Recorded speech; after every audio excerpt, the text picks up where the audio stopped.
Hello everyone, and peace of Christ to all of you. Please invite your friends and let us have a great time together today. Very interesting time, and we are enjoying it. I hope you do so. You know, one of the funny things I always notice about Muhammadans, the followers of Muhammad and the Black Stone belief,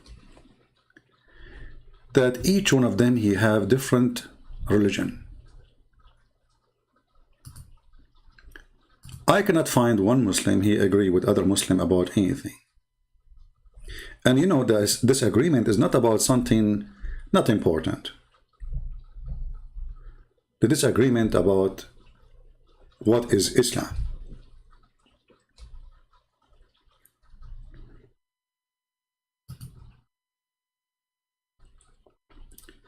What is Islam? So the man says, we follow him. He said, my son, the religion of Allah is one. The religion of Allah is one. But Muhammad himself, he says, my religion will be, my people will be 73 sect, which means there's 73 Islam. Only one will go to heaven. Okay. Now let us say a person want to convert to Islam. A Muslim, he asked in the chat before, he says, Christian Prince, what is your sect? Well, my friend, in Christianity, we don't have really a sect, because if we do so, then we have to go and ask Jesus, what is our sect? It's your prophet who says, my people will be 73 sect. Jesus did not approve such a thing, and he did not teach such a thing. Jesus says the opposite, which means it's not your sect will save you, or let us say a priest will save you, or let us say a school of belief will save you. It is your belief. Whoever believe in me and I will live. So now you will believe in Muhammad and you will die and you will not live.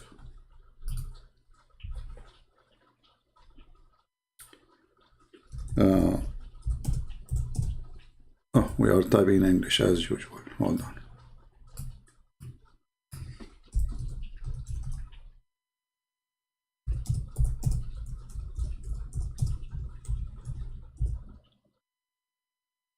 All right.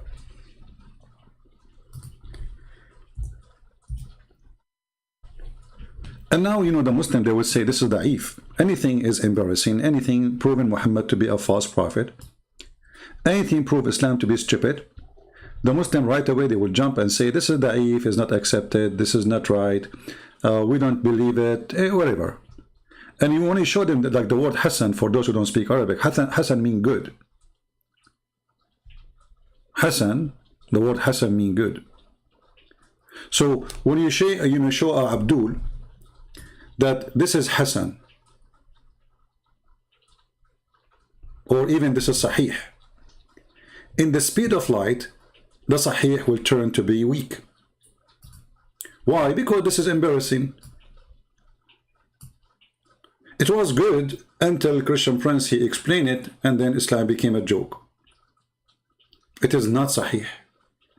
It is not good. Okay, we are going to dump it in the garbage next to Muhammad. So when Muhammad, he said that the Jews will be 71 sect or 72, and the Christian will be 71 or 72. And my community will be 73 sect. Here you notice the stupidity. Remember, this is Muhammad saying in his time, 600 years after Jesus,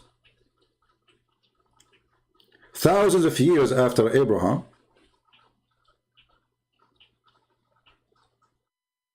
that his sect is the most deceived one. And then we find the Muslims saying to us that the Quran will intercede for you. And then we ask those sects, who of you believe in this? You will find every sect have a different opinion. Now, our friend, the bully, the one who was trying to bully me, and he spoke about sex registry, he think that Christians are the same as Muhammad, they have children's wives. Bully people, you know, they try to bully you because they cannot refute you. The sex registry expert, which for me is nothing but a chicken, he claimed that the hadith they showed him about the Quran will come as a pale man is a weak hadith.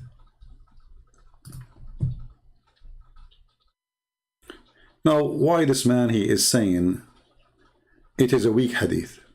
I mean, what is the reason behind this? He already agreed that the Quran will intercede for you. And he said that the Quran interceding is not the Quran really talking. It's not the Quran really defending you. It's not the Quran. It is just you, because you did read the Quran, that will be considered for you. But this is according to who? None of the Muslim Sunni believe in such a garbage, which this guy trying to present to us.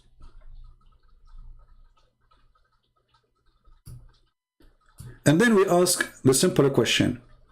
When a person he claimed to be a Muslim Sunni and he is following the Sunnah, which Sunnah you follow? Which is your Sunnah? What do you mean by Sunnah? Sunnah supposedly is what Muhammad said, what Muhammad did, what Muhammad taught, and then we obey and we follow. No, they don't. Those people, they are willing to sell their prophet in the flea market in order to win an argument. Man, and we'll say that he was the Muslim's companion in life, and we'll intercede for him. Is that not correct?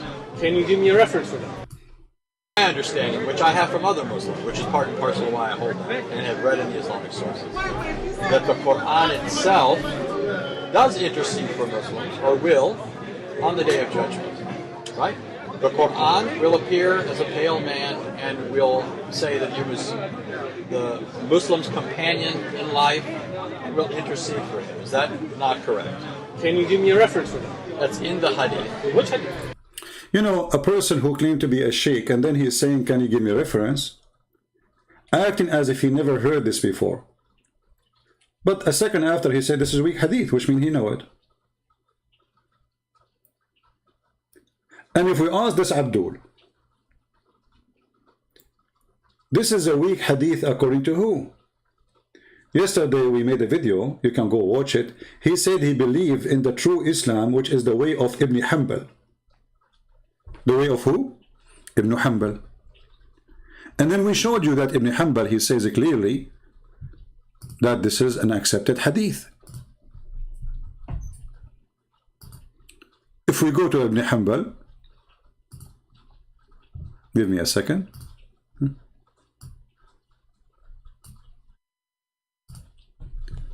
This is Ibn Hanbal, and he is a Hanbali, which means this is his master. And this is hadith number 2245. Sorry, 22435. And here Ibn Hanbal, he says the following. And we showed you yesterday two versions of it. And he says, I was sitting with the Messenger of Allah, and I heard him saying, learn the chapter of the cow, because taking it or taking this chapter is a blessing, and leaving it is like sorrow.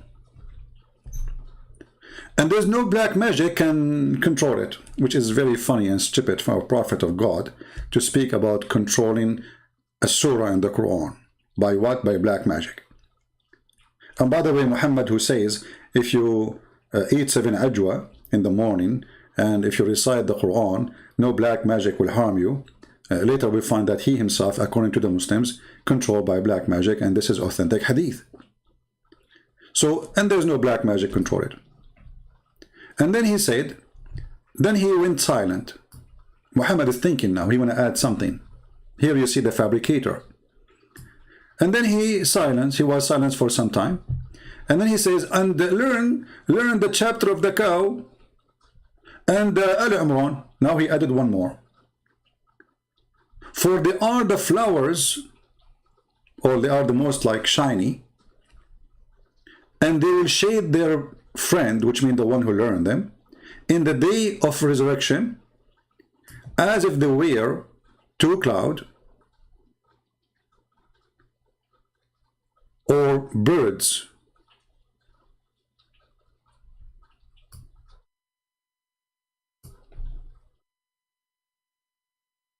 And then he continues saying, and the Quran come to his companion, which means the one who used to read it, when the grave opened for him, the Quran will come to him كَالرَّجُلِ الشَّاحِبِ, as a pale man. So this man, he claimed in his video that he is a person who follow Al-Hanbali, and he believed that Ibn Hanbal is the way of the truth of Islam. But then he denied what Ibn Hanbal he said.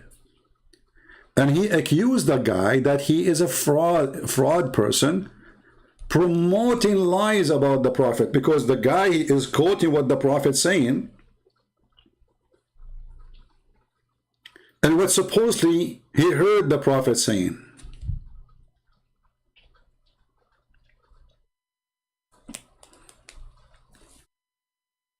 The first question you need to ask yourself, why they are denying it?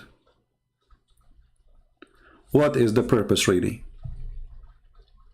Even in the website here, let me find you the other hadith. But anyway, we showed it to you yesterday. It says Hassan, and it can be authentic. It is Hassan or authentic, which means between. Which means in the worst scenario, it is good. In the best scenario, it's very authentic.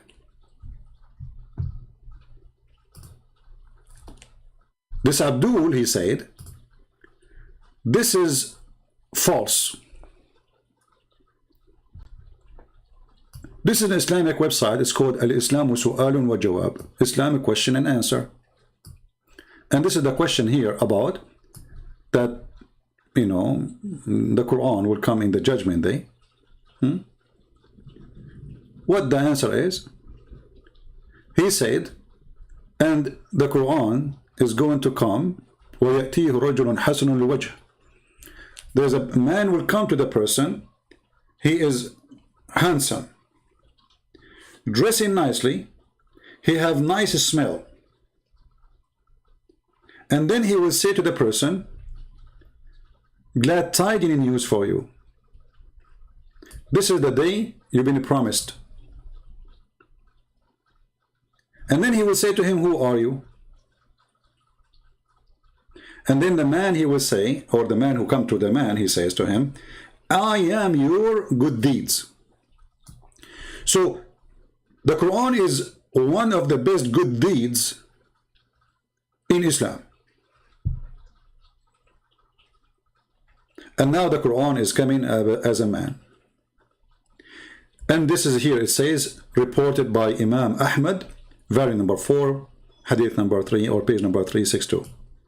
And it is Sahih, authentic, by Al-Albani, in the book of Ahkam al-Janaiz, 156.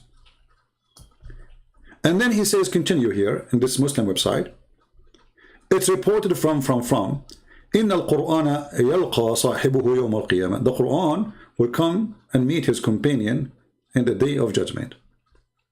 And when the grave will be wide open, كَالرَّجُلِ الشَّاحِبِ, as a pale man. Let us see the grade of this hadith. Rawahu Ahmad, reported by Ahmad, 394, reported by Ibn Majah, 3781. It is Hassan in the book of Al-Buwaisari, and it is considered Sahih in the book of Al-Albani, hadith number 2829.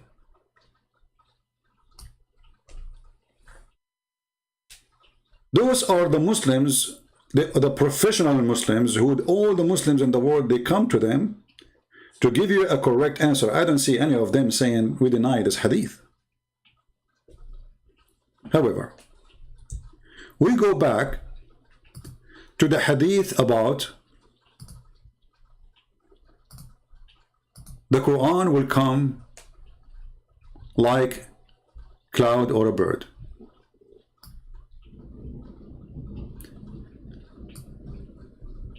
And we find a little version of it actually, and look here with me, you will notice something, that this is the hadith, but the translation is so short. The hadith is so long, but the translation is gone really. I mean, where is the translation?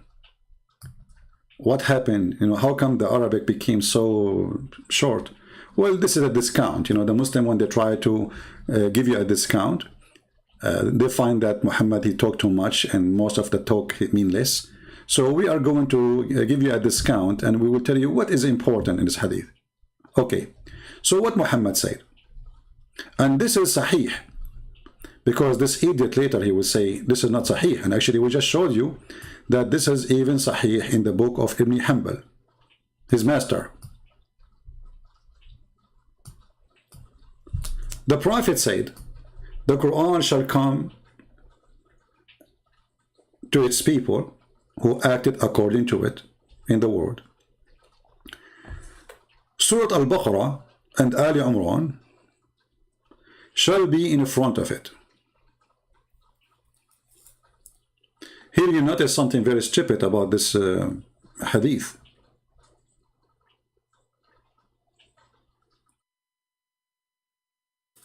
They just say the Quran will come. In the front of it, there is 2 chapters. I don't know how you can do that.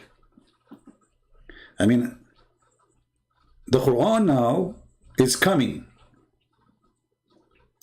And notice with me here that when the fabricator he lie and he say, oh, this is just your deeds, it says will come. Your deeds do not come. Quran, if the Quran will intercede for you because you did read it, let's say I was praying, you don't say that my prayer will come. I mean, I prayed a long time ago, and prayer is words. All the hadith confirm that the Quran will come. It doesn't matter what hadith we read. The Quran will come. The Quran will come. And in the front of the Quran, which means even the Quran is inside itself, is changing locations of chapters. The most important 2 chapters, according to Muhammad, who will intercede for you, is the chapter of the cow. And the reason it's called the cow, because according to Allah, Moses asked Allah how he can resurrect people from death. Allah, because he came in from India, he told him go get some beef and beat the dead guy, and this is how Allah resurrected the dead one. So by beating the dead man by a cow, or by the penis of the cow, or the tail, or the tongue, because every Islamic scholar give you different story about what part of the cow they were beating the guy with.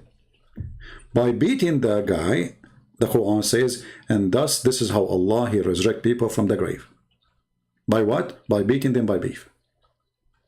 Very beefy, you know, Quran. Quran is a very beefy book. And we can go, actually, in case, you know, you might say this is not true, and it's not in the Quran.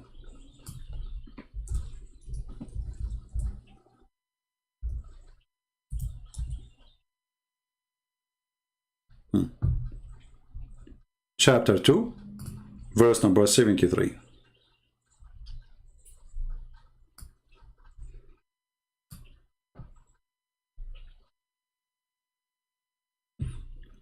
Here we see another stupid things in the Quran, that God, in order to resurrect people from death, he need to beat you by beef. And even the Quran say clearly, thus Allah bring the dead to life, which means this is the way he do it. The beef God. This is why this chapter should not be really the cow chapter, should be the beef, because they did not really, I mean, it's not the cow who resurrected the guy, it was the meat of the cow, which is called beef. Now going back to our topic, which is very funny, The Quran will come to you physically, not metaphorically. In the hadith it says clearly, like a man. In this hadith here it says, like cloud or birds.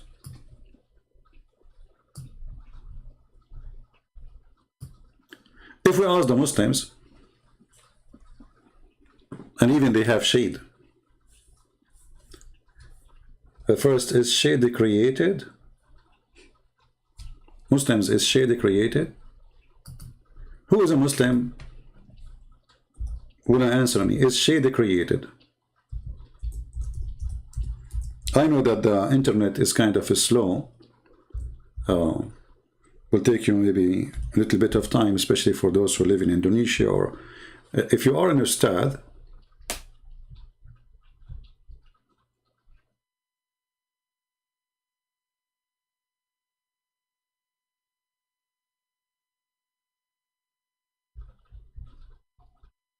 Can you tell me if the shade is created?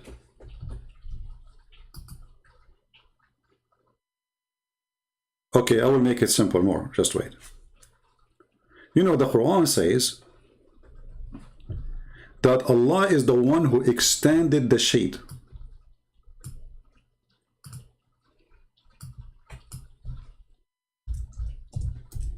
Which I find very funny, that somebody, he claimed that he is God and he extended the shade, and this is a miracle of him. Chapter 25, verse number 45. So Allah is the one who extended the shade, and Allah is saying to you, don't you consider the work of your Lord?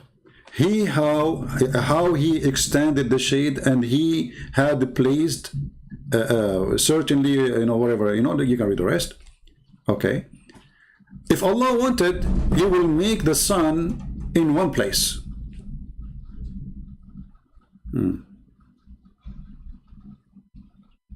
Actually, not the sun in one place. Sorry, this is wrong translation. We will fix the shade, and we will make the sun witness for it. So extending the shade is one of the creation of Allah. It's an act of Allah. All right. Now the shade is coming to you, and that's mean the shade is created, and Allah is so proud about it, and the Quran will come to you as a bird, as a cloud, as a shade. But remember, the Muslim, they say to you that the Quran is not created. And this is why this Abdul, he try his best to deny that this hadith, which is according to all Islamic big scholars, is accurate.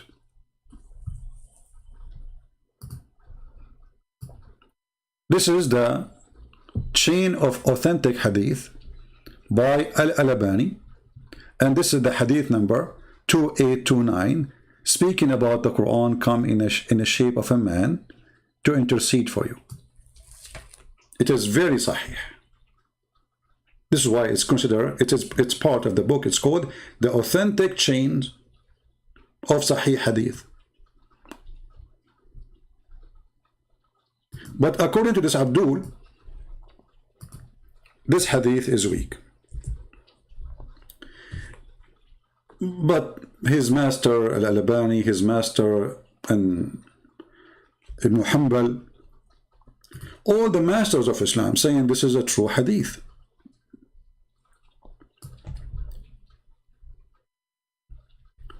This is islamweb.net, and the question is this hadith is accurate?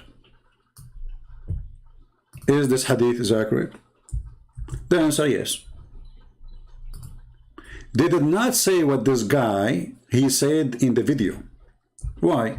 Because they are not in his shoes.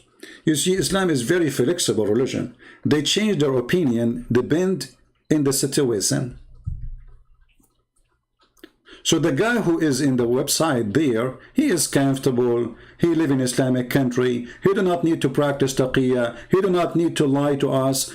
Okay, this is the question and this is the answer.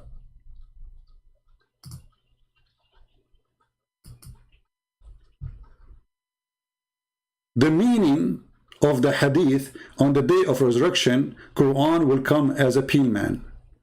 You see, if this is wrong, They will say to him, he will not come anyway. They will not explain to you the meaning. You know what I mean? If this is a false statement, they will say, my friend, I want to explain to you the meaning of it when it is false. In the top of that, it says that this is very authenticated hadith.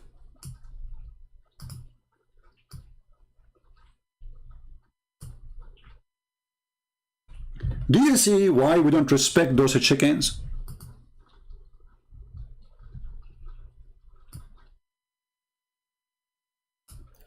And do you see why we cannot trust a Muslim explaining his religion? You see, when you see somebody growing a beard, you assume that he is a decent, he will not tell you false information, he will be honest. And you know what? This is my religion. You believe, okay, the Quran will come as a payment. Why I want to lie about it? No, we have to lie about it because we have in front of us a very smart person, and now he was going to use it against us, and everybody will laugh. Because the Quran is not created, the Quran is eternal, the Quran is non-changeable, but then the Quran is a cloud, then the Quran is a chicken, and then the Quran is a pale man. So how the uncreated become a created object? We have to play a game and say, oh, we don't believe in this. And we have to deny and say, do you have reference? Seriously, you don't think I'm going to go back? I mean, like, I don't know. Are you saying that's not in the hadith? That is not in any authentic hadith that I've ever read. So you'd say it's not Can authentic? Oh, that's fine. If you say it's not authentic. This is not an authentic hadith which ever I read. He confirmed it immediately.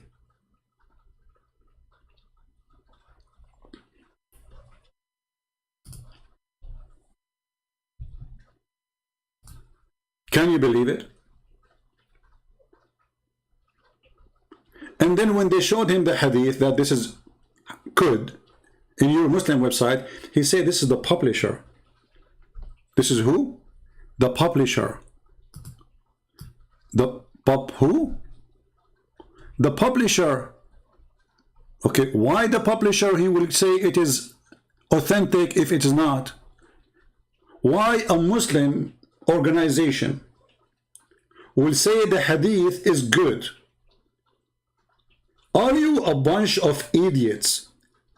You Sunni, you cannot be consistent in opinion about a simple hadith. So you are saying to me that some of us Sunni are a bunch of idiots and they lie. Because if they say it's good and it's not, this means they are lying. So now if we bring a publisher from that publishing organization, Islamic organization, put it behind the counter here instead of this Abdul from Pakistan, he will say it is Hassan, it is good. We take that publisher, we put this Abdul, he say it is false hadith. You will just change the person. We did not change the hadith, we did not change the chain of narration, we did not change anything, we did not change the prophet, we did not change the religion. We did not even change the Islamic sect. We just changed the person.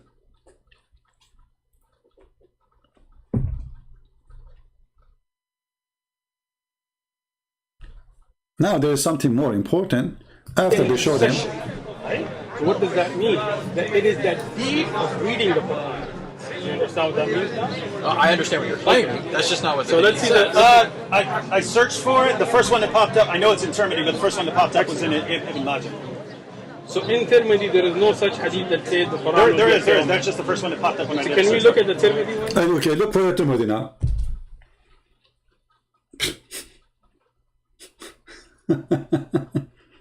Can you look for Tirmidhi? What a scammer. He just showed you the hadith. Who cares about book? You know, the Islamic Sahih books are 6 Islamic Sahih. If I go right now and search in Prophet Google, peace be upon him, who he is known knowledgeable Adam Muhammad, who is the leader of the village.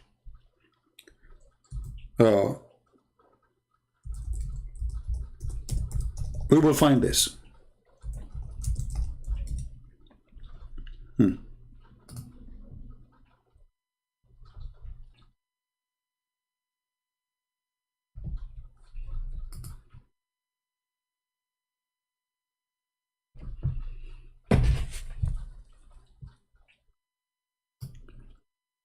What are the authentic hadith books? What are they? One of them is the one he just showed you.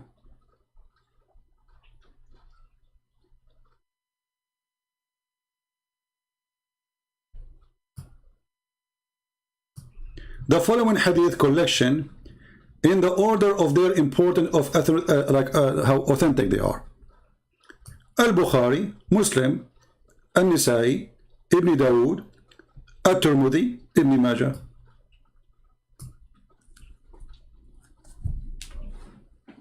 So what is the problem?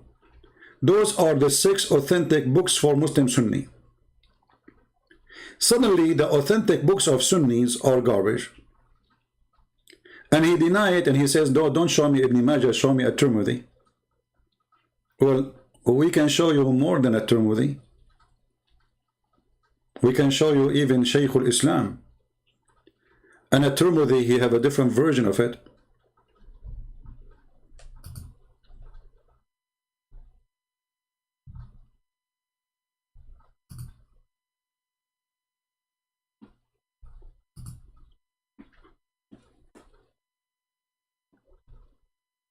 But as long we have the hadith approved by the master of this man, who is Ibn Hanbal, and he was, and those who believe that the Quran is created were debating him using his own book, saying to him, look, in your book, you idiot, it is you who say that the Quran will come as a pale man.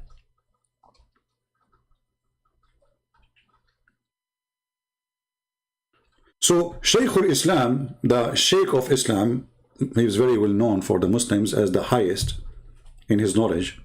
His name is Ibn Taymiyyah. He was debating them, agreeing about the hadith.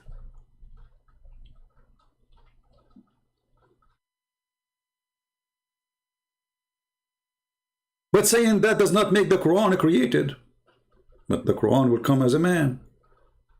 Is the man a creator or not? Is the man, is the Quran, when the Quran became a cloud, is it created or not? Then here it says, and this is from At-Tirmidhi,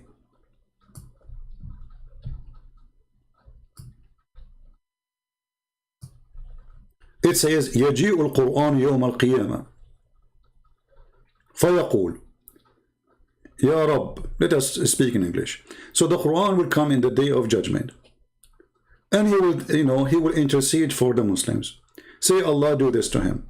Say, Allah, do that to him. Say, Allah, do etc. to him. The Abdul in the video, he said, oh, because you did read the Quran, that will intercede for you, your deeds. It says here, the Quran will come, and the Quran will say,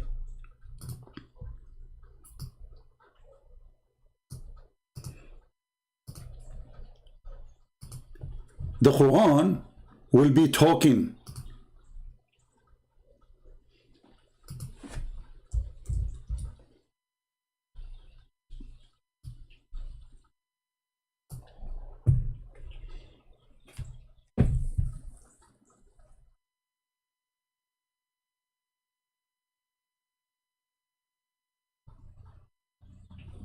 Read carefully. Oh, it says Hassan, it says Darus Salam, this is not accepted by His Majesty the chicken, the sex registry guy, the bully.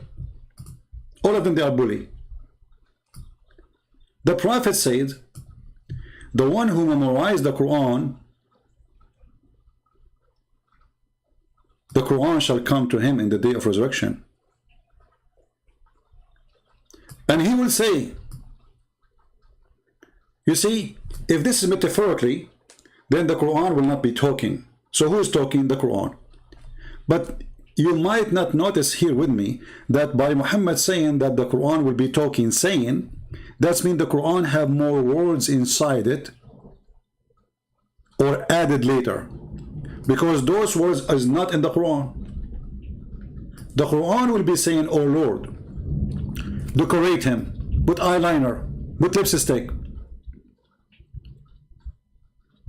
Oh Lord, give him more. And Allah will give him more. Oh Lord, put him in the rank of nobility. Oh Lord, bless him. So, is this a statement, is a true statement, or Muhammad is making up a story? If you say the Quran will not speak and will not come, that means all this story here is fabricated, and every sentence Muhammad he said is a stupid statement. It is fake. If you are saying to me that your deed is going to act in your behalf in the day of judgment, which means Allah will open a book, it says the book of deed as Muslims they believe,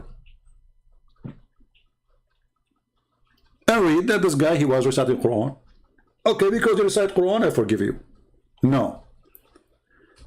The hadith in front of you saying that the Quran will come and the Quran will make a speech as a lawyer to defend you.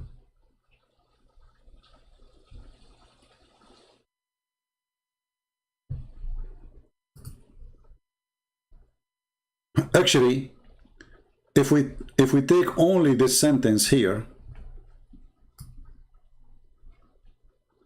and we copy it and put it in the search engine, you will die laughing. All the hadith consistent with one thing: the Quran will come. The Quran will come.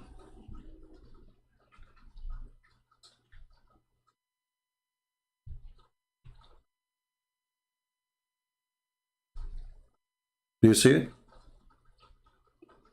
Quran is coming and the Quran is speaking. So it is not metaphorically. And the scholars agree that this is true. Now here we ask ourselves, is the Quran is a living thing?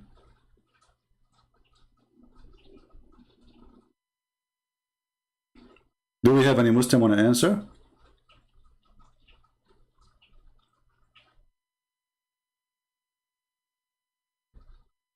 I heard the Messenger of Allah saying, read the Quran, for it will come as an intercessor.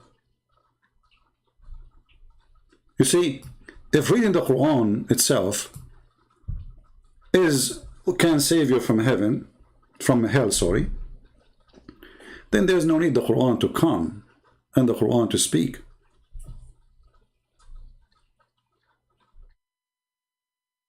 But here there is something more important, more than the chicken, which is Muhammad saying Allah will be the same as a chicken, sorry, the Quran will be as a chicken, or as a bird, or as a cloud, which is created anyway. But I like the idea actually that the Muslim believe that the Quran is not created, because that destroys Islam totally. For if the Quran is not created by Allah, then how the Quran come to existence? They have no answer. When the Quran became exist, there's a point. Is the Quran existence start since the existence of Allah? And if the Quran is not created by Allah, how the Quran is the word of Allah? You see, if I make something, that make me, that thing belong to me, you know, because I am the one who made it. So how the Muslims, they say the word of Allah, and then they say this Quran, which is the word of Allah, is not created by Allah. So how you call it the word of Allah?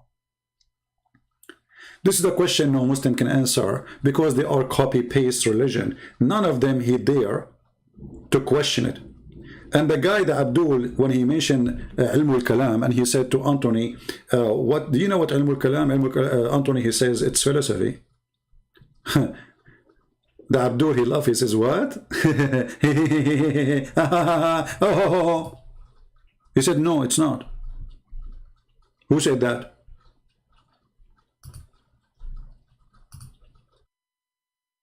Who said that to you?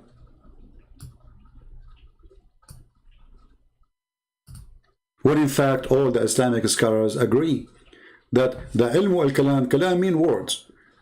Science of words mean a person he is very good in making argument, logical argument. It is philosophy.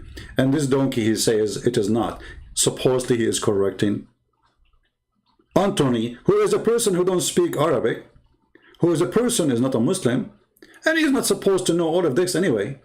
And this is why I respect this person, Anthony, really, because obviously he read a lot, and he is able to get this Abdul busted with no mercy. Even though, by the way, the Muslim, they claim that this Abdul, he humiliated the three, when the fact it's only one talking to him. And this one, he got him busted with no mercy.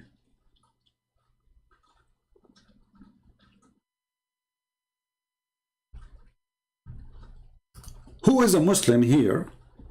He agree with this guy that the Quran will not come as a pale man. If there's anyone?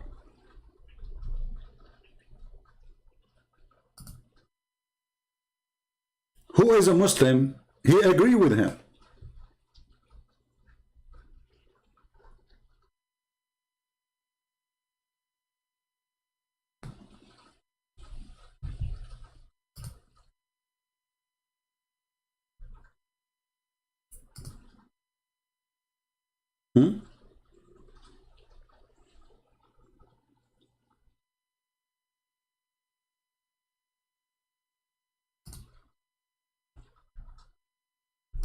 I don't know if my broadcast is still going.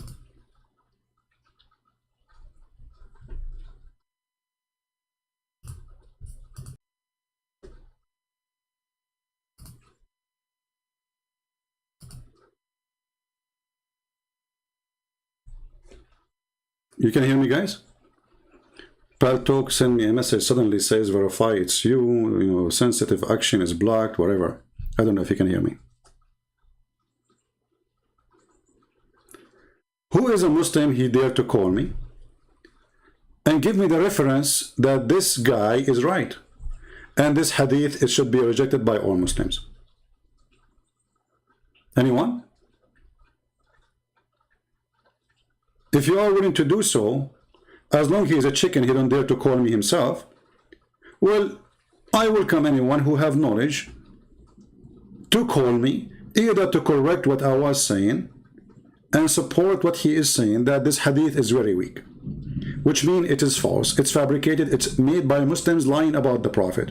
And you know, the Muslim, by the way, they are very famous about lying about the Prophet, because this is what it's meant when you say this hadith is weak, because it is your scholars writing the hadith, it's your scholar printing the hadith, it's your scholar collecting the hadith, and then your scholars accused by you that they are lying. So do you blame me for reading your books? So who is a Muslim when I go and call me? I will open my Paltalk immediately, and I know that this guy will never call me because he's a chicken, very sensitive chicken. He claimed that he can debate me if I do it face to face only. If you go in the comment, all the comment they made Muslim since yesterday, you will see the Muslim says, Christian Prince, you're a cowboy, show your face. Hey Abdul, I am Allah, I don't show my face. The Quran says Allah never speak except from behind hijab. And then Allah must be coward. I am Allah, prove me wrong. I am Allah, your God. Prove me wrong.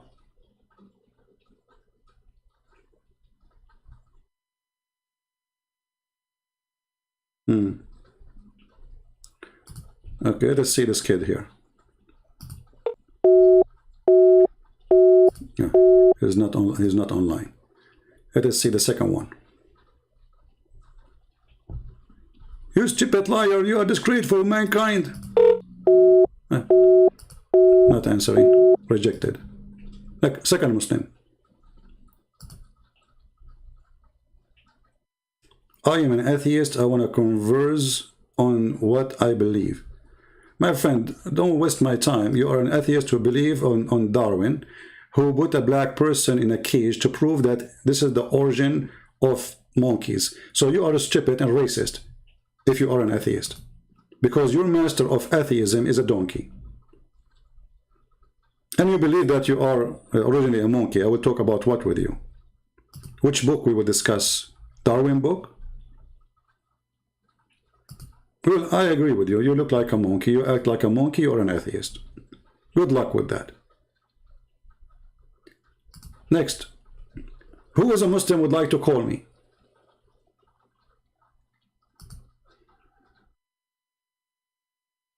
A friend of mine want to debate me. Let us see.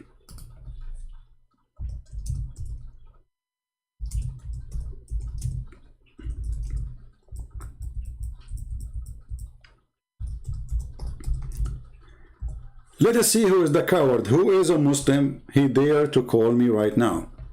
Or what you need to do, and again, I'm not asking this chicken to call me because I know he will never do so, even though he's more than welcome. And I will not even be to him, I will not accuse him to be a sex registered.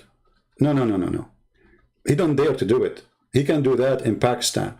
He can practice Muhammad, his prophet, action by having sex with the children in Pakistan, not in America. He live in America. So in America here, like a puppy, he don't dare to practice the sunnah of the prophet, which is forcing you to believe in what the prophet to do and what the prophet says it is right, to have 4 wives and they can be 4 children.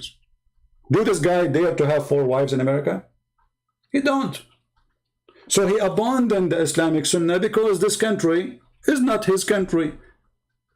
It's not a country run by the idiot Muhammad who allow and he force children rape.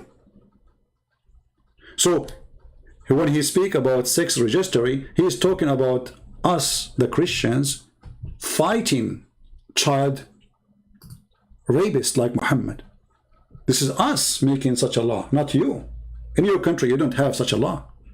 For it is permitted and it's allowed for your best prophet, he himself, he go after children. And as long you are a Muslim who follow the prophet's steps, you follow his step by having sex with the children.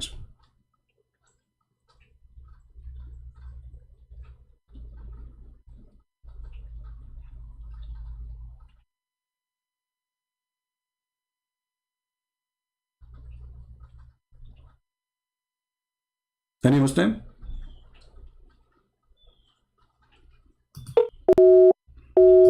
All the Muslims are, I have texts from Muslims, I try to call them one by one, but they are not.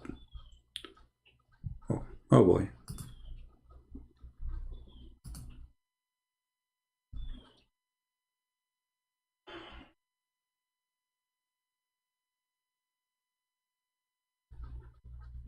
A sister from Somalia, she want to speak to me. Obviously she is a convert in private. Sorry, my dear sister, I don't do private conversation.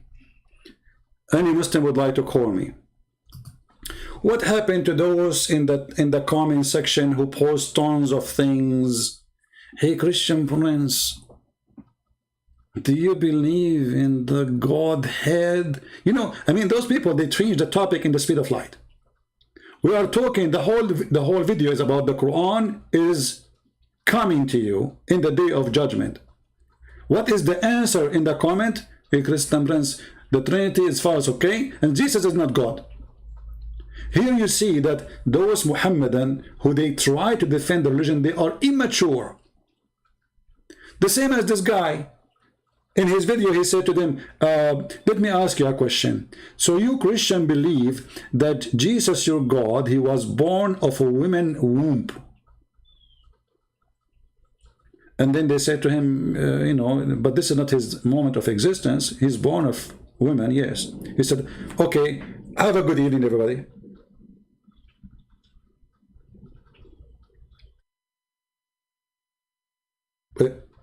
So now you prove that Jesus is not God because he's born of a woman? Does that make him dirty because he's born of a woman? Would that mean your prophet is dirty too?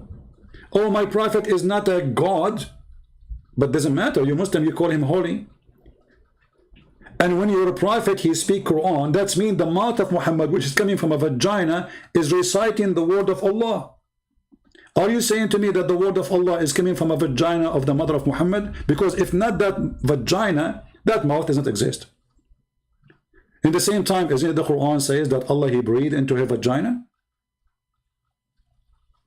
Actually, I can show you from the Quran that Quran came from under, I don't want to use the word,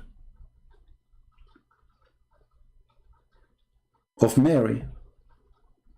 Have you ever heard of God, he speak from underneath of Mary? And the Muslim, to explain to you what it says there, they say, oh no, this is not God. Okay, who? This is Jibreel. Jibreel is underneath of Mary.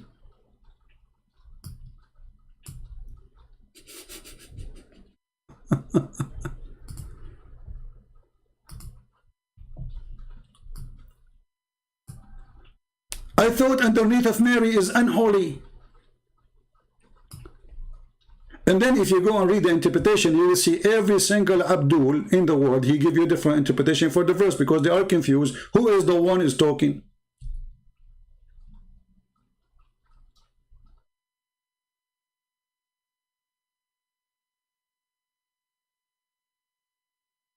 Hey Muslims, who was speaking from below her?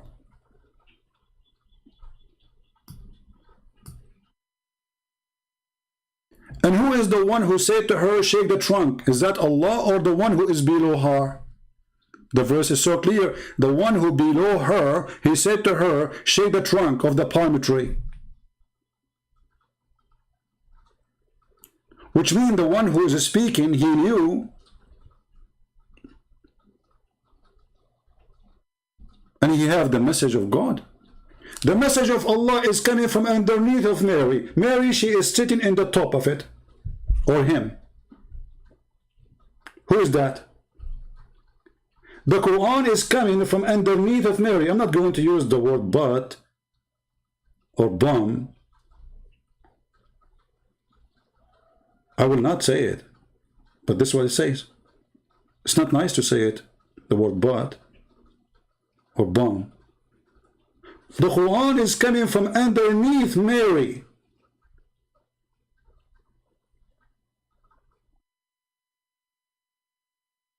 This is your Quran. Are you going to say now this is a weak Quran?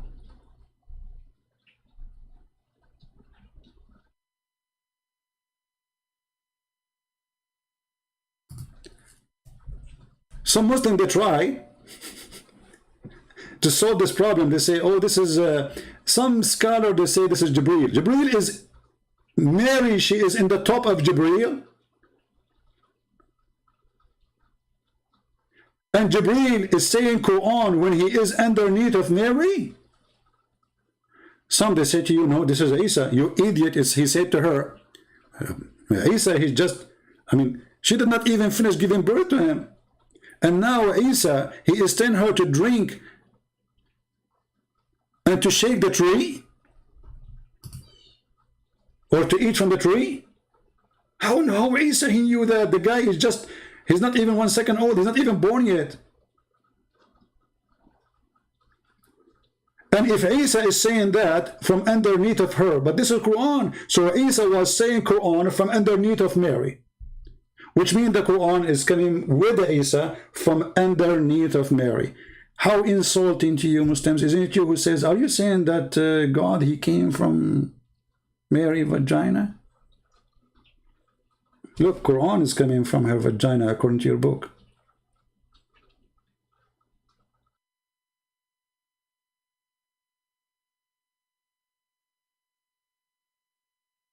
And this is why they will never dare to debate me. They are so shallow and they are silly. And her brother, so he said to her, if you see any human, so eat and drink. And if thou meets any human, I mean, is she supposed to meet different kind of a creation in her way when she is walking? Like I go to Walmart. Actually, when I go to Walmart, I see all kind of crazy stuff. I agree with you. When you go and you see any human, is she supposed to see like something else and talk to him or her? Say, Lou, I have fast from talking. I mean, look the stupidity. I say I fast from talking. But you just talk, you idiot. I mean, have you ever heard of certified donkey Quran like this? And this is the Quran will intercede for them. So if you see a human in the street, tell him, I cannot talk, I'm fasting from talking, okay? But you just did speak.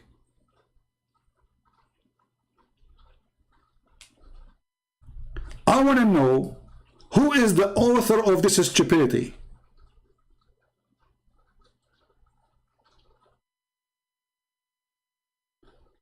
A person is saying, why you don't accept the challenge? My friend, I am the one who challenged him. He is a potato. He is the one who is making conditions in order to talk to me. I have no conditions. The one who made conditions of the boxing match is the one who is running away. Coward. Bully boy. All of you are the same. None of you, here we go, my pad talk is open. I will debate you only face to face. Why I want to go from my chair, drinking my coffee. Oh, where's my coffee? It's almost over.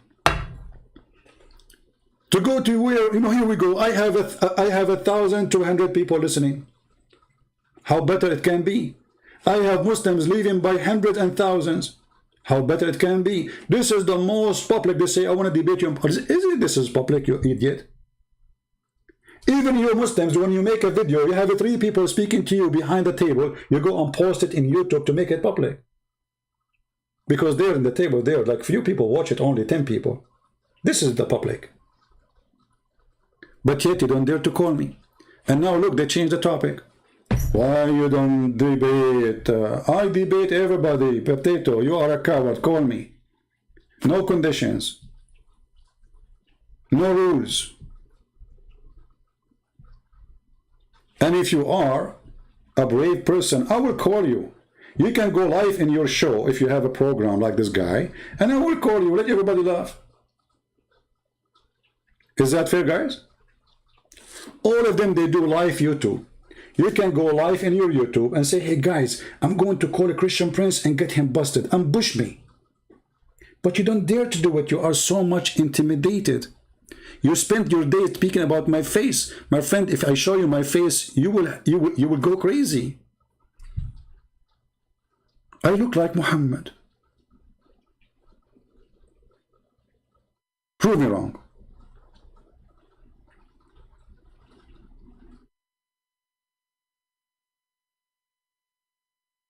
They make all the excuses in the world to change the topic and not to debate. And here we go, forget about you. You call me, who cares if you call me anyway? I mean, we are laughing. Muslims are leaving Islam left and right. The Quran is talking from underneath of Mary. And who is the one who's talking? Ask every single Muslim, each one of them, he will give you a different answer for the same verse. What kind of religion this religion is. And what kind of God he made his words come from underneath of Mary.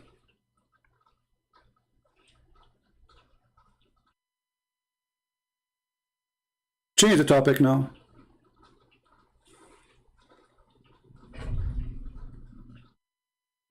But there is something more important than those silly people speaking.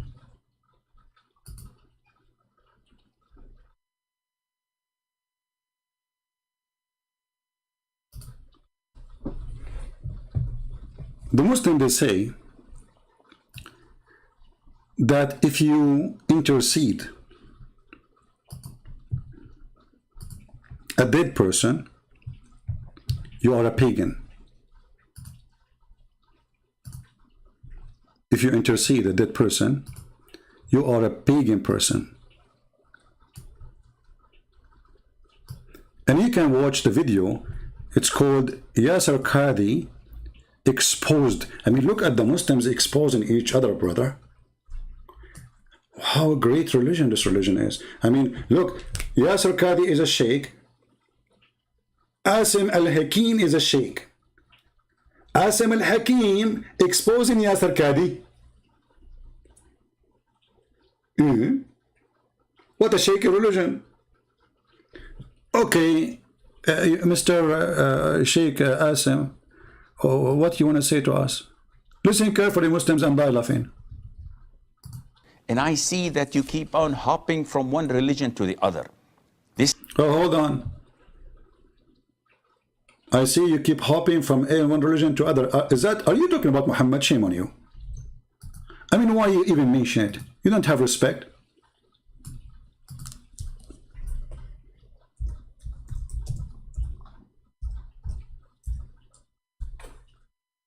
When I say to you, supposedly they are insulting the stupidity of a human being.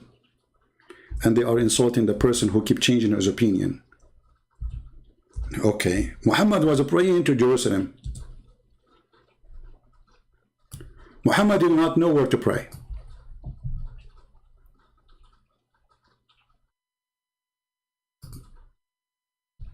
He keep changing his opinion.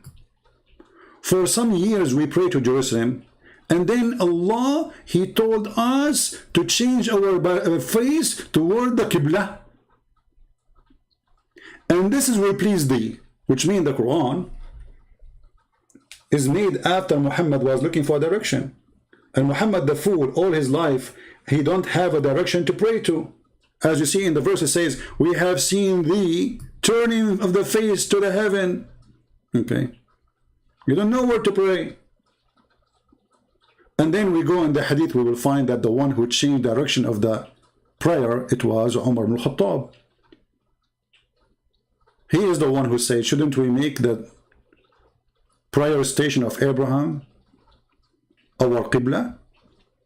It was Umar, not even Allah. And even the hadith says that Allah, He sent the verse as I said, which means word by word. So this Muhammad is saying to us that there's people who keep changing their mind and their opinion and their direction in life because they are stupid. I agree. Muhammad, your prophet, he say a sentence in the morning, he forbid it afternoon. And we showed that in many times. This is not Islam.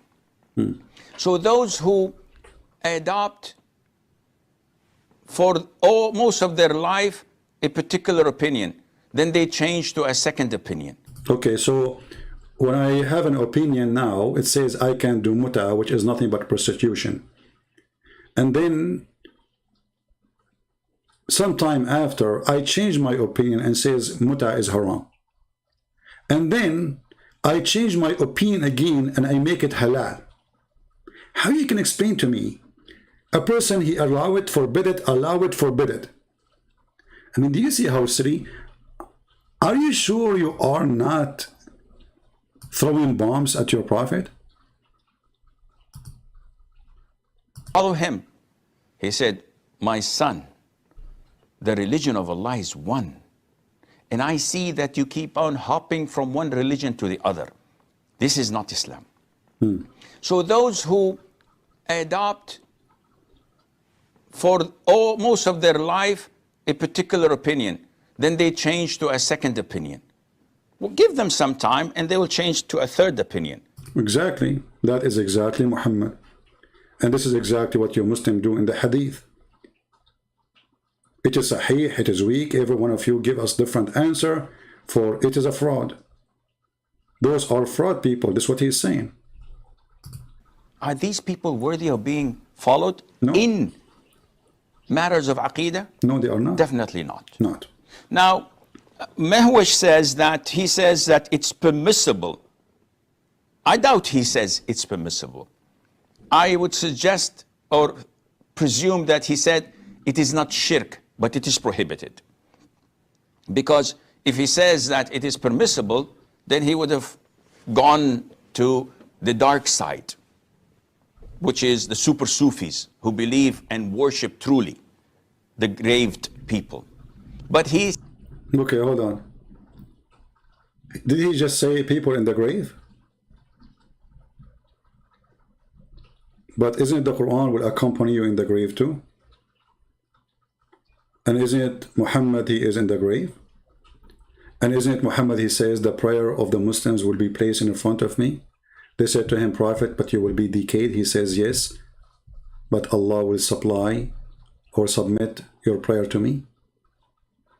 Your prayer, you are not praying to Allah, you are praying to Muhammad. And your prayer will go to the grave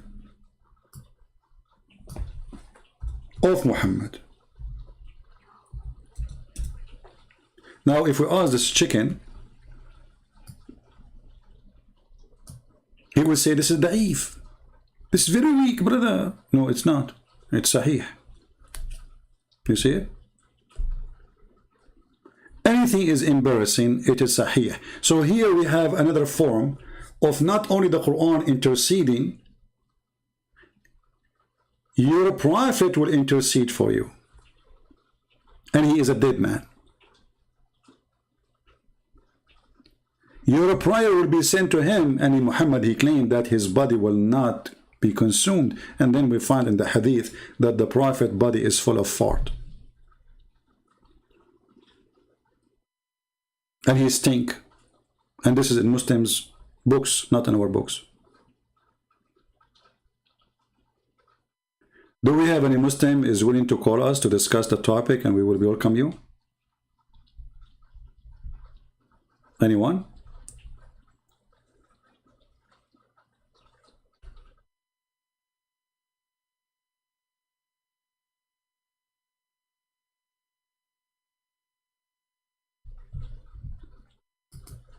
Any Muslim?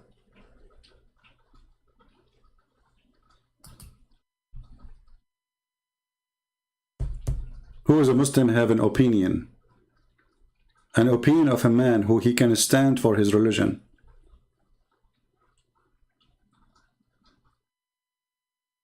And then this guy, he said in the video something very important actually, that Muslims and pagans are the same religion. Imagine, it's not me who said that. He said the pagans of Mecca and Muslims are the same religion. He thinks that it's a sinful thing, but it's not shirk. And why would someone say that? Nowadays, we are in an era where people compromise their religion. So, see? So this chicken, he was compromising, because if he agreed that the Quran will come as a man, that will make him in a place which he will not be happy.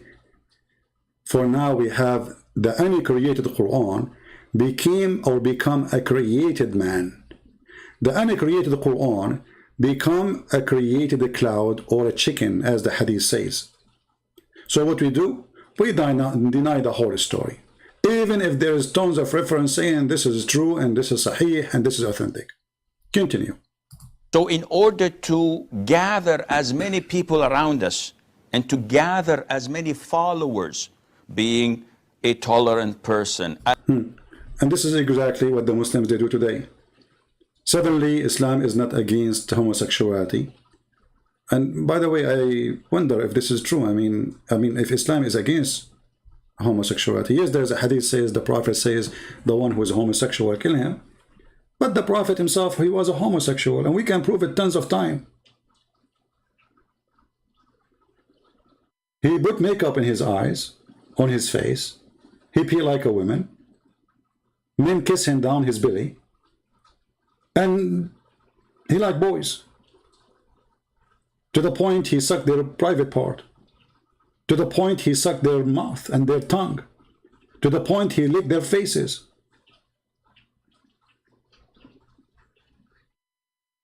To the point even he promised the Muslims in heaven that there is a market in the heaven which there's no buying nor selling except images of men and women. And when you go there, you enter the image you like and you are a man.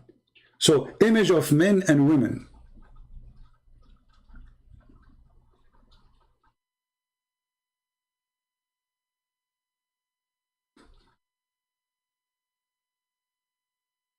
And then we find in the hadith that according to the Muslims, Muhammad, he met with a bunch of African men, and those Africans, they start ride his butt. I mean, can you believe it? A prophet of God.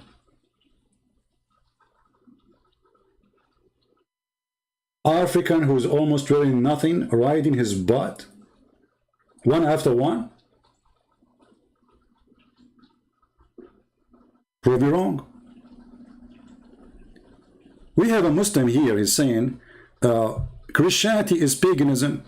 My friend Rashid, Christianity, I don't know why they block your word. Tabi, please, let the Muslim say those things. I mean, what he did not say, I mean, he is saying Christianity is paganism. Let the guy speak. Do you want to do like the Muslims? You block the Christians from anything they say? Don't do that to Muslims, please. They are our guest. So he said, I was going to take a screenshot. Christianity is paganism. It is you who kiss a stone. Not us. It is you who believe that a stone is going to intercede for you. Your prophet, he says, the black stone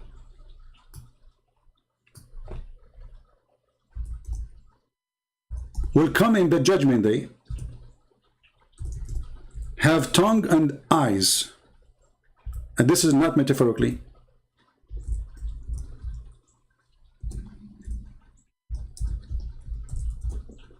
So the Muslims are the one who kiss the black stone, the one who believe the black stone is holy, and then they speak about paganism. I mean, I never saw a hypocrite cult like this. They bow in front of a stone, they pray in front of a stone, they kiss a stone, they believe the stone is holy, and they believe the stone erased their sin. And then they throw rocks at you saying, you are the one who is pagan. But believing that a stone, not only the Quran, look at this religion, not only the Quran will come as a chicken, or the Quran will come as a pale man, or the Quran will come as a cloud, and the Quran will be physically presented, and the Quran will intercede for you. No, the black stone will intercede for you. This is a religion who even stones have a job to do with Allah. And different hadith says that the black stone is the right hand of Allah.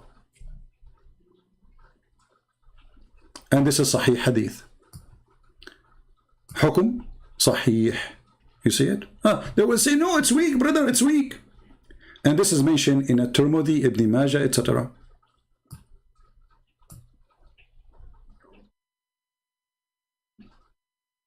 Who in the world want to believe in such a madness? You know, if I know someday will say to you this metaphorical, but no. Nowhere Muhammad said this is metaphorical. If he did, show me. I challenge you to say, or to show us. I'm willing to learn. Are you? So they throw rocks at you, they say you are a pagan, they say you are Christianity is a pagan religion, but look who is talking. The pagan who go around a stone, kiss a stone, worshiping a stone, touching a stone, and even he believed in what his Muhammad said to him, that the black stone will erase his sin. Touching the black stone and the Yemeni corner.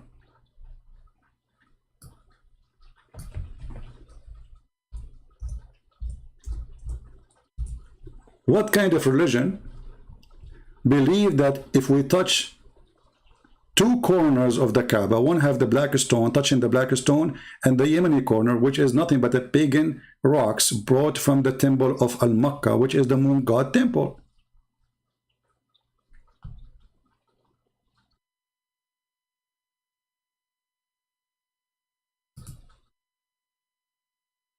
If we ask this Abdul, or any Abdul, hey Muslims, Abdul, why you kiss the black stone? I want an answer. Who can help me? Anyone can help me?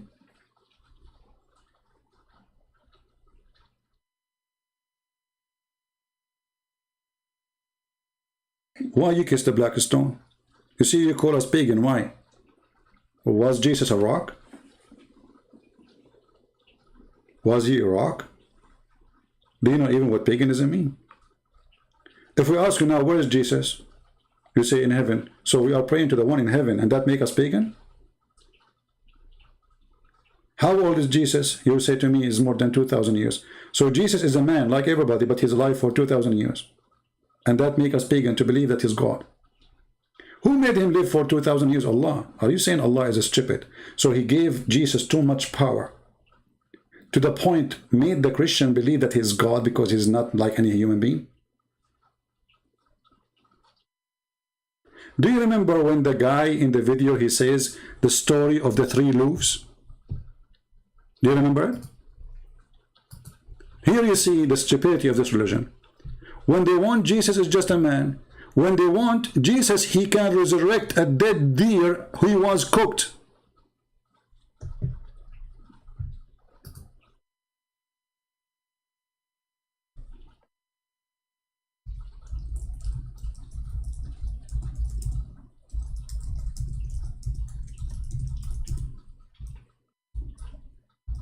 A deer is cooked. Is what?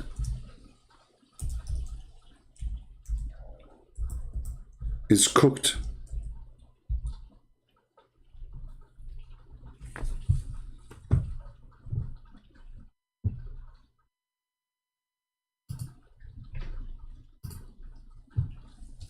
Brother, I believe you. You just convinced me that Jesus is not God. Because that once upon a time that Jesus, peace be upon him, gave some money to one of his companions, and he told him to go into town and get some food for everybody. And the man took the money, he went into a town close by, bought the food. There wasn't very much money, and all he was able to buy was 3 loaves of bread. Hey Christians, Trinity. You people worship the Trinity, and then the Muslims they tell us about the story of Jesus, and everything there is number 3. 3 guys, 3 people, 3 loaves of bread, 3 thieves, 3 pail of sand. All the story is about number 3. If they say it, it's okay. If you say it, you are pagan.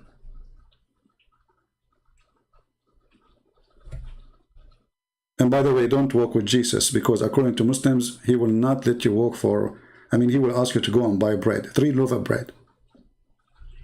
But Jesus did not say to him the word 3, by the way. But Jesus, he knew it's 3, because Jesus is God. How Jesus, he knew that there are 3? Isn't it the Quran says only Allah knows the unseen? Jesus gave him money. The guy, he went there, he found the money he gave him is enough to buy 3 loaves of bread. How Jesus knew that there's a 3? Because the guy, he ate 1 and he brought 2. True story. And he was very, very hungry. And he realized that there was just these 3 loaves of bread. So he decided to eat 1 loaf of the bread himself. And then when he got back, he just handed the bread over to Jesus, who asked him, who ate the 3rd loaf of bread? And immediately the man said, but there are only 2 loaves of bread. And Jesus, peace and blessing be upon him, didn't say anything else, but they continued on the journey with their companions. Later on, the companions succeeded in hunting a deer, and they killed the deer, and they were cooking it and eating from the deer. Then Jesus, peace be upon him, he stood up and he asked Allah to bring the deer back to life. And in less than a second, the deer jumped back up and ran away. Brother, I am now convinced that the prophet Jesus is just a prophet. We have a deer, and the deer is being cooked. Like, it's not only killed. The deer is killed and cooked and become pieces. And now we ate even some of the deer. And Jesus, here we go. Jesus, he cannot stop doing those stuff, Jesus. He can't stop doing those things. He want to show like his power. So Jesus stand up. They didn't even ask him to do it. The guys are eating.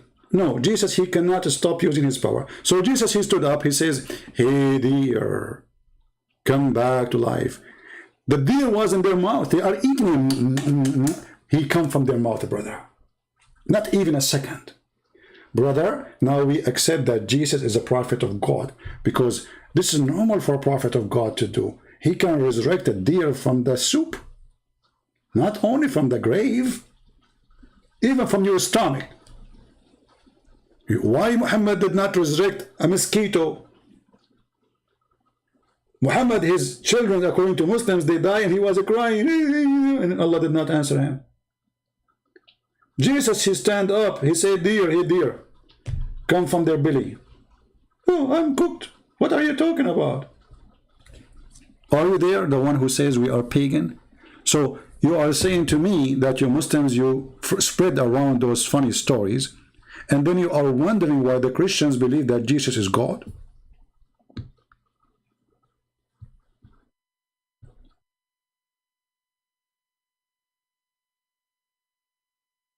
And by the way, I will never go hunting with Jesus, because we spend the whole day hunting the deer, and now we took the skin of the deer, and now we cut the deer pieces, and now we cook the deer, and then what Jesus do? He do what Jesus does, always. He resurrect the deer. Never go and do hunting with Jesus. Because number one, you will not eat the deer. Number two, you are wasting your time hunting the deer. Number three, you made your clothes dirty slaughtering the deer. Number four, remember, you are with the absolute powerful Jesus.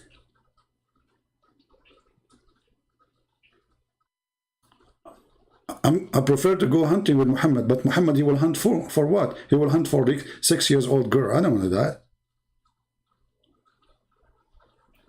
Where is the guy?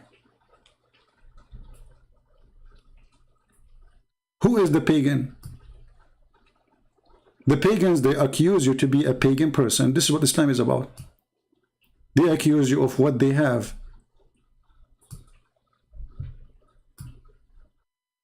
And look how the deer jump in the picture, man. This is the deer. He was cooked, brother.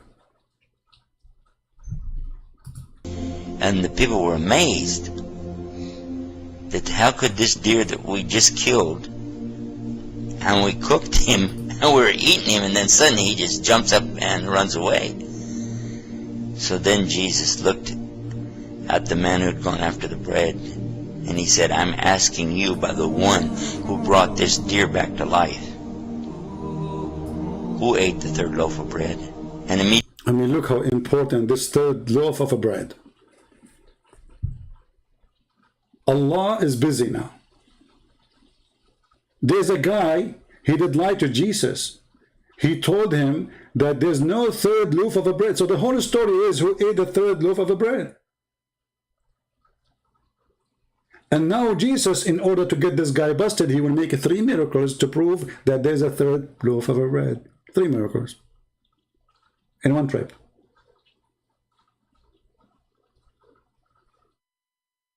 I mean, why you want to believe in the Trinity? I mean, everything is a 3 in Islam, but they are not Trinity people, right? immediately the man said there were only 2 loaves of bread.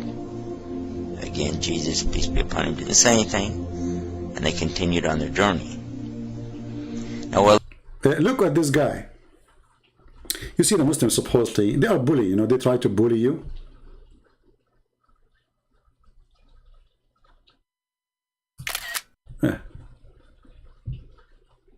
You know, you bring this yourself. I warned them before. Don't try to insult me, my friend. I mean, come on. Don't be silly and stupid.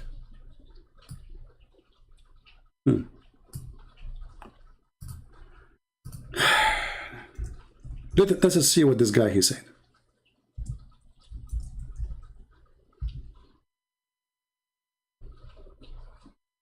Let us see what this guy he just said. And here, Muslim, don't be upset for my response. Christian princes,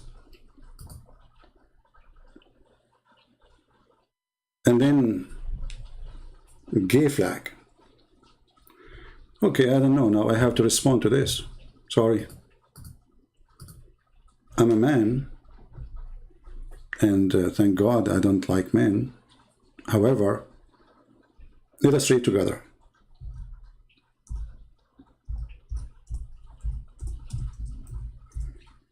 I guess I'm going to use this hadith from now on more, because they are insisting to be rude.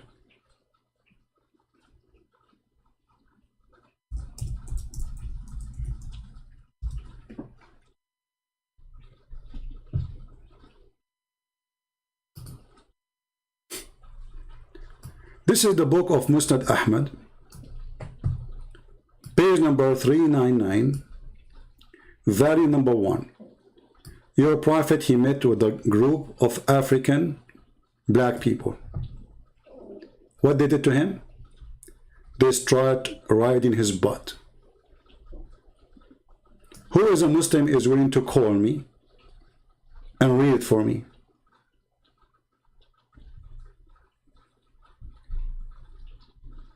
Anyone?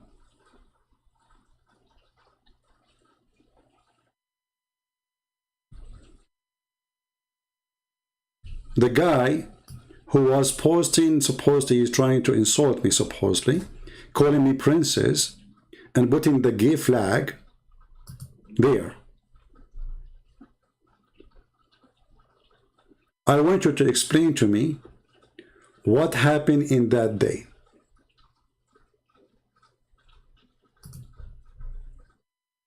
Anyone?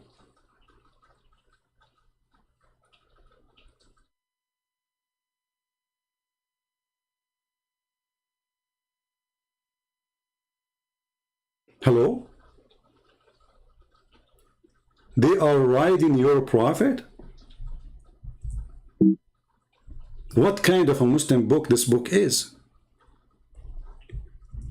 And how much you Muslims, you did hide information about your prophet's sexual life?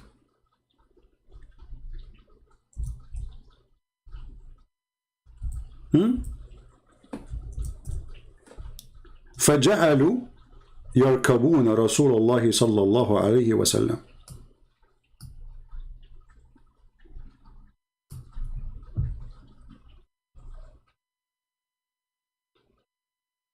We mentioned this hadith once. We were talking to, I think it was Nader Ahmed. And I remember he said, so what? So what? Hey, who is a Muslim when I say to me, so what? That people are riding your prophet.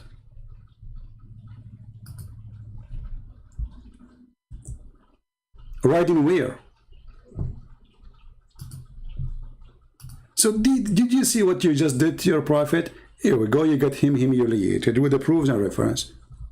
Now, be my guest and prove that somebody did that to me if you want. And then that will make it right. Do you want me to use Google Translation, brother? I can use Google Translation. Here we go. Google Translation, peace be upon him. Translate to English. Okay. Now, Prophet Google is going to translate for you how the Prophet been ride by those black people.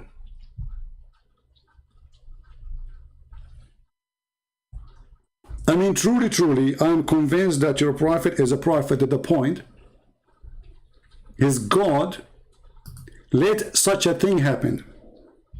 You see, Allah, He saved Jesus from the Jews.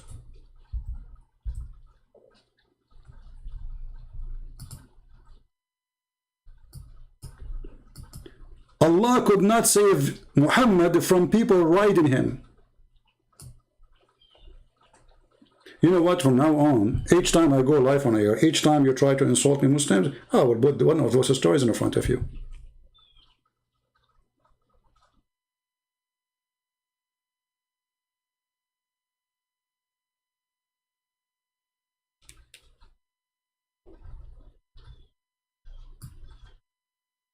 And this is the reference.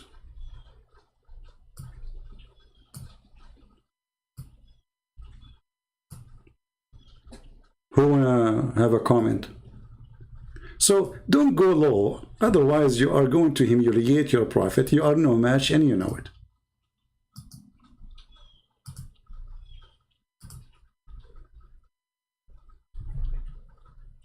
And hold on, I just remember something else. You see, you made me change the direction of my topic, thank you very much. And now our direction is to humiliate your prophet.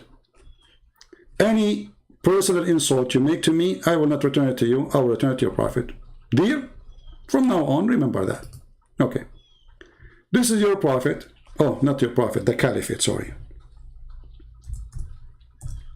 A bunch of Muslims, they came to the caliphate and they says, our imam is a homosexual. And by the way, I'm happy for you, Muslim, that you have an imam, he is a homosexual. At least he will not be doing jihad, I think. He will not be a criminal, killing people like, you know.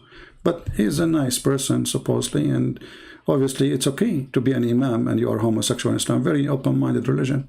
So here it says that a bunch of Muslims, they came to the caliphate and they said to him, hey, caliphate, we have an imam, he is a homosexual. Let us show you the hadith. Here we go. I went to Uthman ibn Affan while he was besigned, he became the caliphate, and said to him, You are the chief of the Muslims in general, and you see what fell into you. We are led salat by a leader of al-fitna. Between two brackets, the Muslim, I want to explain to you more. The Muslims are in trouble. The Muslims are in trouble. Why? There's a leader who's doing fitna. What fitna mean? Trials and affliction, etc. So take a note. This leader, he caused them a trial. The Muslims are in trial, temptation. And we are afraid of being sinful in following him. Why? Uthman, he said, as-salat, the prayer, is the best of deeds. So when a people do good deed, do the same. And when they do bad deed, don't. Okay. As Zuhri said, well, in my opinion, we should not offer salat behind a feminine person unless there is no alternative. Where is the guy with the flag? Now, listen carefully. What happened? I don't know if you understand what happened here. The Muslim saying that if there's a nice gay in front of them and he bend over, they get tempted. Which means all of them behind him, they are gays too. Because why you will get tempted by a gay unless you are a gay? I mean, do you see the hypocrisy of those people? A person, he is a gay in front of you. He is bending over. How that is a trial to you? How that is affliction to you? How that is a temptation to you unless you are a gay yourself? So they go to the caliphate complaining, but in fact they are the homosexual. And by the way, Uthman himself is a homosexual. We can go and show you the reference.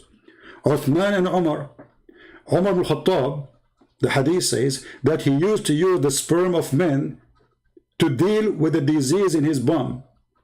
The same problem mentioned about the uncle of Muhammad. He used يتداوى بماء الرجال. His medicine is the sperm of men. Have you ever heard of a medicine like this?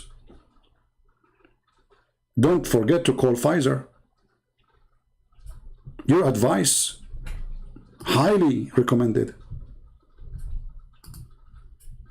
All right, we have our brother Sam Shamoun. He is here. Let's call him.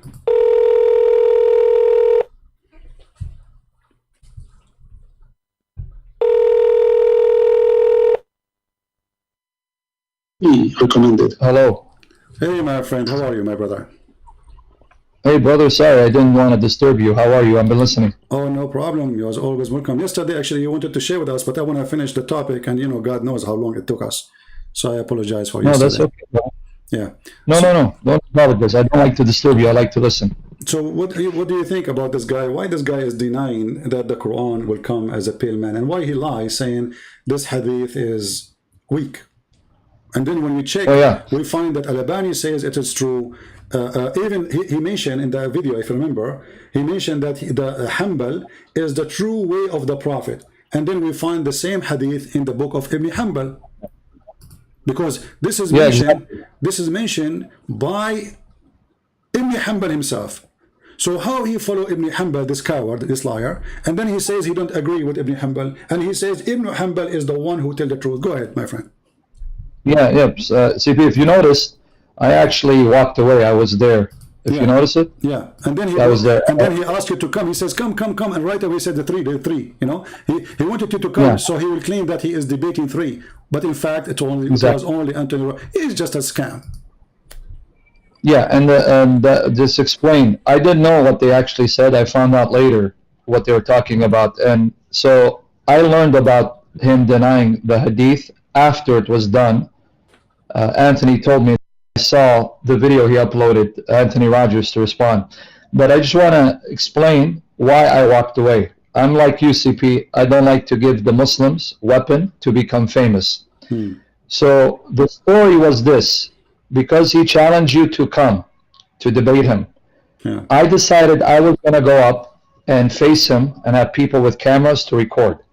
So about a month ago, I was there but David Wood contacted me. He said, don't go confront him yet, because a team was going to go out to San Diego to debate Black Hebrew Israelites. So Saturday, David Wood's team came in.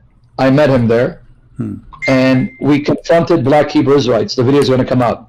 And then we were told, just to give, and I don't want to take too much information, CP, I want to know the true story about this fake. We were told that they have a booth on Saturday. I know that he's there Sunday. So we went Saturday. There was only about maybe 5-6 Muslims. In the video, you're going to see next to Uthman a Muslim with red hair and red beard. He was there Saturday. When they saw CP, it's like they saw Allah and Jibreel.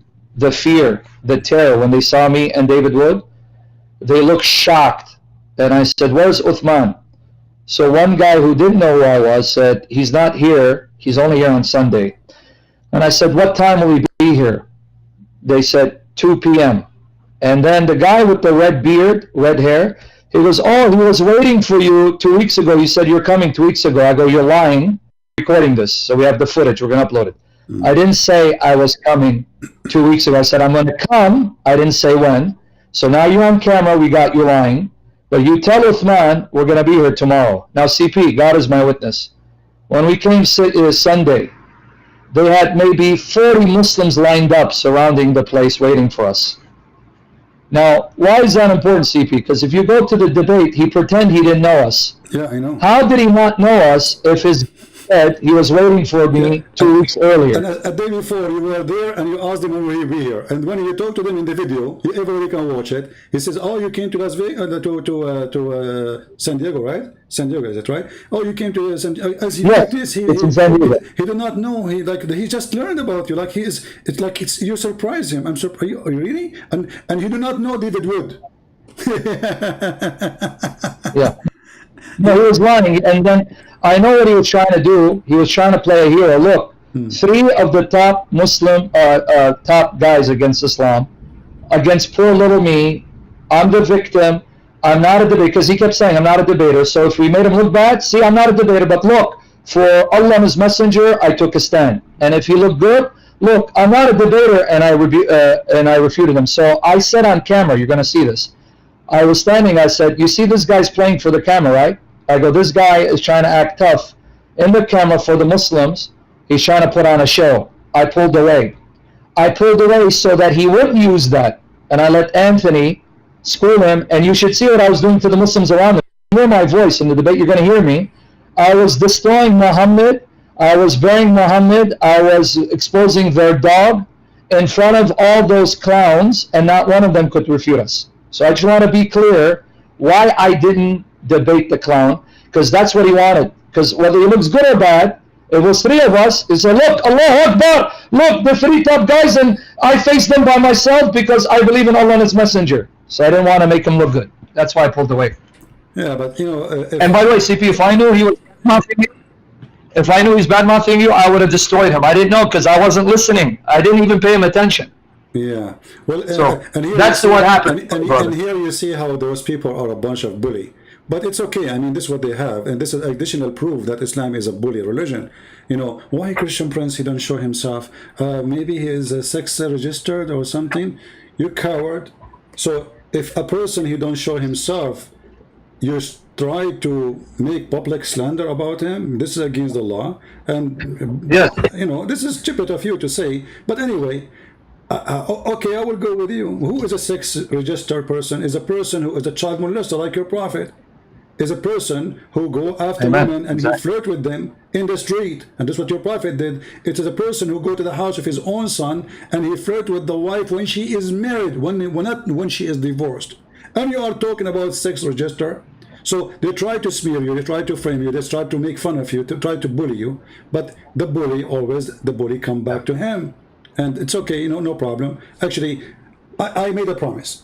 Each time the Muslims, they try to bully me, I'm going to respond humiliating their prophet. And if he did not say that, I will not be talking about Muhammad being a child molester. He just gave me the reason to talk about it. Thank you very much. You know, may Allah bless you. Good. Allah will bless you for giving me a reasons to, like now, the hadith I was showing that black people, they were writing the prophet. I don't mention this hadith, but it's being perfectly in the perfect time. Here we go. Black people writing the Prophet of Allah in a Muslim book. What you will say? You will say it's weak? I want to know why in the world a Muslim scholar he write, or a companion of the Prophet he say, that when I was with the Prophet, a bunch of black people, they start writing the butt of the Prophet. I want to know the reason for creating even this story if it's false. I want to know the reason why in the world Muslims, they accept it to be in a book. I want to know the reason if this is the morality of Islam, that their Prophet in history, and it is registered and there's witnesses that he been ridden by a human being and they are naked, and Allah did not intervene to protect him. Anyway, Exactly. And CP, I promise you, I wasn't listening. If I was there and he said something bad about you, I would have destroyed his prophet, because I wouldn't let him talk. But I didn't listen. You can go watch. I'm not listening to him, yeah, because I knew this con was trying to make us they take look bad and make them look they good. take advantage. They take advantage of you when you are kind, and if you are aggressive, they say, "See, he's aggressive." They complain, but if you are kind, Exactly. they try to bully you. Yeah, and by the way, CP, that's the second reason why I walked away. David Wood, let me tell you, David Wood, he didn't want to give him an excuse to say you guys are rude and cutting me off. But you see what kind of devil he was when David Wood said, hold on, let him finish.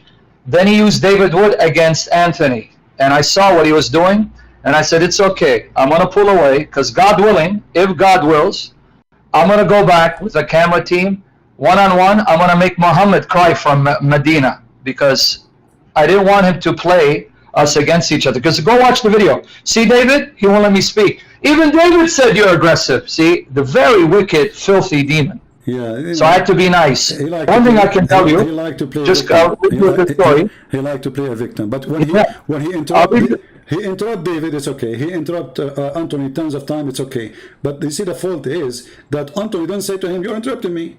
Hey, see, he don't want to tell me talk. He is the only one who say it, and that make him look like this is what they do. This is what they do. But Yep. Yeah. Anyway. No, and Anthony knew what he was doing, so that's why he controlled himself. And I'll leave you with one story, just one story. Tell you what kind of nature I have, because you have a customer coming. There was a Muslim, this big guy who was acting tough, and he saw my vein in my head, because my veins stick out. He goes, look, your aggressive vein, Miri, look. Miri, you're making fun of me. I'm going to insult your prophet. I'm going to make you cry. I go, better my vein than the life aorta of your prophet. Jewish woman poisoned him, and he said, I feel my vein cutting off, and now your prophet is in hell, and Allah humiliate him. So I go, keep talking, watch, I'm going to make your prophet cry. Yeah. Anyway. See, so they saw we're not afraid of them, because they thought we're going to be afraid. There's 40 of them, but glory to Jesus, no. So this is what happened. He knew you're coming. He was lying, but I will get him one-on-one, God willing. That's all I wanted to say. But you got a customer. Adnan wants to call you. He wants to talk to you about why you need to go there.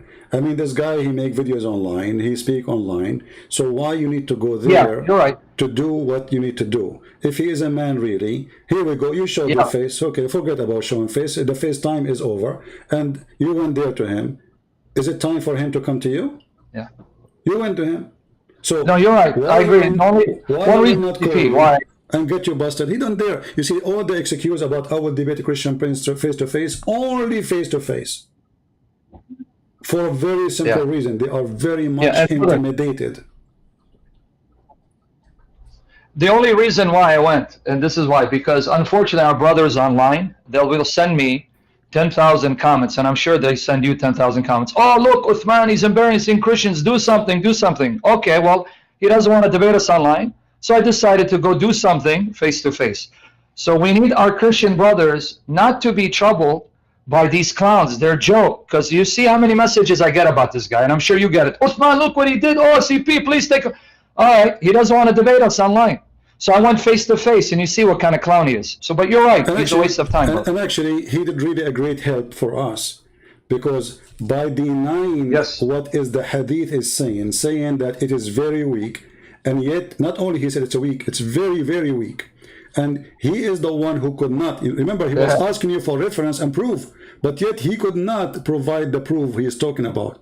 Same time, we have now a question for all the Muslims because of him. why then, if this is true that this hadith is Amen. weak, why some of you says it is good and some of you says it's not? Is it a moody religion? Is it up to you? Is it up to this guy and that guy, or it's up to Allah and his prophet? Did Allah preserve what Muhammad said, or he did not? Obviously he did not. And when you say that this is a very weak hadith, are you saying to me that we are very liars Muslims who lie about our prophet, who make up stories about our prophet, and we put it in our book and we say our prophet said? So again, you are pointing your finger at yourself, saying that don't listen to Muslims what they say about the prophet, because the Muslims are the last one to tell you the truth. This is what weak mean. We are Muslims, we lie. We love to do it. Yeah. And this is a By the truth. way, brother, I made available on my blog, just to leave you this one important, I made available for those who can't read Arabic. It's on my blog. It's right there. I made available the hadiths and the scholars here. For example, just for those of you who don't read Arabic, I took the scholars about this Quran appearing as a pale man. I sent you a link, CP, here, just real quickly. It says, this hadith, it was narrated from Buraidah, that the Prophet said the Quran will come on the day of resurrection like a pale, and will say, I am the one that kept you awake at night and made you thirsty during the day. Now watch this, the classification for the non-Arabic speakers. Narrated by Ibn Majah, classed as Sahih by Al-Busayri in Al-Zawaid, and by Ibn Hajar in Al-Matalib Al-Aliyah. There you go. It's there. So guys, We have tons I of made it evidence. available for you guys who don't read Arabic. Yeah, it's there in my blog, Answering Islam blog. I gave CP the link. I made available for those who know Arabic. He lied through his teeth. Some said Sahih, others said Hassan. He's a liar. But CP, I just want you to know you are a warrior. I look up to you. You are my teacher, and I love you, brother, for the sake of Jesus. Thank you, my brother. Thank you. You know, I do my best, and I appreciate all of Keep you. praying, brother. Take care. God bless you. We love you, brother. You are a hero. God bless you. Thank you. Take care. Take care. Well, let me shorten the link, which is our brother Sam, he posted. And it is in English, which is good. And then here we have a question for all the Muslims. Why, you Muslim, you say to us something, and you're a scholar, they say something else? Who is lying here? Somebody is obviously lying. Who? Let me pause the link. Give me a second.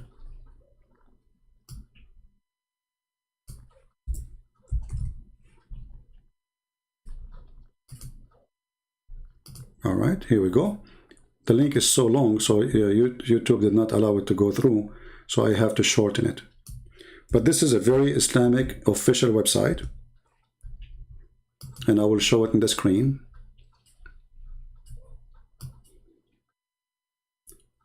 Will the Quran testify in the day of resurrection, etc.? You can read the rest. And they are mentioning the same hadith Anthony, he was quoting for this chicken. And is it authentic or it is not? Read and be first-hand witness. And the good thing is that this is an Islamic website, and this is the scholars' website, and they are the one who is qualified to answer about things supposedly. So why they are lying?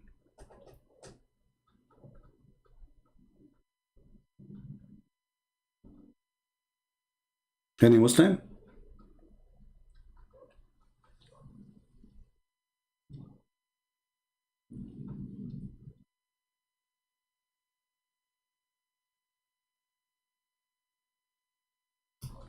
Anyway,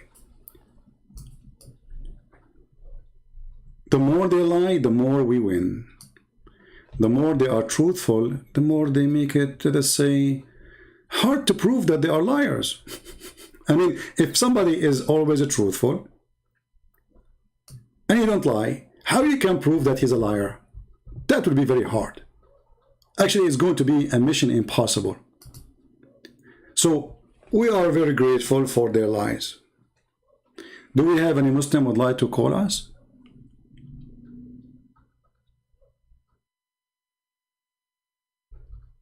Anyone? Adnan Sharif, pick up Paltalk. Okay, hold on, Adnan. We have a Muslim, his name is Adnan. But I think Adnan is the same guy who called just to insult. He just changed his name from time to time. Yeah, I think it's the same guy. Let us try it. Let's give him a chance. And be careful, you insult me, you will bring an insult to your prophet. Don't make it personal. Be professional. So I will give this guy a chance. It says call rejected. Why you are rejecting the call?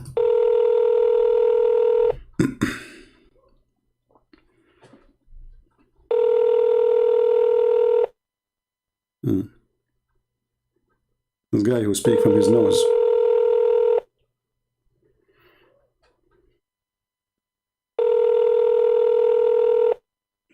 Answer.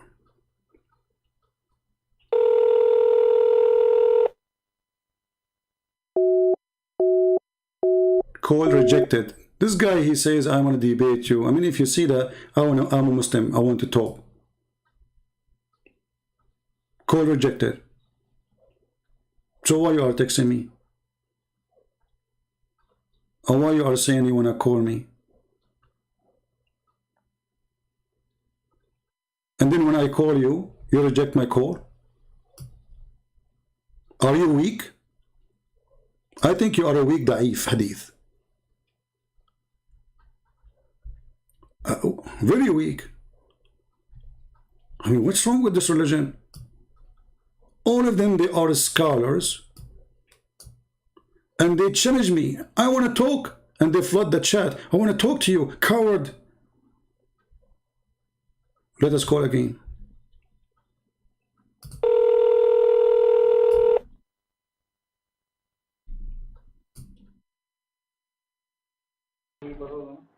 Hello? Hello, how are you? I'm fine, my friends. Finally you answer. That's wonderful. How you can help us? I was calling you before, you are not picking up the call.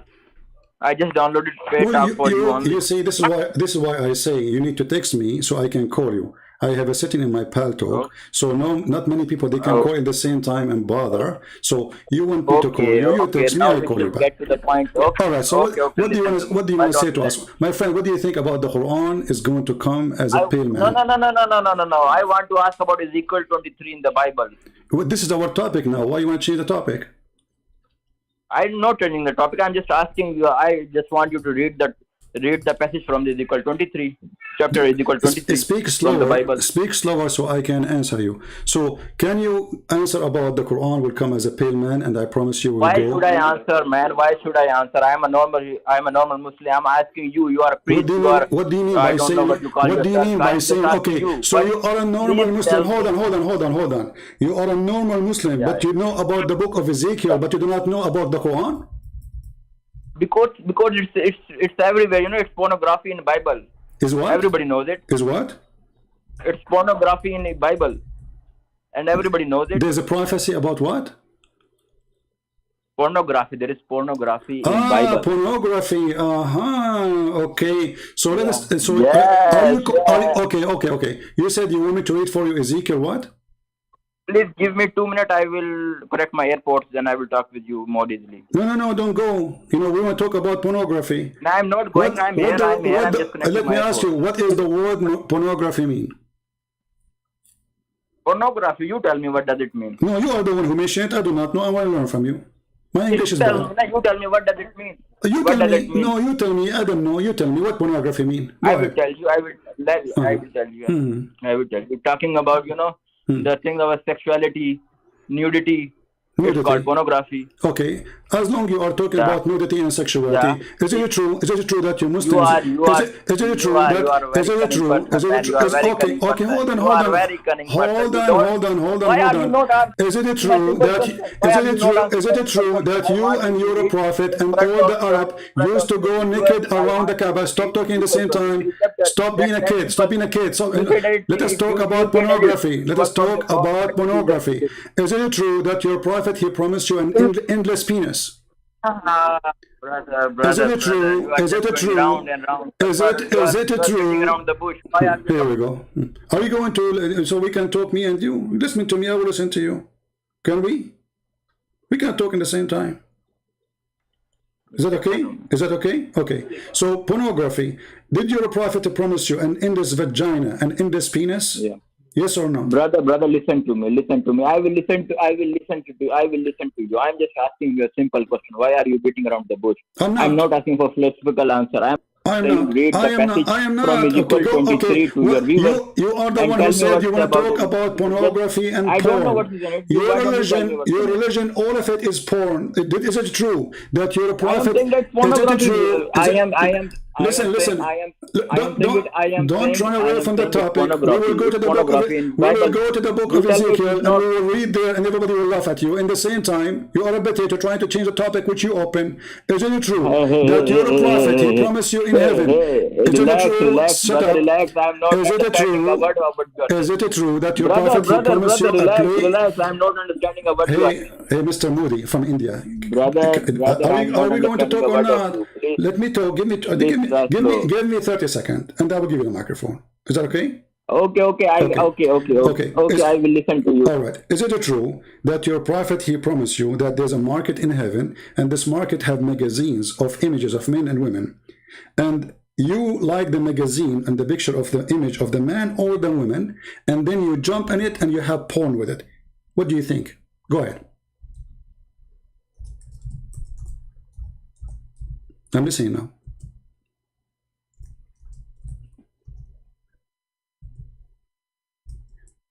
Are you there?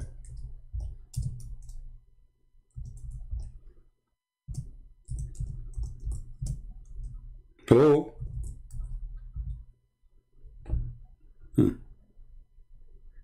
He's gone dead. I mean, look who is talking about pornography. Are followers of a prophet who is a child molester, who promised them a paradise full of a Playboy magazine. Let me call him again. Maybe he is using the Wi-Fi of his neighbor as usual.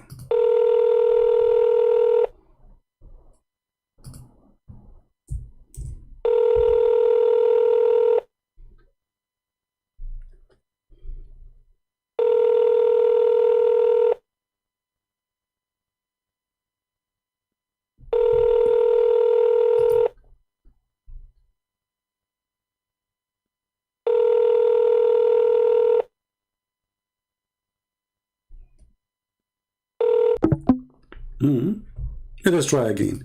Maybe the magazine, maybe he's busy with the magazine of Allah Prophet.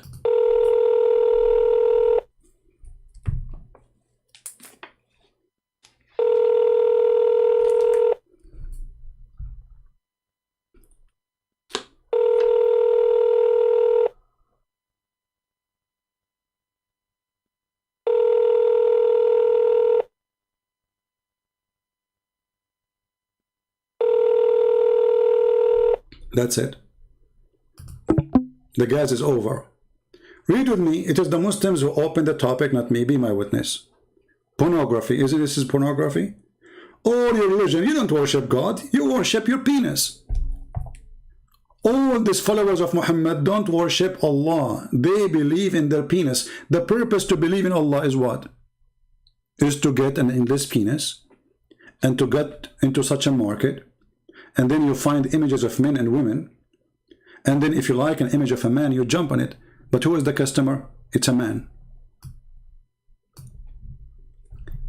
So whenever a man he desire, who is the one who desire the image? A man. But the images are images of what? Men and women. Is that porn or it's not?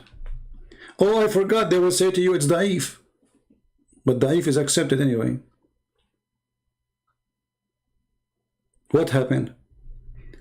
Let us go. And you know, the funny, those, especially those who call me, Muslim call me from Pakistan or India, they want to talk. They think by talking too much, they win. But it doesn't work this way. Answer, my friend, answer.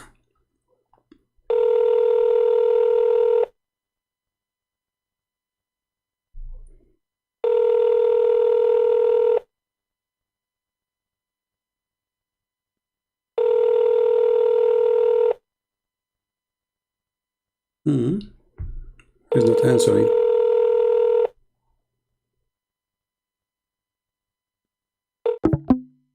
How many times we need to call, my friend? Come on. Adnan, did you say inshallah before you speak to me? Because, my friend, if you don't say inshallah, you cannot make this call. So say inshallah and I will call you. My call is not connecting.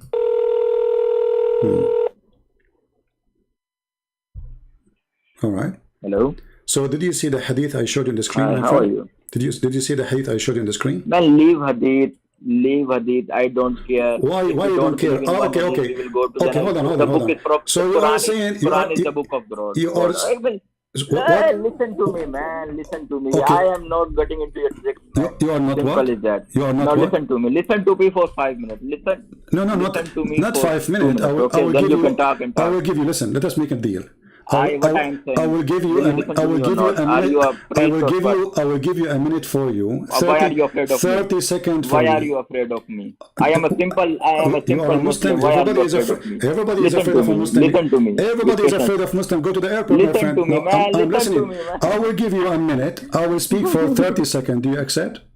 Minute for you, 30 seconds for me. You can talk. You can talk. You is that okay? That you will give answer to my is that okay? 30 seconds for me, 1 minute for you. Is that okay? It's okay. You can take minutes, Okay. but I am just saying you. Why? All I right. will ask some simple questions. You will answer my simple question, simple English. I'm That's going all. to put. Hold on. I'm going to put the timer on the screen so everybody can see that your 1 minute is over when it's over. Okay. Let me put it in the screen. Hold on. Give me a second. I am not seeing YouTube because I'm calling you, so I don't. Yeah.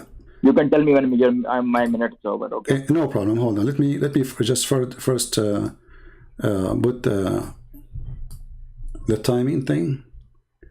Let us see. Where is the timing? There's a timing clock where we can have it. Here we go. Okay. I'm going to make the timing. Let us see. Okay. 60 seconds for you. Okay. All right. Let me give a second, please. Here we go. All right. And now it's in the screen. Go. Your 1 minute is started. Okay. So I have some simple questions. You will answer in simple English. Okay. All right. The first question is how Jesus was born. How and Jesus? Jesus, your God. Okay. And let me finish. And did Jesus said in Bible in simple English that I am God and worship me? The third question is did your God died on cross?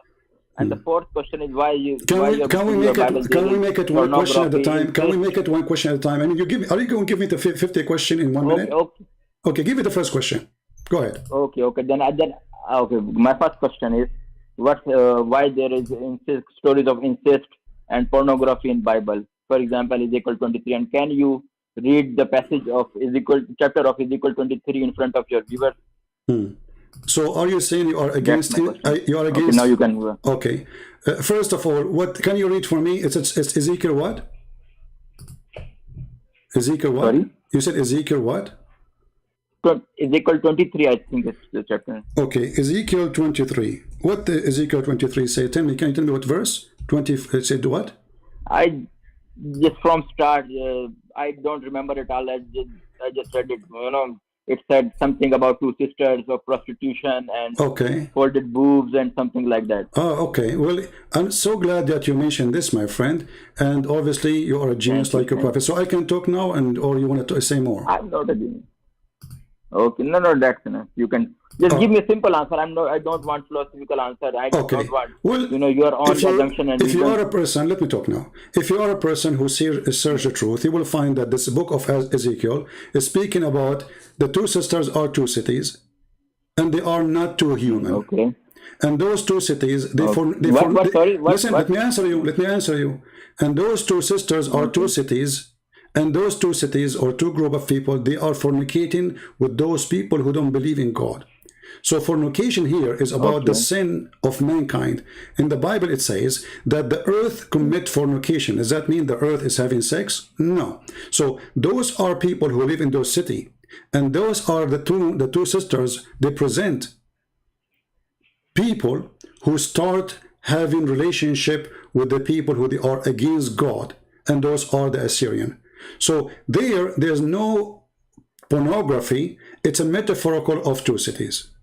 Now, as long as you mention to me pornography, and you mention that you are against it, and you are saying you are against incest, is it true in the Quran it says that وَجَعَلْنَاهُ نَسَبًا وَصَهْرًا, and the interpretation saying that if you have sex with your daughter from a woman from adultery, and then you are allowed to have sex with your daughter from adultery too. What do you say? Now I can talk? Huh? Now I can talk? Yeah, I'm asking you now. I answer you about Ezekiel, all right? Yeah. Now I'm asking you, is it true that you can have... Let me say, first of all, I am not a a mufti or sheikh. That's for Shaykh Uthman. I don't care. With him, he will give you the answer. I am a simple Muslim. Shaykh Uthman, hold on. So are you saying to me, okay, let me make it clear. You said you will listen this is not an excuse. You call me, you call me saying that you are a Muslim, and I said no problem. That's the point of all of your Christians. So now, okay, I want to do this. Okay, guys, ask Shaykh Uthman, can you, by your voice, ask Shaykh Uthman to challenge me to read what I am showing on the screen? Can you? You cannot answer. I understand. You are just a potato. Okay. I don't know. Shut up. Stop making excuses. This is tafsir. Let me talk. Insist. This is tafsir al-Qurtubi. I answer your question. Now it's my time to ask you the question, and you refuse to answer. I feel sorry for you, man. I feel sorry for you. In Islam, you can have sex with your daughter from adultery. Tafsir al-Qurtubi. You can laugh at yourself, no problem. A monkey, no problem. Tafsir al-Qurtubi. Here we go. I muted you. Potato. And they said to me, why you mute a Muslim? Here we go. He's acting like a goat. Tafsir al-Qurtubi, chapter 25, verse number 54. وَجَعَلْنَاهُ نَسَبًا وَصَهْرًا. And here they are explaining that Allah made it lawful for a Muslim man to have lineage only from marriage. If it is not from marriage, he can have sex with the mother and her daughter. فإن كان بمعصية كان خلقا مطلقا ولم يكن نسبا محققا. ولذلك لم يدخل تحت قوله حرمت عليكم أمهاتكم وبناتكم بنته من الزنا لأنها ليست ببنت له في صح قولين لعلمائنا أو أصح القولين في الدين. وإن لم يكن نسبا شرعا فلا صهر شرعا، فلا يحرم الزنا ببنت ولا بنت، وما يحرم من الحلال لا يحرم من الحرام. Shall we translate in English using Google Translation? Peace upon him. Here we go, let's do it.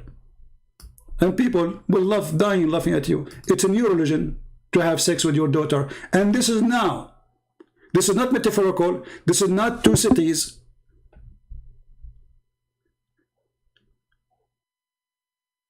The Almighty approved lineage only by marriage. If it is illegal, then nothing is forbidden from illegal.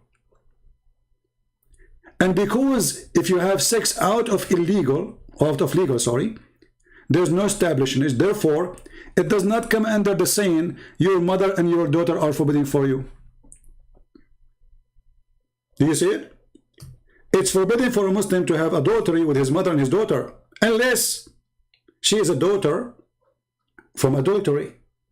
So, because this is an adultery daughter, it is not going under the verse in the Quran saying it's forbidden for you to have sex with your daughter. So it doesn't go under the command of Allah saying your mother and your daughter are forbidden from you, for you from adultery, because it is not from Allah. And it is according to most accurate, correct saying of the scholars, the most accurate. They can't say this is weak. And remember, Muhammad, he says, لا يجتمع قومي على ضلالة, which means my people will not, the majority of them, they will not agree upon something wrong. And here it says the majority, they agree with that. So the most accurate two saying of our scholars and the most accurate view of the religion, if there's no lineage by Sharia, then it's not forbidden by law to have adultery, and it's not forbidden for you to have sex with the daughter and her mother.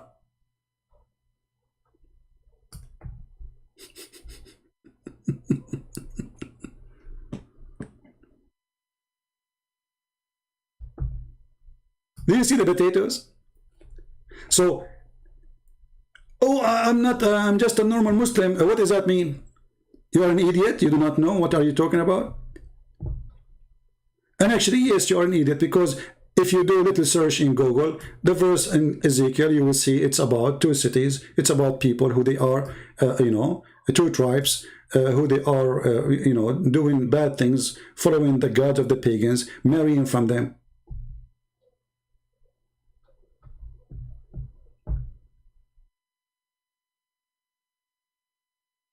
And suddenly this became fornication. When you are the follower of a fornicator, you're a prophet, he went to the house of his own son. And he flirted with the wife when the husband is not home. And he made a verse in the Quran saying, Allah said to him, why you hide what is in your heart? Have you ever heard of a God? He encouraged a fornicator to flirt with married women? So when you say to me, I'm a normal Muslim, it's just an excuse of his stupidity. Let us call him again, just for fun.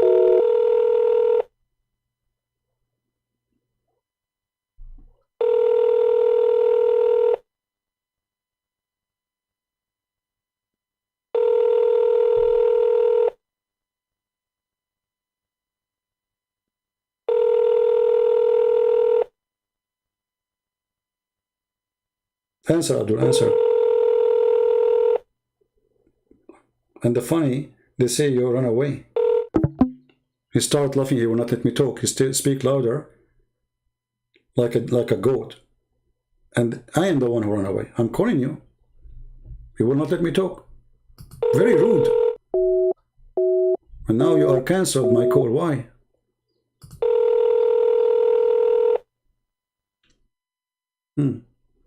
So did you hear what I said to you? Your time to answer me, my friend. Go ahead. You can have sex with your daughter if she is a daughter from a daughter. Why you disconnect the call, first of all? I am not. I just muted you so you don't keep speaking so I can answer you. You asked me to answer you, right? And now I'm answering. And then when you start answering, you start laughing, making loud noise, so you will not let me talk. Now it's your time to talk. Did you see what I showed you on the screen? That you can have sex with your daughter if she is a daughter from adultery. The mic is yours. Now listen to me. Can I answer? Yes, go ahead. Please don't interrupt. Sure, go ahead. What I'm saying, I'm not a mufti, I'm not a sheikh, I'm not nothing. I don't know anything about. I'm not some teacher of Islam or something. I'm just a normal Muslim. I don't know. I know your tricks. You misinterpret Quran. You misinterpret Hadith. I know that all of things, but I don't know the meaning. I cannot speak on that. You can talk on that with Shaykh Usman. I'm just asking you a simple question about your Bible, your religion, which you said is the Word of God. Did you believe Bible is the Word of God? I am saying. You said that the story of two girls, prostitution, and that's nothing big. I am saying that the God tells this thing in this book to his persons, that prostitution, and they fold their boobs. Okay. And they lust. Can I answer? First of all, I don't know. Hold on. You keep saying. Shut up. Here we go. No. You speak forever. Let me shut you up for a second. Now he will cry. He will say, "Why you hang up on me?" You mention something. Let me answer you. We will have a conversation. I listen to you. Do you understand me? Don't talk. Hold on.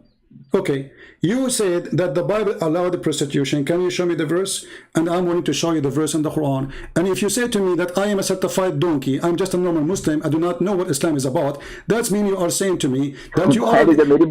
Hold on. You are saying to me that you are a donkey. You are saying to me, let me talk. You are saying to me, I am a donkey, don't ask me questions. I have no idea what Islam is about, but I'm a Muslim. Thank you very much. You just said that already. But the Quran says, if you force, it says, force not your daughters or your slaves to do prostitution, but if you force them, if they agree to do chastity, but if they agree to do prostitution, it's fine. And if you force them, Allah is all merciful. Chapter 24, verse number 33. So we have an official verse in the Quran saying prostitution is okay. And I challenge you to show me one verse in the Quran against this. And what is the punishment for prostitution in the Quran? I'm listening. Go ahead. I can show you from the Bible the punishment of prostitution. Challenge. Show me the punishment of prostitution in the Quran. The Quran here is saying prostitution is halal, as long they agree to do work as a business as a prostitute. And the verse in front of you. Now I'm waiting for your answer. Can you show me where in Islam or in the Quran it condemned prostitution? I'm listening. I know the answer. You will say to me, I'm an idiot Muslim, I do not know. Are you searching Google?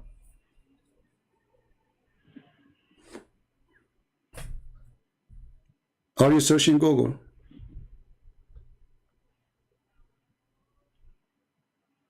Hello?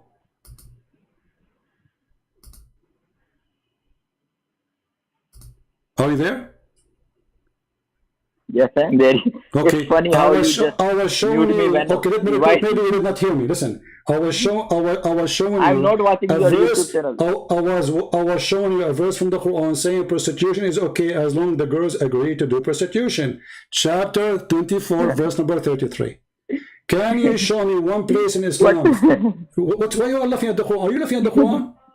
Shaykh Uthman, the potato, the chicken Uthman, he is laughing at you now. You are presenting him, supposedly he made you call me, right? So you mention his name, and look, the coward, he don't dare to call me, and you are saying to me, I have an answer to you, called my daddy, and who's your daddy, Shaykh Uthman? Is he married to your mother? Be a man, and answer the verse in front of you.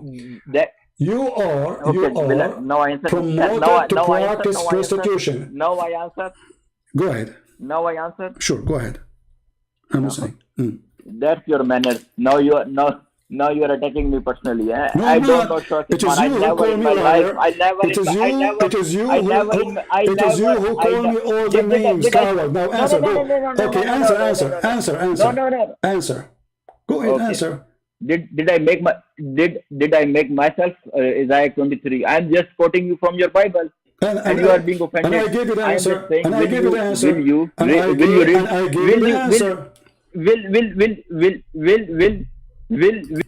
Get lost. They open a topic and they don't dare to talk about it. You gave me Ezekiel. Are we going to repeat? This is not about two women. You are donkey stupid. And this is not about a woman having sex. And you are a donkey stupid. And we gave you the answer, and you repeat the same question again because you are a donkey stupid. And you are the one who mentioned prostitution, and you are a donkey stupid. It's in front of you. It is the Quran promote prostitution. Force not your girls who they are made to do prostitution if they like to be chastity or to follow chastity. But if you force them, Allah is more merciful. What is the punishment for prostitution in the Quran? No punishment. Have you ever heard of a book of God? Does not have one single verse against prostitution. In the top of that is making license of it. And the Muslims, if you go and read the interpretation, you will see the Muslims, they open a pimp house by the slave girls who they capture them from the enemy. So each Muslim, you have 50, 60 girls for sex. And the proof in front of you. Coward. I will call you one more time. Just for fun, because there's no Muslim trying to call us. What we can do? I mean, you are out of them. This is what happened to you when you are out of customers. Okay, we have a Muslim from India. He says he wants to speak respectfully. Let us see. Oh, my friend, the guy talk truth. You have to update your Paltalk, or maybe you need to use your computer to call so I can call you. I try to call you, it doesn't work.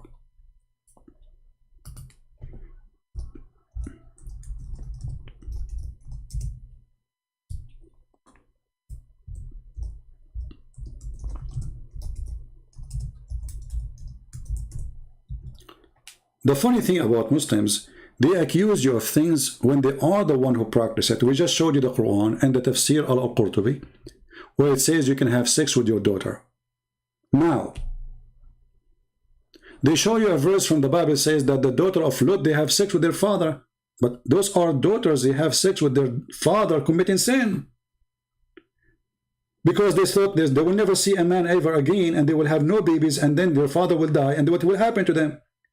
And the Bible is not defending them, and God did not say to them, have sex with your father.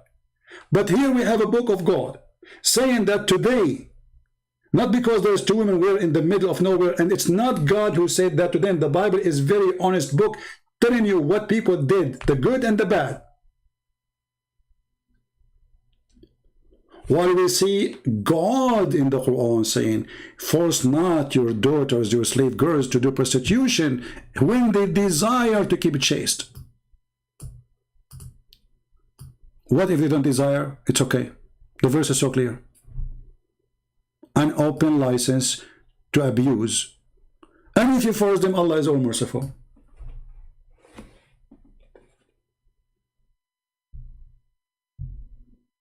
Now, if I call you, what you would do? Ha ha ha ha ha ha. I mean, all the names he called me, and the second I said to him his daddy, he got upset. See, you're making it personal now.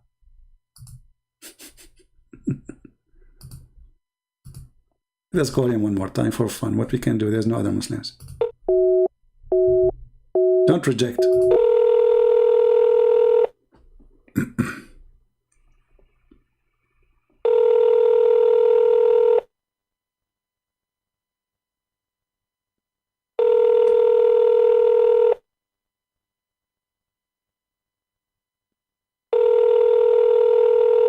Answer, Abdul, answer. Anyway, black stone kisser. They are black stone kissers, and they want to school you about paganism. They believe in Allah, Jibreel, and Muhammad, the Trinity of Islam, and they accuse you of a to be Trinity. They believe that the Quran is a living being and never been created, and they say that we have oneness God. They believe in a God says, if I want to have a wife, I will have sex with the one from us. And yet they say to us that us doesn't mean a many God. But Allah will take a partner from us. So this is a religion who speak upside down. As an example, we have a person whose name is Sayyid Hussein. He's saying to you 1 + 1 + 1 is equal to 1. Well, the Quran says that. In the Quran you will find that your God Allah saying that the Messiah is one man in the flesh, and he is the word of Allah, and he is the spirit of Allah, yet he is one person. 1 + 1 + 1 is 1. We don't believe in that. This is your Islamic Trinity. Obviously, in order to avoid the embarrassment of Islam, we say, I am a normal Muslim. Okay, a challenge. Who is a Muslim who is not normal? To call me.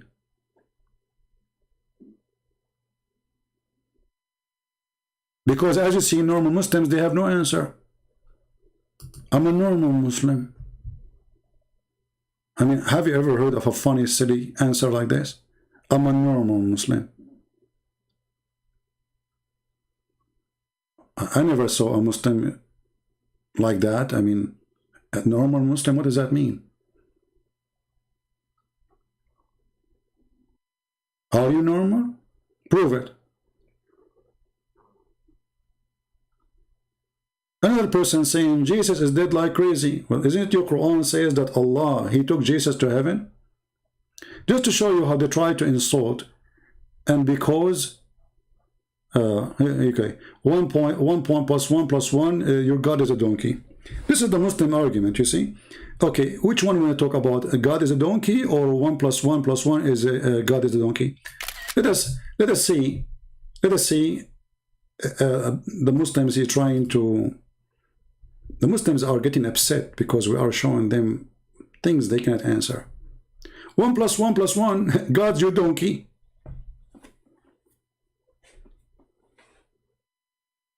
One plus 1 plus 1 plus 1, 3 gods. Your donkey. Okay. Well, obviously the donkey is your God Allah, because Allah, he says the following.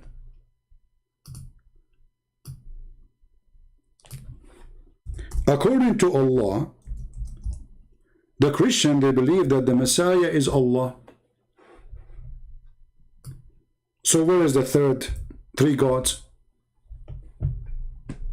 Any Muslim can answer us? Are you making fun of Allah, Muslims? Chapter 5, verse number 17. Certainly they disbelieve the one who says the Messiah, the son of Maryam, is Allah. Do you see it? So where is 1 plus 1 plus 1 plus 1? Are you saying to me that your stupid God, he do not know the formula you are putting there, and he got different formula? Because according to your stupid God, the Messiah and Allah is a one person. Who is the second and who is the third? Who is a Muslim want to help us? Because obviously your formula is different from the formula of Allah.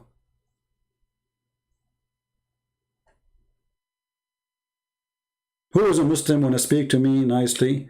We put this the clock in the screen, but for some reason did not go active. I don't know why.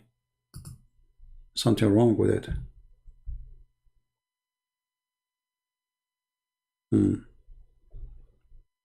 I will check it out later. It should go active when we go. Any Muslim can help us? How come the formula of Allah is wrong? None of the Christian first believe that Jesus is the Father. We don't. We don't. We believe that God the Father is a person, God the Son is a person, and God the Holy Spirit is a person. One God. If you say to me how God can be three persons, well, are you questioning the ability of Almighty God that He can be, which is impossible for you? Here you see the hypocrisy. In the same time, you see Muslims telling us that their God cannot be Almighty God. My God can be three and one in the same time. Your God cannot.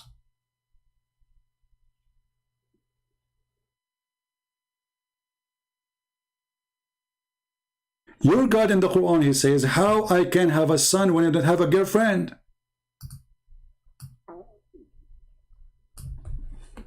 Your God cannot have a son without a woman. My God, He can. And that is telling you who is the Almighty. So when Muhammad, he claimed that his God is the Almighty, he lied. Because obviously the Quran confirmed. Allah saying about Himself, how can He have a child when He have no girlfriend?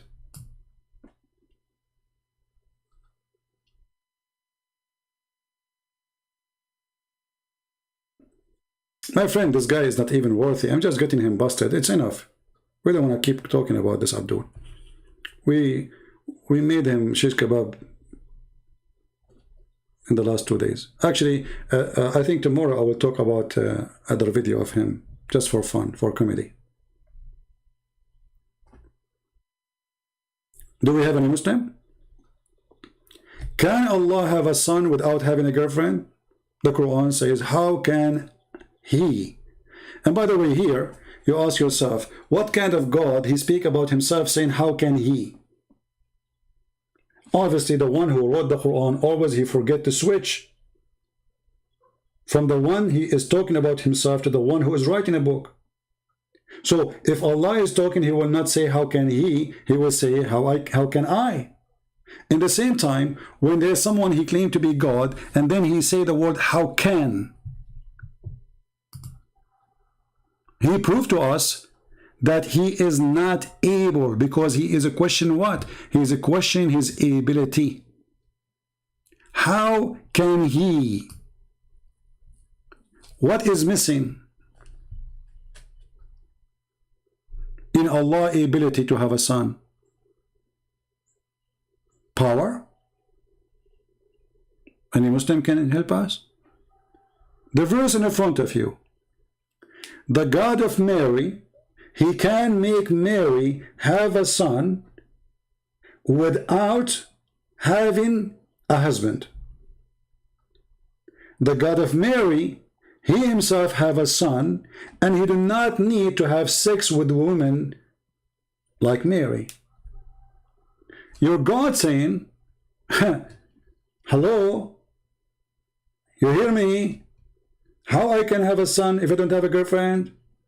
So it is impossible to Allah to have a son unless he is like us, having a wife. He need a woman, and the proof in front of you.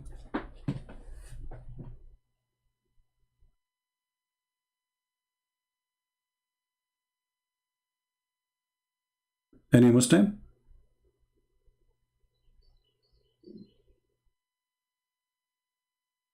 Yeah, and we know the Quran says that the Muslims worship, the Arab, they worship 3 daughters of Allah. Then you need to ask yourself, what was the religion which believed that Allah have 3 daughters? Who was the wife?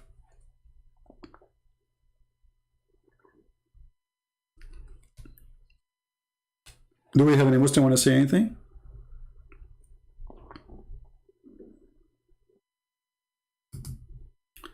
We have a Muslim saying he is proud to be a Muslim. My friend, as long as you are proud to be a Muslim, I'm going to give you an opportunity to call me and tell me what makes you proud to be a Muslim. Can you do that?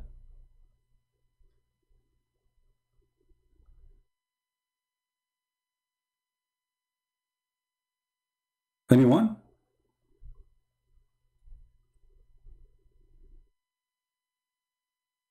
Who of you is proud to be a Muslim? I don't think so. We just asked the guy about Islam. He said, I am a normal Muslim. That is not an answer of a proud Muslim. Each time we ask a Muslim about his religion, they find all the excuses in the world to run away from the question. When we show them an authentic hadith, they say it is weak. Again, a sign of being embarrassed and ashamed of what your prophet said. As an example,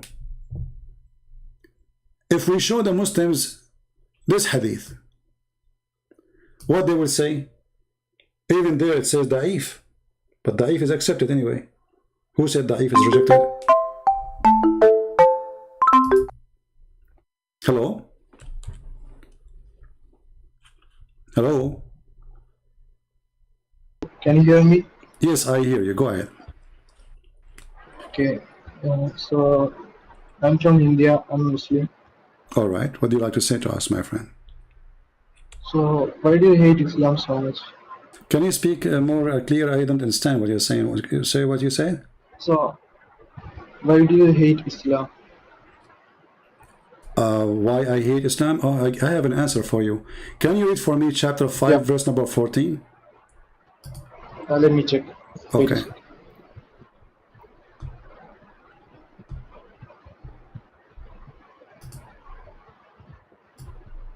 Chapter 4, verse. Chapter 5, verse 14.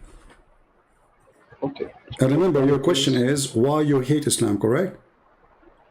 Yeah. Okay, read the verse for me. 40. 14. Chapter 5, verse 14.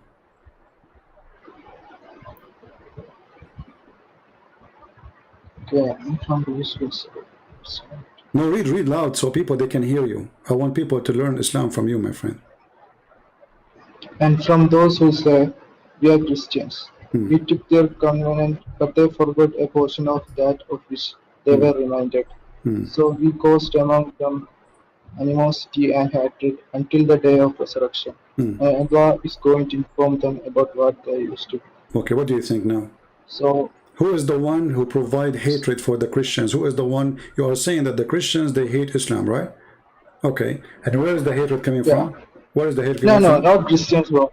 Why you hate Islam? Okay, my friend, I am one of those Christians. The Quran saying Allah will spread hatred between the Christians. Okay. So we are not. Okay.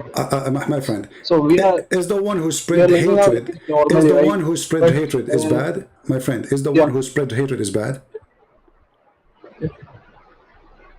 Christians, we are Christians. Is the one who spread hatred is bad? If a person he spread hatred, is he bad or good? He's bad. Okay, Allah he says, I spread hatred. The verse in front of you. So you just said Allah is bad. Wait a second. He doesn't say that. It says that. It says, and we increase and we provide hatred and enmity between them. What translation you are reading? It says that in front of you. This is Yusuf Ali. This is Yusuf Ali. He says, so we strengthen them with enmity and hatred between one and other until the day of judgment. And you agree that the one who spread hate is bad. Allah is the bad one. Thank you for saying that. No, bro, it doesn't say like that. I'm reading the same Quran, right? Okay, read it. Here we go. It says, okay, does it say that Allah, he strengthened the Christians by hatred between each other? No, Allah doesn't make them hate. What? It is saying that those who call themselves we are Christians, they forgot the portions which they are reminded by God and the Prophet He sent. They forgot about the truth, the portions of truth, and they spread animosity and hatred. Allah is going to inform them on the day of judgment that you spread animosity and hatred. Yeah. So Allah will spread hatred between the Christians. Okay, so Allah will spread hatred until the day of judgment, and you are the one who said to me the one who spread hatred is bad. Yeah, okay. He lost the Christians. Huh? Believing in Jesus, the Prophet, as a God. Okay, but you are the one who said, you are the one who called me saying why you hate Islam, and now Islam saying to you, Allah, He made the Christians hate Islam. That's what the no, bro, I never and not only that, Allah, He made the Christian, Allah, He made the Christian hate each other. No, bro, it doesn't speak like it's that. In front of you. I already explained. You did read it already 4 times, my friend. It's in front of you. It says, and so we string them with enmity and hatred. And you are saying to me, doesn't say that. To you. You can see. Doesn't matter what translation you're reading. Give me that. Give me a translation. I will put it in the screen. What translation you're reading? Okay. Hold on. What the name of the translator? Give it to me. I will put it in the screen. Okay. I'm sorry. Yeah. Where are you going?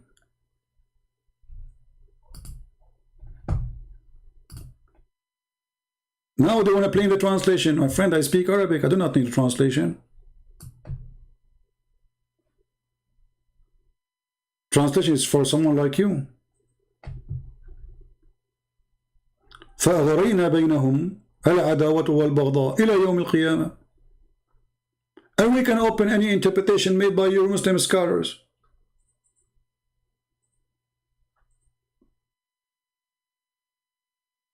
So now we have to hide behind translation. Okay, what translation you are reading? He didn't know. He hung up. I don't know why.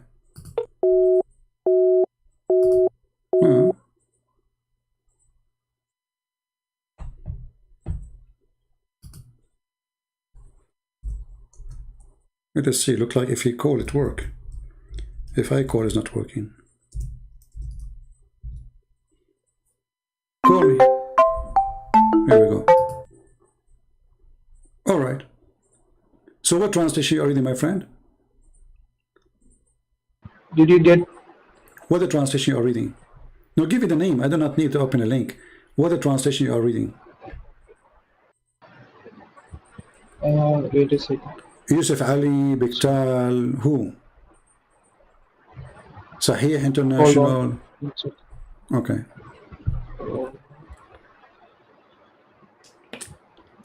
Ian Sahih. Sahih International. Sahih International, that's wonderful. Here we go. Let us go to Sahih International. We'll open it in a second. Bingo. Here we go. Thank you very much for saying, for helping us. This is Sahih International English. Read it for us. Here we go. It says, read with me. So we caused among them animosity and hatred. I mean, this is even better. And hatred entered the day of resurrection. So Allah, who is the one who caused hatred? Allah. This is the translation you choose for me. No. This no, is I'm reading the same Quran, bro. Why is my friend, you said Sahih International. This is Sahih International. Yeah. Okay. It says. So it says. So we caused. Let me show everybody. Here we go. Here we go. It says Sahih International. Okay. Okay. I'm reading the same Quran here with my phone. No problem. I'm seeing different words. Sahih International saying, you are the one who told me Sahih International, so we open Sahih International. It says, so we caused among them, we caused, who is the one saying we caused? Allah. So we caused among them animosity and hatred until the day of resurrection. What I am reading is different one. It doesn't say like that. It says they did animosity and destruction. So Allah will ask them, why did you do that? Okay, my friend. Okay, my friend, let me ask you. Yeah, you're making it different. Okay, I don't know what translation you're reading, because obviously if this is a translation you don't agree with. Okay. I am using an app from Play Store that I downloaded. Okay. Al-Quran, it's called Al-Quran. You are using an app. Okay. When you asked about which Quran you are reading, so I just check the settings. So it says Ian Sahih. Sahih International. It says what? That's what I'm doing. Ian Sahih, which is Sahih International in brackets. Yeah, Sahih International. I don't know. This is in the front of me. This is Sahih International. We can put for you any translation. Doesn't matter. Okay. Do you like me to show you the interpretation for the verse by scholars? No, I already got the interpretations. No. Why not? Like, if there's a scholar you like, maybe he's like. Can I interpret it again? Can I interpret the verse? Can you what? Can I interpret? Oh, you give interpretation for the verse? You are a scholar? Can I? You are a scholar yourself. And from those who say we are Christians, which means people who call themselves Christians, we took their covenant, but they forgot a portion of that. So the prophet was sent to them, and they forgot the portions which they were reminders they forgot. And we caused among them animosity and hatred at the day of destruction. So, and Allah is going to inform them about what they used to do. That's it. Where is the meaning? So Allah, He will increase enmity and hatred. Why Allah want to do that between us? What kind of God His God is? Because He's controlling the faith, no? He's what? Controlling the faith, so... He's what? If you turn Muslims, so if you are Christians, you are currently spreading the hatred, by worshipping the Prophet as a God. So when you turn Muslims, if I say to you, that Jesus is God, hold on, but here the verse in the Quran saying Allah will spread hatred. The Quran saying Allah will spread hatred between us, not the Quran saying the Christian will spread hatred. The Quran saying Allah will spread hatred. So who is the one who put hatred between us? It is Allah. God. Okay. So Allah is God is controlling our lives. Okay, hold on. Faith, so is it true that the shaitan has spread hatred between people? Yeah, it is true. Shaitan spread hatred. Okay. So now Allah He spread hatred. Allah He spread hatred, and shaitan spread hatred. Which one is Allah? The first one or the second one? Because now we cannot recognize. Allah created Shaitan, right? Allah created Shaitan. Shaitan is not another entity. No, but this is not the question. This is not the question, my friend. This is not the question. If Shaitan spread hatred, and Allah spread hatred.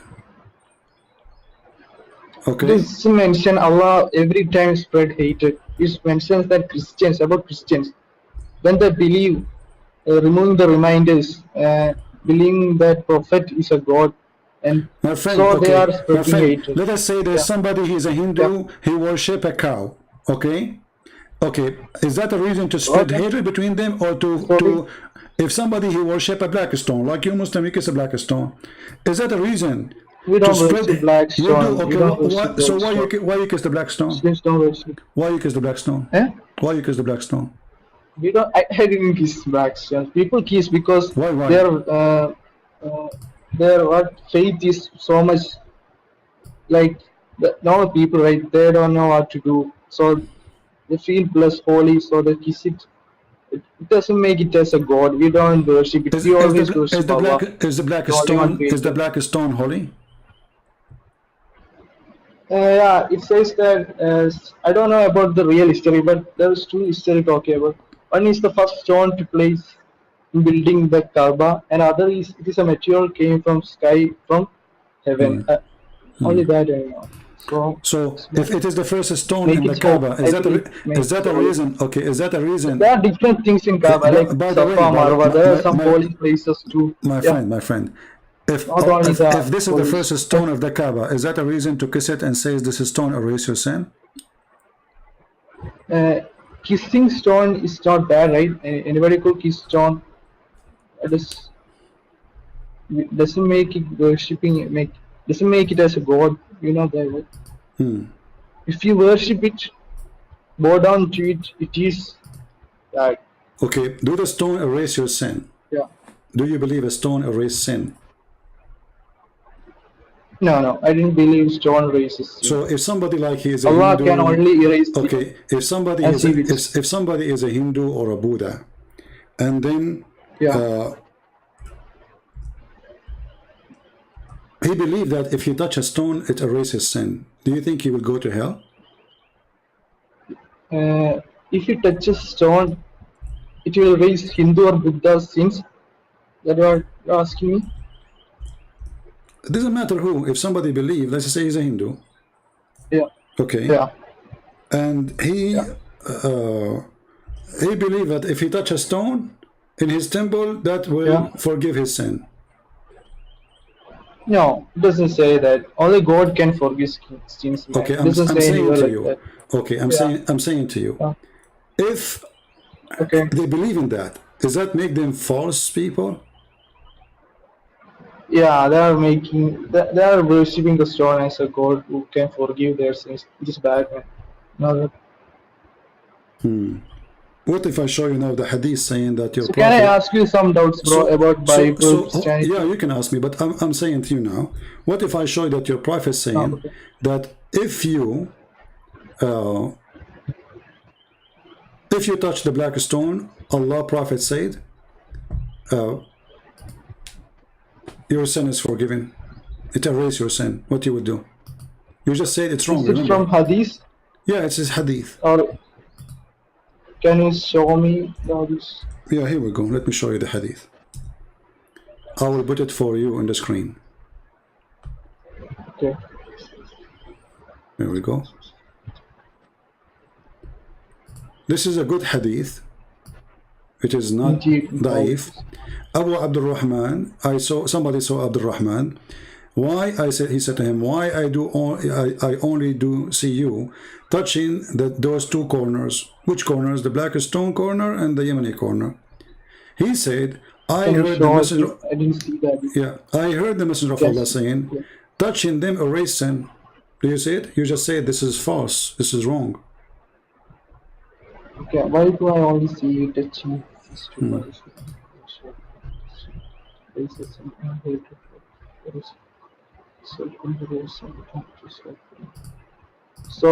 hadith, right? Is it what is the what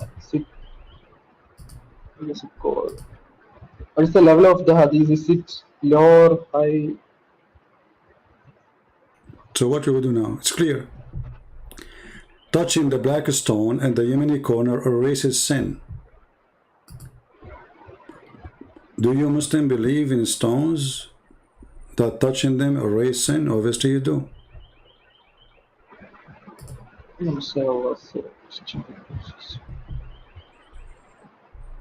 This is really mind blowing.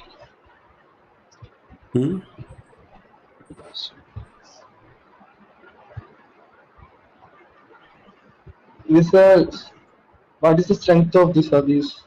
Is it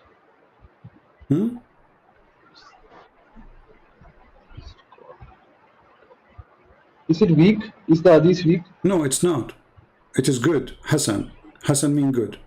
Hassan. Hassan, yeah. Sahih Bukhari? No, this is An-Nasa'i. Sorry. And you can believe every hadith. You know, people wrote it from Prophet. They heard from Prophet, but not everything is true. You know? So we people take it in our mind which is truth and consider this. You can ask me anything about Quran, I will explain. I can ask you about anything about the Quran. You can answer. Okay, choose for me. Choose for me a chapter. You know it very much. You ask me one. Yeah. I'm not going to ask you. I'm not, my friend. Can I ask you are a nice person. You are a nice person. Give me a chance to, alright? Huh? Yeah. You are a nice person, and you said you can ask me. You can ask me any question. I'm not going to ask you a question. I want you to choose for me anything from the Quran to prove that Allah is God. If there's any proof in the Quran to prove with you, according to your knowledge from the Quran, that He's God, there's something you can use. Go ahead. Surah Al-Fatiha, the first surah.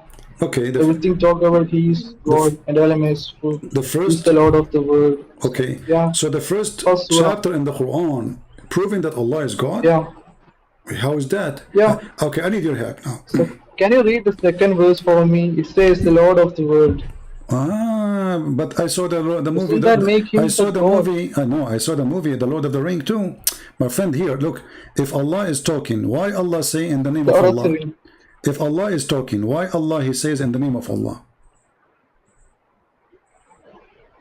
In the name of Allah. In the name of Allah. No, yeah. The name of Allah. Bismillah, right? You're telling me about Bismillah, right? Yeah. Who is the one talking there? Yeah. Bismillah means we are going to read in the name of Allah. Okay. Who is the one who's talking? Not in the name of other people. Who is the one who's talking? No, man. Bismillah means we are going to read Bismillah in the name of Allah. I get it. We are going to start the surah. No, it is part of the surah. No, in the name of God. No. No. It's part of the chapter. It's verse number 1. So, Bismillah in the name of Allah. Who's talking? I know. Okay, who's talking? People, my friend, why it's hard to say? Okay, who is talking there? Who is the one who said Bismillah? So, let me explain about that. Let me make it clear. No, just tell me first. Just tell me first who is talking. Just tell me. Yeah. No. The Quran does not start because this is not the first chapter in the Quran. This is wrong. And this is not the question. I don't know about that. Who is the one? This is the first chapter in the Quran. No, my friend. The first chapter Muhammad received, it was when Allah He sent an angel and He squeezed him and He said to him, read. You know the story, right? He was in the cave and then the angel squeezed him and He said to him, read. This is the first Can you say it one more? Which story? The story, Allah He sent Jibreel, and then Jibreel squeezed Muhammad 3 times. Each time He said to him, read. This is the first chapter in the Quran. The Muslims, they changed the Quran. They put this one in the front. Yeah, that's true. That's true. Okay, that's true. So change the Quran. That's this Quran is put together, and the first surah is now Fatiha. So we start with Bismillah. Okay, no. Does that make sense? Who is the one saying Bismillah? We people, Muhammad. Bismillah ar-Rahman ar-Rahim. Are you saying that this is not Allah talking? This is Muhammad making his own Quran? No, man. Starting with Bismillah. So who is talking? Okay, in the name of God. Okay, starting in the name, it says Bismillah. Who is the one talking? Who is the one who said Bismillah? Every people on this earth can say. My friend, Bismillah. I'm not asking you if you can say it or not. I'm saying the author of this book. Who is the one who said Bismillah? The first one who said Bismillah. This book is God. God's. Okay. So are you saying Allah, okay. Allah is the author of this. Okay, my friend, are you saying the word who said Bismillah, the one who said Bismillah is Allah? No. Who is the one who said Bismillah? He's teaching the people to start everything with Bismillah. So a great example is where it says no, hold on. Don't say to me it's teaching. It says this is the first word. He did not say I'm going to teach you. He just said Bismillah in the name of Allah. Who's talking? Allah. So don't tell me he's teaching. Let me explain. Let me explain. So everything started with Bismillah. So Allah says, Bismillah ar-Rahman ar-Rahim, saying the name of God. So you just said Allah saying, Got it? you just said Allah saying. Start everything with the name Okay, of God. Hold on. Not any Hold other. on. This is Quran. You cannot add words. Are you adding words to the Quran where it says start No, with we can't add words. Okay, so it's not there. Why you are adding it? So it says in the name of Allah. So how this is Allah is talking? Oh, okay. How Allah is talking and then he says. Bro, wait. Hold on a sec. Hold on a sec. Who is the one who says thee You alone came we to worship? the surah. You asked me. Hold on a sec, bro. Can I? So we came to the surah because you asked me a question. Where does it say God is? Where does it say Allah is the God? So I showed you. No, that's not the question. That's not the question. The question is. No, my friend, you are not listening. Listen carefully again. I will give it a Does chance. that prove, can I clear this? How Does you that can prove this surah? forget about my question. The God? First question, obviously you did not get, but I will repeat the question story. Forget it. Okay, So can you show me? Can you show me any proof from the Quran that Allah is God? Yeah, this first surah I showed you. Yeah, can you read the second okay, ayah? so now if I say in the name of Allah, so now if somebody says in the name of Allah, that make this God is true God, I can say in the name of Buddha. What is the proof that he is God? I'm asking you for proof. That is the first ayah. I am talking about the second ayah, bro. What second ayah? Can you read it? The second ayah is more horrible. Do you see that the name of your God is changed? Yeah, like seven ayah in Surah Al-Fatiha. So can you read okay. the second one? Okay, how Allah he says praise be to Allah and thanks to Allah. How Allah he says thanks to Allah. Have you ever heard of God? He said to himself, yeah, Alhamdulillah. Yeah. So Allah he says to himself, thank you Allah. No, but my friend, hold on. And Al-Alamin is a different story. I want to ask you. Listen. What do you want to make him God? I need your help. Ask me. What do you want Allah to tell in Quran to make him God? What do you want? Why you need what? So I can give you exactly what you want. I don't understand. Why you need what?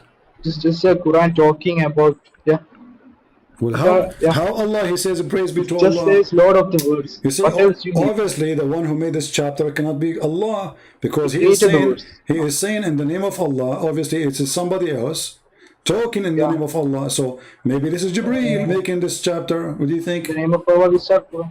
Do you think it's Jibreel who made this chapter? The second. No, bro. Jibreel making chapter. Okay, so who is talking then? Because there's no way Allah saying praise be to Allah, and then Allah he says master of day judgment, and then he says alone we worship and alone we seek. Is your translation? Allah saying alone we seek? Alone. Yeah. Allah saying to Allah alone we seek. Refusing. What? Okay. Who is the one saying we worship thee? So Allah saying to Allah we worship thee? No, Allah is saying to the people. Allah is not saying to Allah. My friend, show me where it says Allah, he said to you, say this. Is it in the verse? Nowhere. No, but this is a different chapter. We have different chapter. My friend, this is different. This is different chapter. Did Allah say this? Like when they asked Jesus how to pray, he says, say this. You want in Surah Al-Fatiha where Allah says? Okay, my friend. One in particularly in Surah Al-Fatiha about that? Okay, my friend, I'll give you enough time. Obviously, you do not know what I'm talking about. I will give you one last chance. Can I ask you some doubt, bro? Can I ask you some doubt about Christian? Go ahead. What do you want to ask me? Okay. Hold on.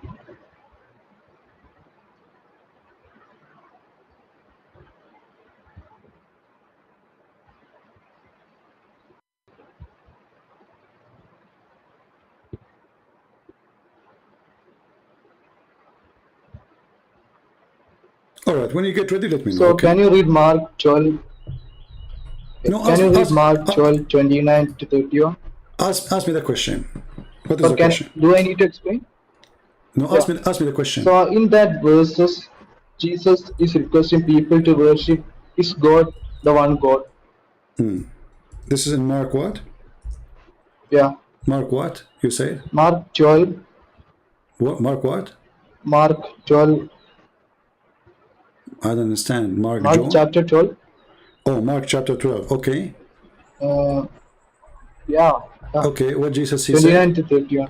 What Jesus said? Go tell me. Go ahead. I'm Jesus listening. is requesting people to worship his God. Yeah. What he said? Jesus is requesting his people to. Do I need to read the chapter? I don't understand you. Okay, Mark. I could read it. Mark 12. You said Mark 12, correct? Yeah. Okay. It talks about Jesus requesting Okay. people to believe in one God, his God. Okay. Well, Yeah. hold on. First of all, we Christian, we believe in one God, and this is a proof that Islam is a lie, because you just mentioned to me. No, bro, you believe in one God, but Let me answer it.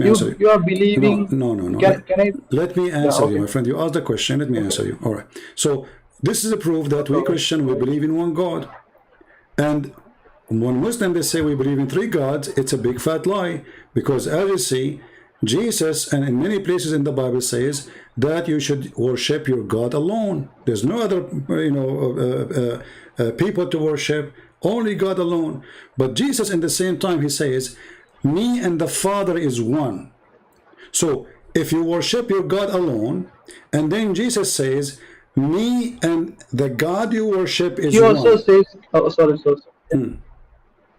You just said he is So all. can I talk about that? You He said, also says me and his companions are also one. his what? After that verse, he talk about him. Those who are with Jesus, what are they called? I understand you.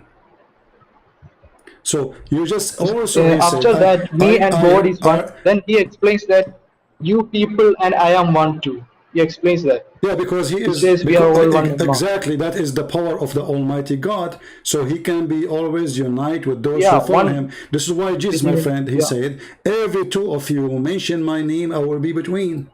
This is how Jesus can be with us. So I will be with you. I will never leave you alone. Mentions my I name. am with you. Okay, No, so now listen. Listen. Okay, where Jesus is coming from? Okay. Where Jesus is coming from? From Mary. No. This is not where it comes. Where Jesus is coming from? Mary's home. Is it true the Quran says that Jesus is the word of Allah sent down to Mary? Normally we are all sent down from God, right? Is he sent down from heaven before he became a human? Placed in a womb of a woman. Okay, but Jesus was did he come? a miracle. My friend, don't force me. I'm losing my patience with you. Did he come from heaven before he became a human, according to Islam? According to Islam, he came from no. Okay, but the Quran says so. It says that Allah, he sent his word to Mary, and that word became a man. His name is Jesus, and he have the spirit of Allah. You are denying the Quran now? Yeah, Allah sent him. You all are sent by God to earth. No, Allah did not send anyone. Allah, he sent down his word. He did not send the person. He sent down the word, and that word is Jesus. Word means son, right? Huh? No, it doesn't say. Okay, well, the verse in front of you, like chapter 4, verse number 71.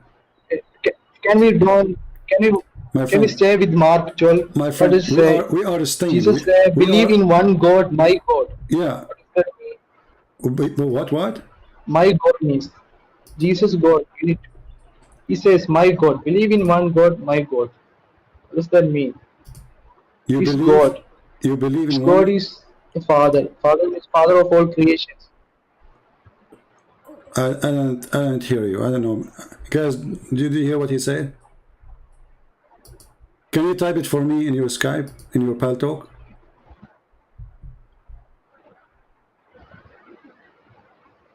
Can you hear me? Hello? I hear you. Okay. What you were saying, go ahead. Hello? Yeah, go ahead. Okay, go ahead. What you were saying? Can we stay with the verse in the Bible? Mark 12, that verse. Why you keep saying Mark John? Why you keep saying Mark John? Is it Mark or John? My friend. Can I finish, bro? Is it Mark or John? You keep saying Mark John. What Mark You understand John? it, right? What Mark John? Is it Mark or John? Mark John, not Mark John. Mark 12. Mark what? Mark. Gel? Mark 12. 12. Mark 12? What is that? Mark 12, bro. 12. What? Yeah. Mark 12, it is a chapter. Oh, come on, man. Mark Cho. Mark 12, it's a chapter. Okay, is it the book of Mark? Mark 12. Mark Cho? Yeah, the book of Mark, chapter 12. Okay. Okay, chapter 12, and what it says again, go ahead. Yeah. It says, is this, hear, O Israel, the Lord, our Lord, is one. And?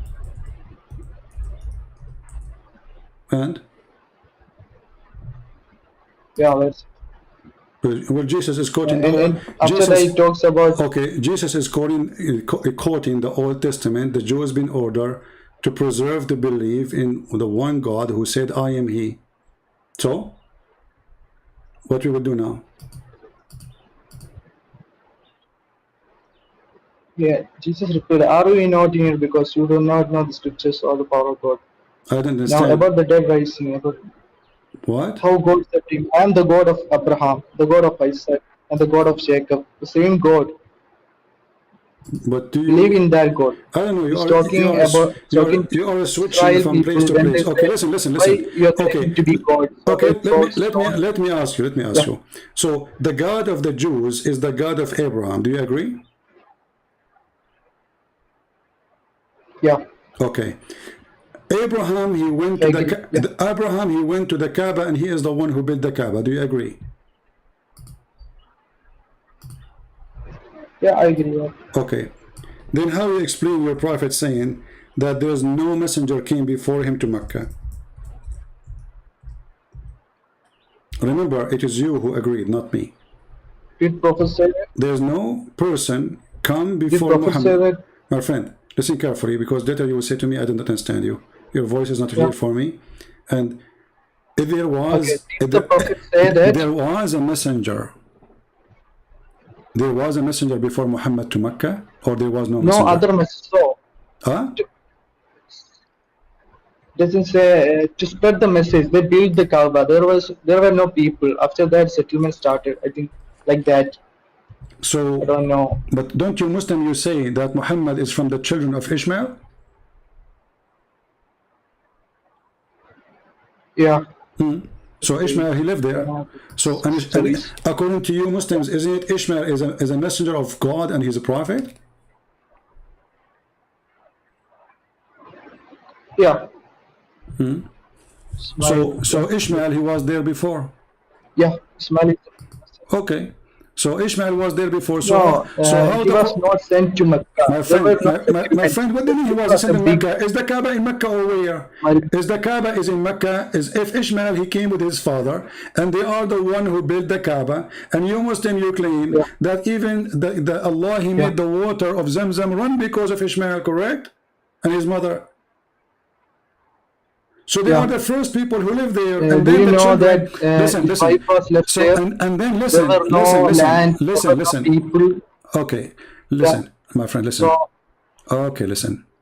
So Allah, he sent Abraham and Ishmael to Mecca. Ishmael, he, according to Muslims, he lived there, and Muhammad himself is from the children of Ishmael, according to you, correct? Yeah. Okay. Not according to me. I think they still say, yeah. What do you mean? Not according to you? Don't know the accuracy of that. I just believe in Quran. Take Hadith. It's grounded. So you don't believe that Muhammad is from Ishmael?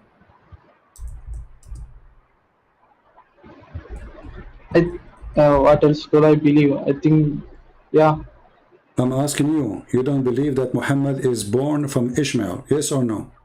Do you believe or you don't believe? I believe, yeah. You believe. So then we do not need to question if this is true or not, because already Ishmael is there, already Abraham is there, and Ishmael himself now he have a family and he have people, and he is, listen, and he is the messenger of Allah sent to Mecca. Okay, but the Quran says that there is nobody before you came to Mecca. Read it, chapter 34, verse number 44. 34 verse number.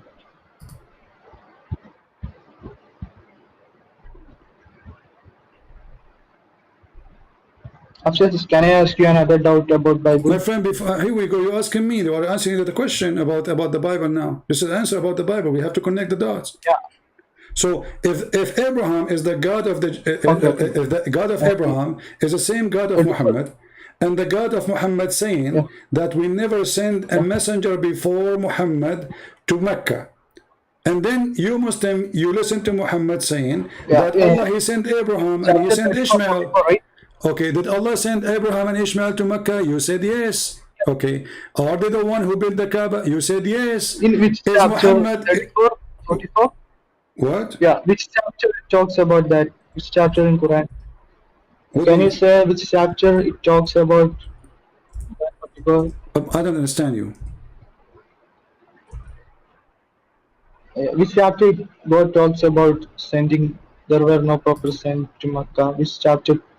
Oh, what the chapter is Did saying? you get this? Okay, which chapter is saying there's no messenger came before you to Mecca? Chapter 34, verse number 44. Okay, and we have no. Okay, it talks about he haven't sent any scriptures and any messengers to warn them. So this makes that. Can you see the story that? My friend, even this one, we need a story now. I'm asking you. Okay, you just said a minute ago, my friend, I'm losing my patience with you. You see, you're a nice guy. You're a nice guy. I don't want to hang up on you, but be nice to me, please. So, Ishmael was there. Ishmael, he was there. And Muhammad is from the children of Ishmael. That means Ishmael, he died there too. He lived all his life there. And Ishmael was a messenger of Allah too. And Allah, he sent Abraham and he sent Ishmael to do a mission. Okay, so now Allah, he told Ishmael and Ibrahim to build a house. And then they built it. And then they said, oh Lord, send a messenger from you. This is all the Quran. And when Abraham and Ishmael raised the foundation of the house, they said, our Lord accepted from us surely. And this is a total contradiction of Muhammad's story that the first one who built the Kaaba was Adam. And Allah, he sent 40,000 angels to build it. So now, Abraham was there, Ishmael was there, and Muhammad is from the children of Ishmael. So that's a contradiction. Yeah, that's a contradiction. Thank you very much. That is a contradiction. So what do you think? Do you think that's a contradiction? This is a contradiction. That's wonderful. So what do you think? Is it the book of God can have contradiction? After that, you feel bad? No, it is not within the book, but just from the hadith. Hadith is contradicting Quran. Muslims take I just showed you Quran a higher value. No. I just showed you the Quran. We know that. My friend, Quran higher value. My friend. If hadith is contradicting. Okay, hold on. First, Quran. I did not quote for you any hadith, my friend. Contradiction is. Yeah. I did not quote for you a hadith. I am quoting only Quran. My friend, I'm quoting only Quran. Chapter 2. You can go read from verse 125 or verse 124. It is Ibrahim and his son Ishmael who came to Mecca, and they are the one who built the Kaaba or rebuilt the Kaaba. And Muhammad is from the children of Ishmael. And then this person, yet he claimed that there is no messenger came before him to Mecca. And there is no message came to Mecca. And there is no revelation came to Mecca, but Ibrahim, he have revelation. And according to you Muslims, Ishmael, he is a messenger of God too, and he have revelation too. Yet you cannot show us one verse of Ibrahim or even Ishmael where those revelation can be exist except what the Quran is saying. It's silly stuff. So when the Quran says that Ibrahim was there and Ishmael was there, and then the Quran too says, not hadith, that no one before you came there to warn them. But isn't it this is what Ibrahim he does? He warned people. Did Ibrahim warn his son? Did Ibrahim warn his family? If his son and his family, they live in Mecca, and they are the first people, he warned already. And then what? They don't have kids no more? And then Ishmael, he warned his people. About what? About going around the Kaaba like a crazy. It's a must to do it. And then that's make you worshiping Allah, a wonderful religion. And then the verse saying that before thee, Muhammad, nobody came there. So all the story of Ibrahim and Ishmael being there is a lie.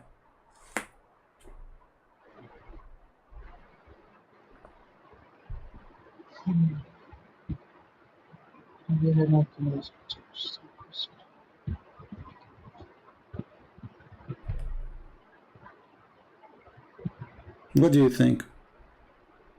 So, I have a doubt about this. Does it talk about Mecca 34:44? My friend, it says clearly that we never sent any warner before you. It doesn't even say even a messenger. Yeah. It says messenger or a warner. Is it in as a warner. Now, isn't this what Abraham he do warn to worship Allah? Isn't this what Ishmael he do? Isn't this what messenger of God do? You know, but it says clearly, we never send a messenger. Never, never. Before you.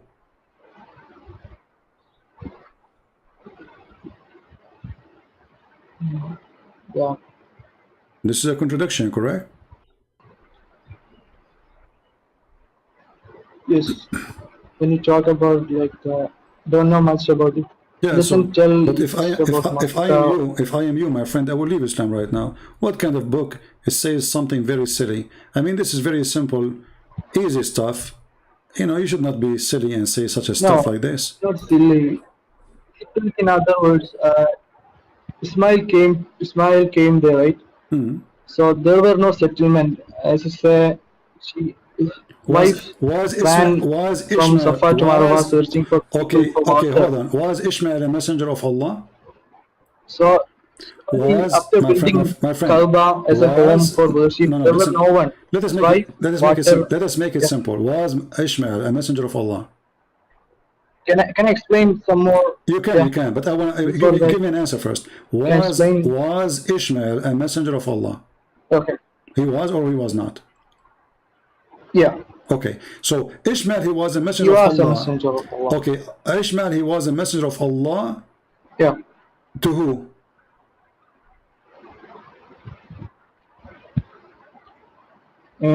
Ismail was a messenger of Allah to which people you are asking? Yeah, which people? Where?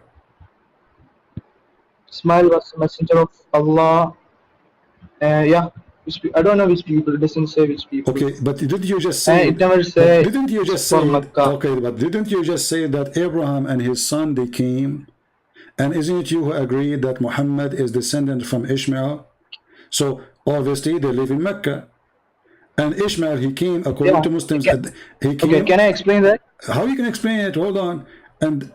He came at the age of 11. He came at the age of 11, and then he married an Arab woman. Supposedly, from that woman, Muhammad is born. I don't know about that. Okay, I never heard about that. You can search it. You can search it. So now, when Ishmael became a messenger of God in Mecca, and there is nobody, he married an Arab. And there's nobody came before Muhammad to Mecca. So all the story of Abraham in Mecca is a lie.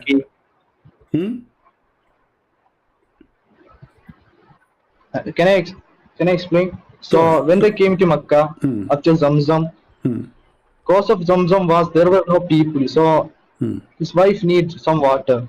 So Zamzam was produced. So they drank from his.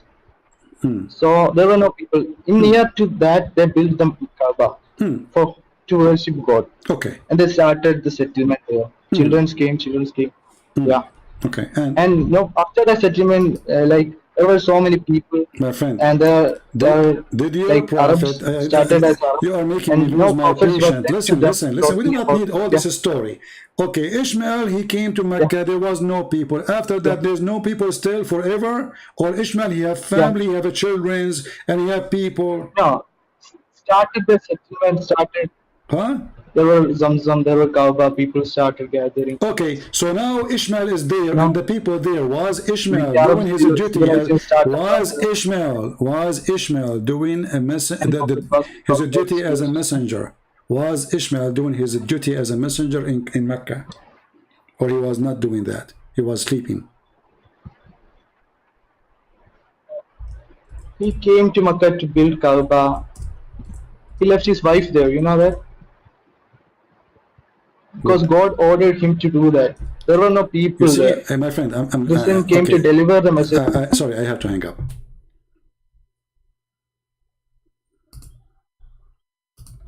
It's a waste of time.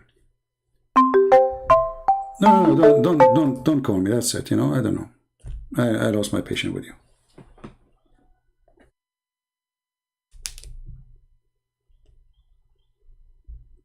What's wrong with this religion?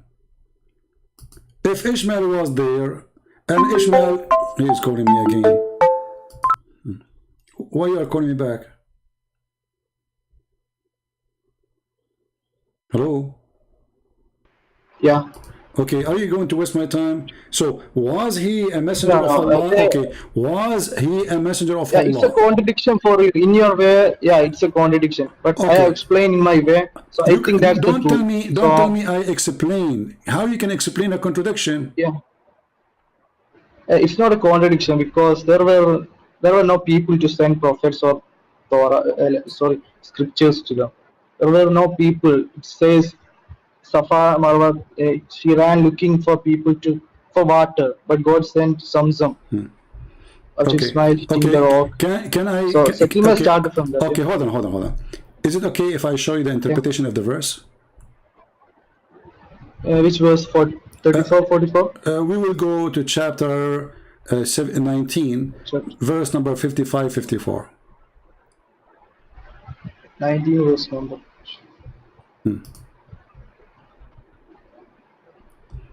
And if I show you the interpretation, are you going to stop saying, let me give you the meaning? Because you are wasting my time. You are not qualified to give interpretation, and yet you want to give me interpretation. I understand you, man. I understand you. All right. So now let us go, me and you. Listen. Let us go, me and you, to chapter 18, verse number 54, 55. Chapter 18 or 19? Chapter 19, verse number 54 18. And 55. And we will go to a scholar in Islam, not me or you or anyone, a big scholar, Ibn Kathir. All right? Let's read the surah first. Okay. Let's read ayah 54, right?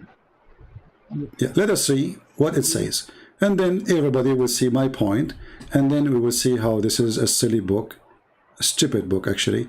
Don't share that. Okay, here we go. I'm not talking about Bible. This is Ibn Kathir. My friend, let me read for you. You should respect it later. I gave you too much time, but you keep repeating yourself, saying nothing.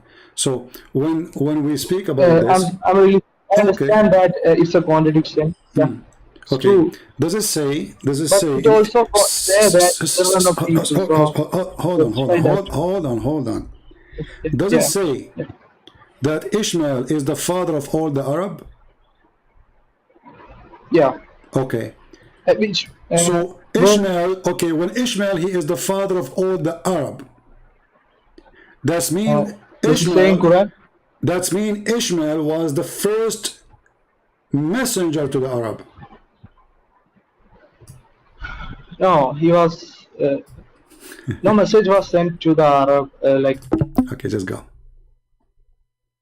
Sorry, I can't. I lost my patience with you. No, don't call me. I have no time for kids talk. Don't call me, my friend. Come on. Oh boy.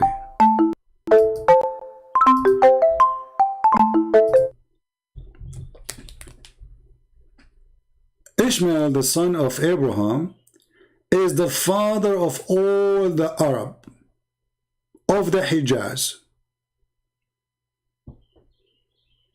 There's no other father according to Ibn Kathir. And this is explanation for chapter 19, verse number 54, 55.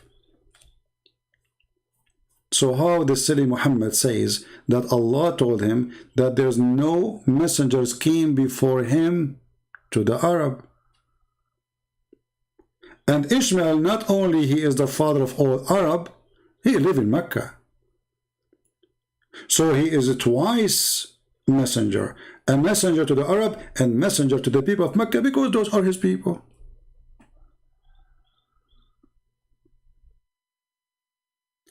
So when they try their best to say it is not a contradiction, we laugh. And now you want to tell me, let me explain to you. You don't even know how to say your prophet name correctly. And now what they will say to me? They will say to me, Ibn Kathir is da'if.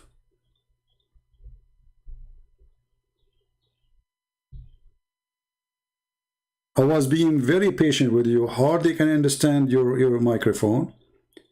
You keep repeating yourself. Just because you are a nice person, I stayed with you. Otherwise, I want to hang up long time ago.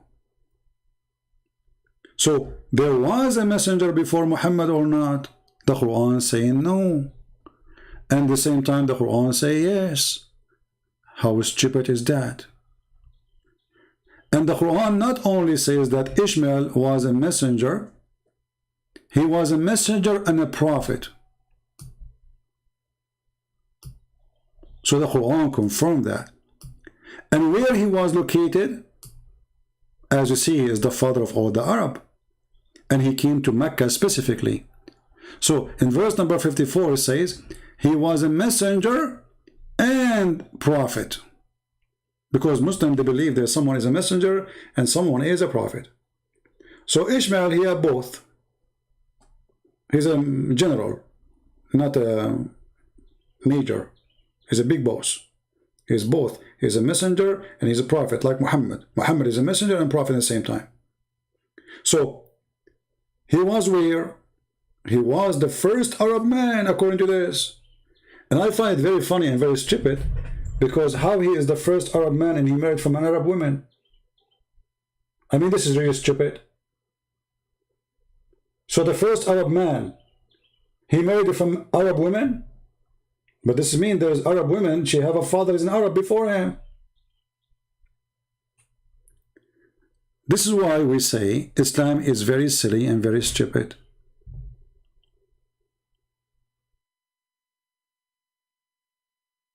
Right? Do we have any Muslim who would like to say anything?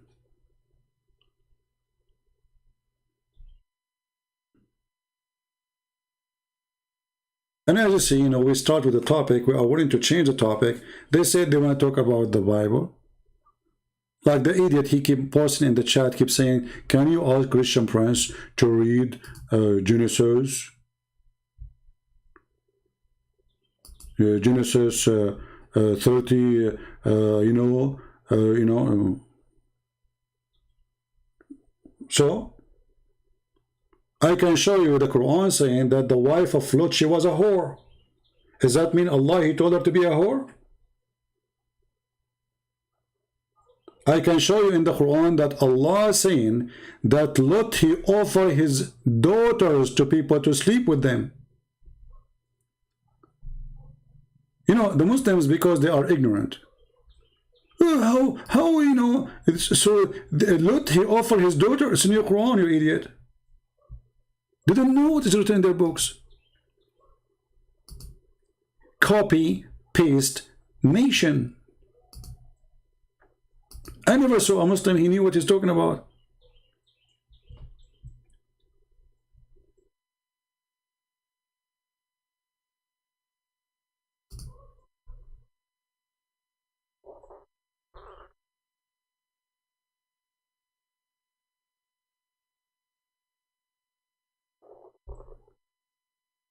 Any Muslim? Hey, Muslim, did Lot offer his daughters to those who are rapists, etc., to sleep with them? So they go around, they post things, they keep repeating things, but they don't know their books. generally speaking, 99.9% of those who believe in the God Muhammad, they accuse you of things they themselves, they have it in their books.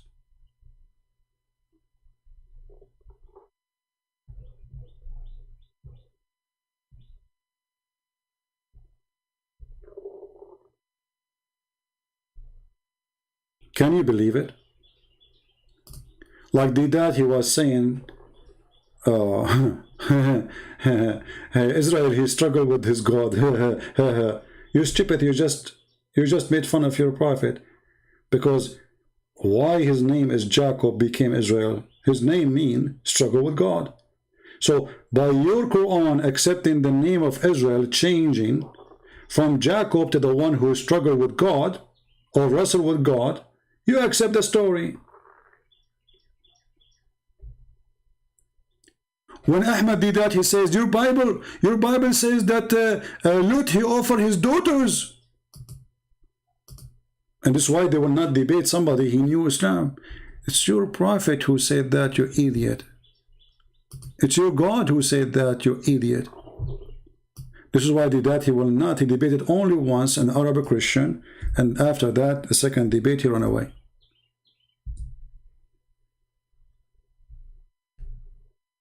This is the Quran, chapter 11, verse number 78. Lot is offering his daughters for sex.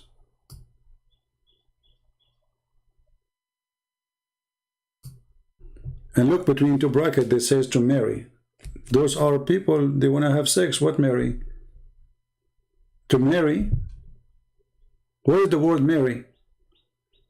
I mean, are you Muslims adding words in the Quran? Are you saying that the Quran is a very stupid book, so we need to add words there to make it clear? If your God Allah never said the word marry, why you are coming with the word marry? People are coming to his door.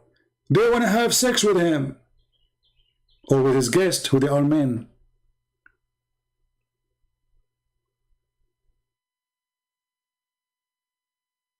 So he said, listen, I have daughters, you can have boom boom with them.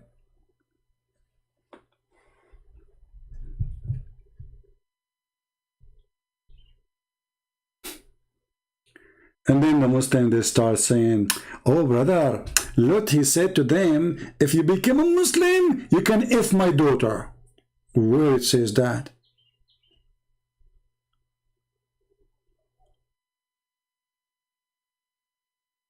Like what? Even if they become a Muslim?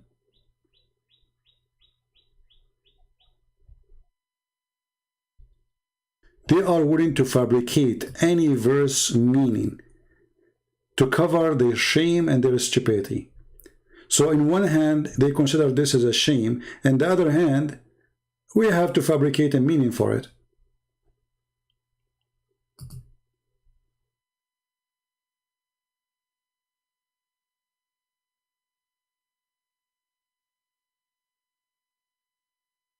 Do we have any Abdul want to say anything?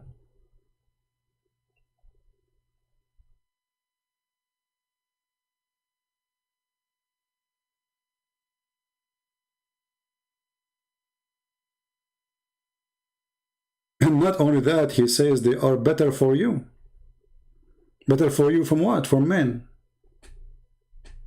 Because all of us, we knew that those men, they want to have sex with men. And there's guests in the house of Lot, and they are knocking at the door, they want to have sex with the guest, who they are men.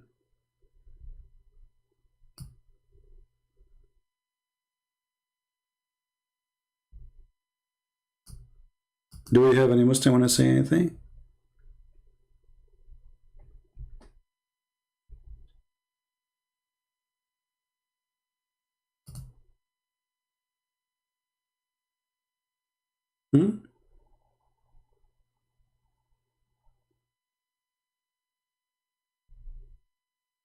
When they come to him and they start going so horny, they want to F his guest. And then he says, well, if you have no choice to do not or to do this, well, what about doing it to my daughters? Then they go to the Bible and say, look what happened to Lut. But they don't know what is inside their book. Chapter 15, verse number 71. You can read from before. I have guessed. So what those men want to do? They want to rape those men guests. They are men. He said to them, shame on you. Allah will punish you for doing that. How you can do that? And then he said, this is my daughter. If you have to do it, we'll do it to my daughter.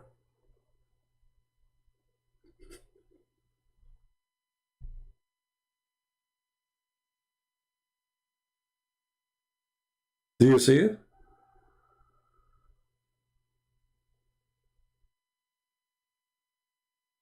And then the Muslims, they start adding words in the Quran. Say, brother, he was saying to them, marry them. Abdul, they are men who like men. They are knocking at the door. They want to break the door to get in to rape the guest.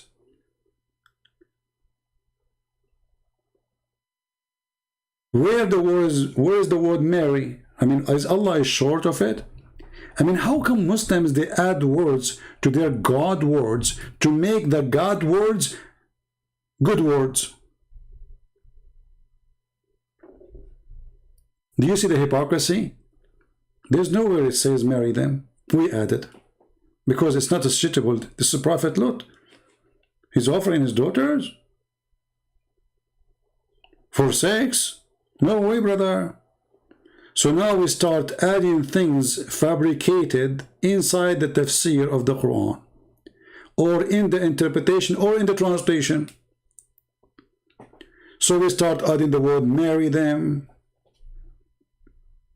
engage to them. It's like when the Quran says the sun set in murky water. The translation says, so he thought. Actually, even the Quran, even the translation say that. This is the Muslim explanation in the YouTube. So he, Zulkarnain, brother, he thought that the sun set in murky water. So why Allah he did not say he thought? So Muslims, they had to add words to Allah words to make Allah words make sense. Did you notice? Why you are adding the word he thought?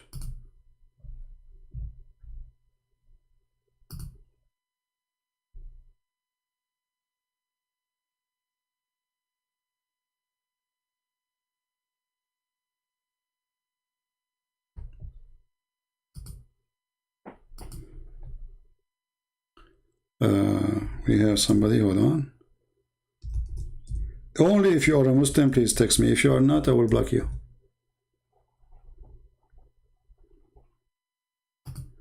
Always they fabricate and they add words. And the funny, they are the one who says, we believe in God and the Prophet words only. But when you go and read the interpretation, they add millions of words. It's not even there.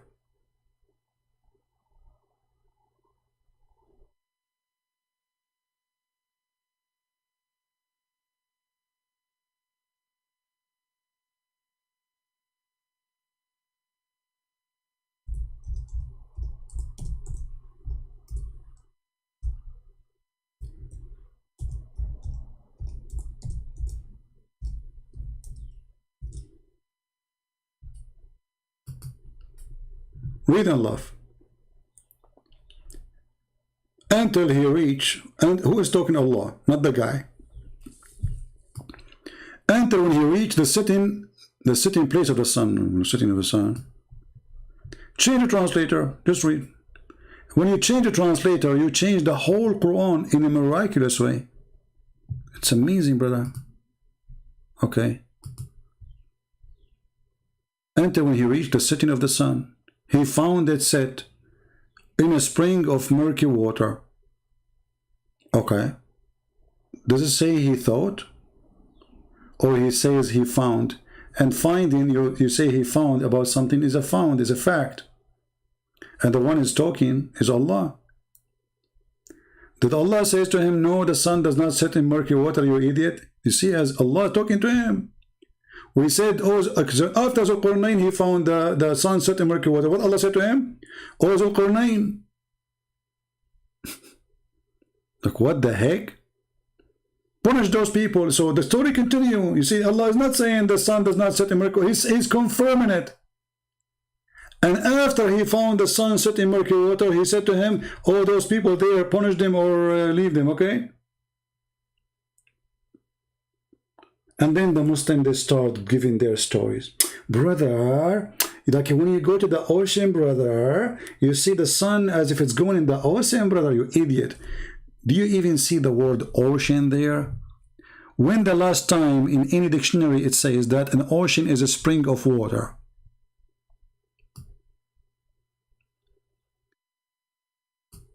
Where is the word ocean coming from? It says a spring of muddy, boiling water.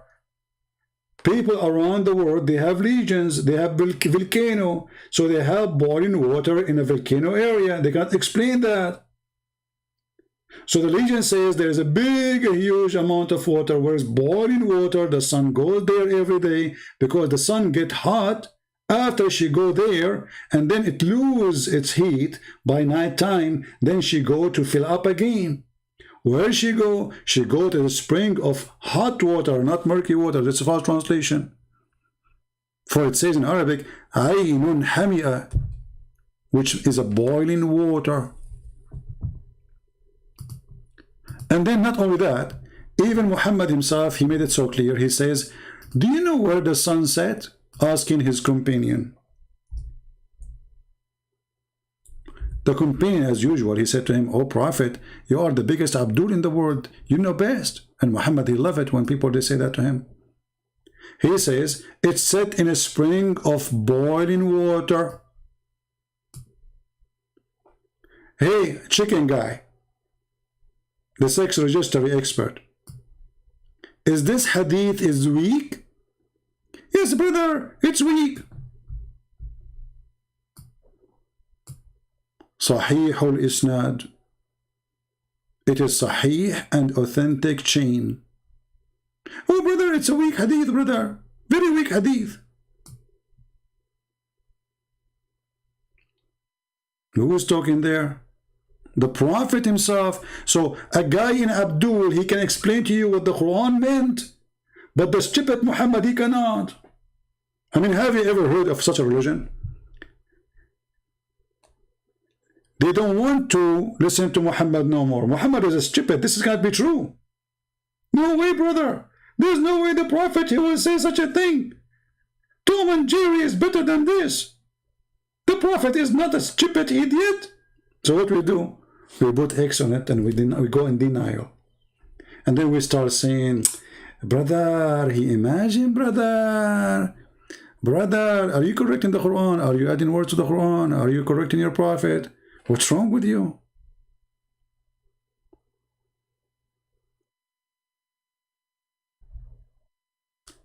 And then this guy in his trip, Zulqarnain, he keep going. All right.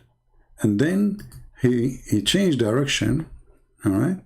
And then he arrived where the sun rise. Look at this. Not only he arrived where the sun set, things is getting more complicated. He arrived where the sun set. Ask yourself, what kind of God he says he arrived where the setting place, he arrived where the rising place of the sun and the setting place of the sun. My friend, I do not need to go anywhere to arrive to that place. I can sit here next to my window and I can witness the sunrise and the sunset. I do not need to go to a place unless I believe there's a place where the sun set. It's obvious. Do you see it? So he changed his direction, he followed away until when he come to the rising place of the sun, brother. Now what they will say, trying to show you, to hide the truth. Oh, brother, he thought, brother, this is where the sun rise, brother. You idiot, Allah is talking. Allah is saying, he changed his direction, he took a follow away, until, you see the word until until when he come to the rising place. So here there's two things joined together, time and location. What the time of the location met together with the setting place of the sun. So what we do to cover the stupidity of the Quran, we say, brother, he is imagining, brother. How he imagine where the sun set? Until when he reached the setting place of the sun.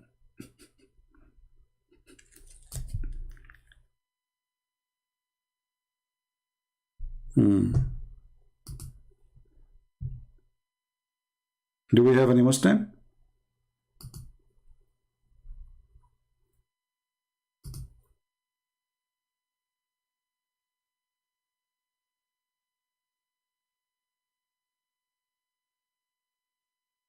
Anyone?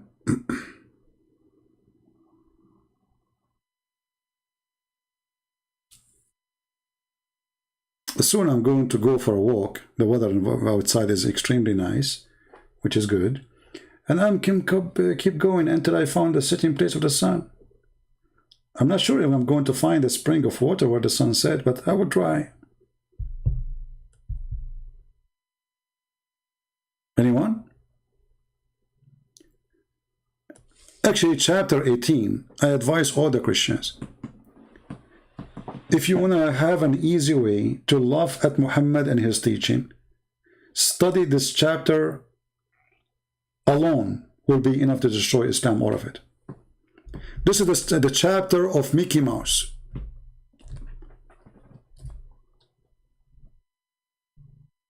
This is literally the chapter of Mickey Mouse. When he arrived where the sun set, he found people there, brother, and they told him, brother, he found the sun rising over a place, over people who they are naked. They are wearing no clothes. And those people, they are stupid, they don't know what to talk. And then they said to him, okay, Zulkarnain, can you build for us a dam between us and the Gog and Magog creatures? I mean, it says there they are stupid. They cannot understand a thing. So how they cannot understand a thing, and then they are telling him a thing about what to do? Read carefully. Until, brother, when he reached between the two mountains, he found before or near it, brother, between two brackets, those in the two, look, the brackets. He found people who circularly understand the word. Look, those people don't understand the word. They are stupid. They can't even understand the word. And then suddenly those people who they are hardly can understand the word, they became engineers. And they said to him, Zulkarnain, why you don't build a dam for us? And we use, you build it. Just a second ago you said they are stupid, they understand no word. A second ago, they became engineered.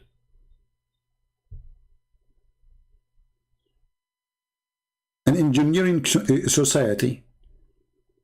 And then Zulkarnain said to them, okay, you want me to build a dam between them. Good idea, good idea. Okay, now bring me, brother, a copper and iron.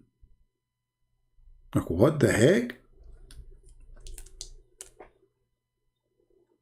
You want to build a dam from iron and copper? And according to Muslims, this dam is located until now, but nobody can find it. And behind it, there's people of Gog and Magog. And people of Gog and Magog, they are not a human. The one of them, his penis will have sex and have 1,000 baby before he die. For every human is born, there's 1,000 person or a creature of Gog and Magog will be born. In some description, the Muslims believe that Gog and Magog, they have a big, huge ear in the right ear. Some they say the left ear, and they sleep inside it. Where we can find those people? And those Gog and Magog people, every day they are digging on the dam. And they make a little hole. And then, brother, second day, By night time, they say, okay, tomorrow we will continue. And then, because, you know, they did not say, inshallah, Allah closed the hole. True story. And then those guys, you know, those kids, they say to you, how you believe in the Bible? My friend, your video is so long. So my friend, I am a person who has given you many hours of my life, and it is for free. And you are asking me to make it short. I mean, this is rude from you. Are you saying to me that your long video is not welcome? So all the time I lost my voice. I slept only a few hours. I finished here yesterday, and I did not sleep right away. I finished almost 2 a.m. in the morning. I slept less than a few hours. And then I came right away to set up live. And now I am live for many hours. And what you say to me, your video is long?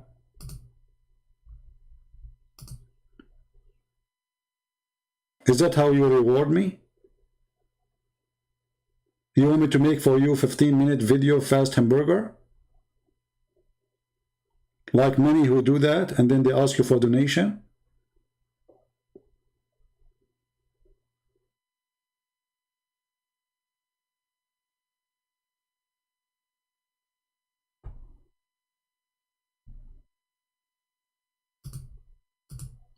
Sometimes people don't think really that by saying what they say, they are not doing good to the Lord. I'm here to give from my life. Honestly, my knee hurting me from sitting from yesterday until now. I don't know how many hours until now. I need to go for a walk. I need to drink something.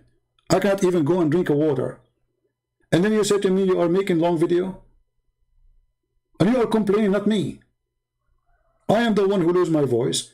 I am the one who they want to kill me. I'm the one who driving them crazy. And you are the one who's complaining.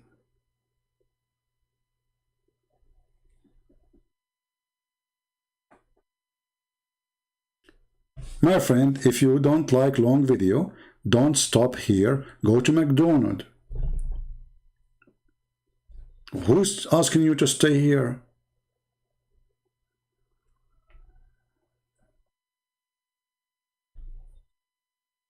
Instead of saying, thank you, you know, we appreciate your time. I mean, man, don't you want to go and rest?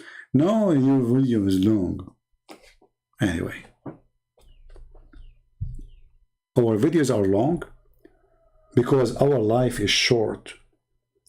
And maybe today, maybe tomorrow, maybe a year, maybe 10, maybe 20, God knows, I will die. But when I go, the Lord is my witness. I gave many, many, many years of my life not to be in a vacation, not to be watching TV. I spend my time and my life with you, educating you, arming you with knowledge and the truth, so the Muslim cannot fool your kids, even after I die. I will go, you will go, those videos on my books will stay. And the Lord, He said, search, read the books, search it, and the truth, you will find the truth, and the truth will set you free.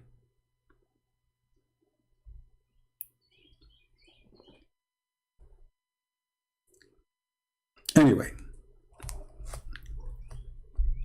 I will finish it. It's almost 4 hours. And a few hours ago, we have another 4 hours. That's too much, I agree. Too much for me, actually. It's not healthy. But, you know, I'm a person who don't think about myself. I love to see people accepting the Lord. I love to share the truth. And as you see, those Muslims, they take advantage of your ignorance. This is why none of them dare. You see, all of them, those who call me, they play the game that we are normal Muslims. And it's any time you show them something embarrassing, we are normal Muslims. Those who claim that they have knowledge, they cannot say that. This is why they avoid calling me.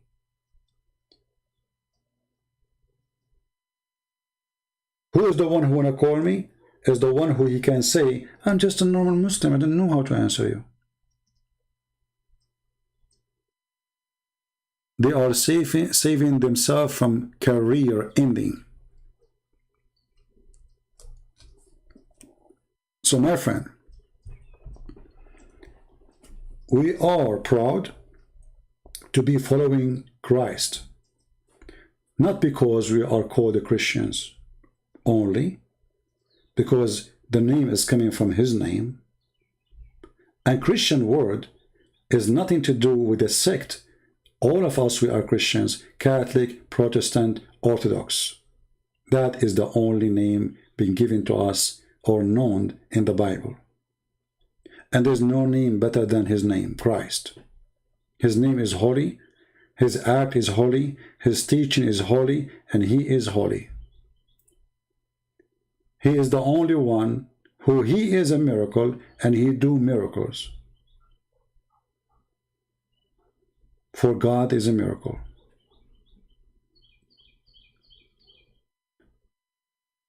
So sharing with you the garbage of Muhammad will save a lot of people from what the Muslim try to do by installing marble in the top of the grave of Muhammad to make you believe that the guy inside is a good guy. Decorating Islam. Islam is religion of peace, when the fact that's false. Islam protect women, when Islam humiliate women.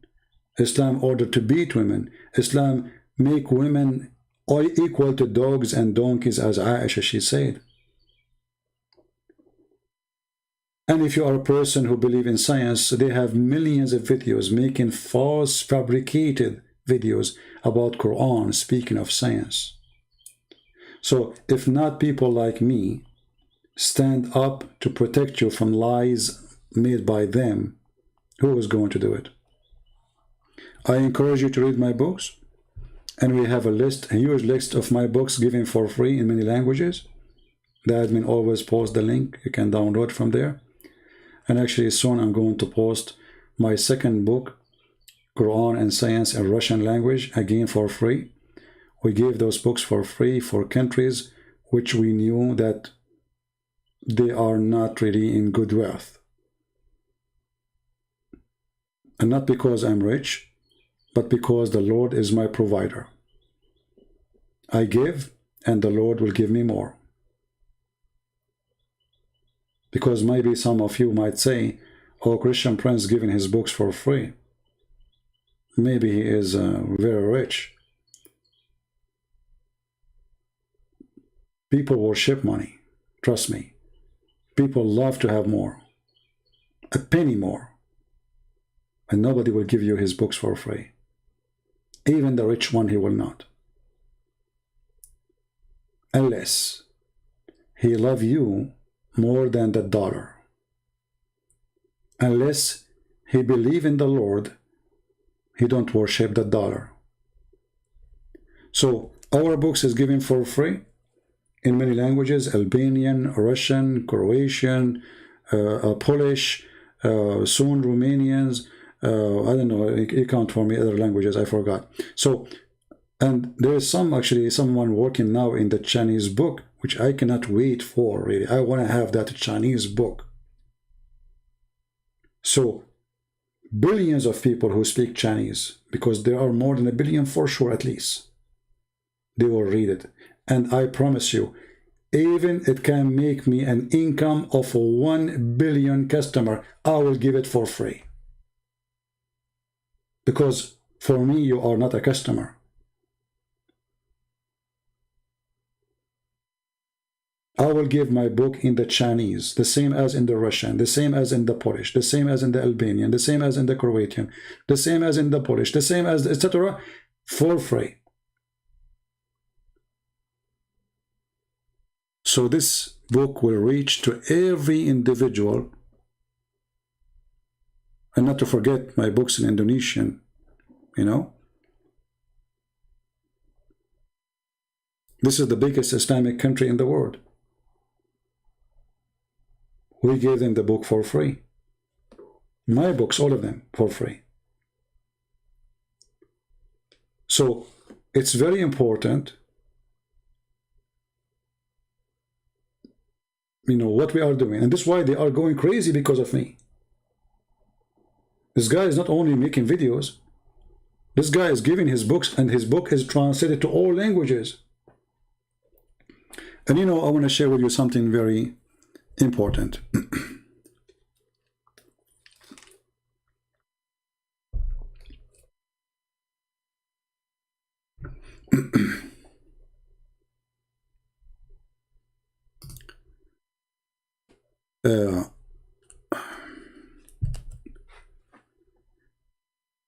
When you put your, let us say, some of your knowledge, not all of it, in a book,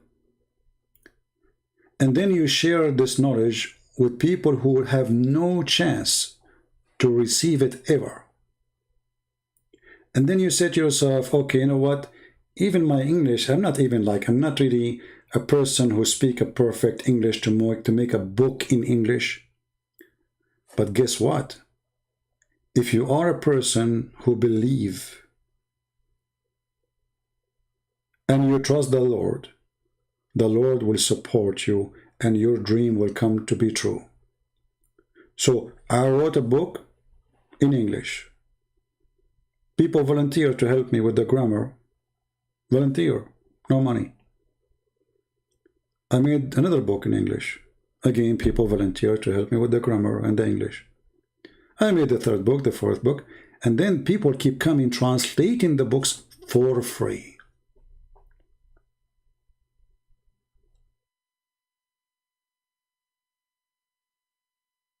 And now what was impossible for Indonesian to learn, it is possible because of me and you. And especially thanks for those who help in the translation.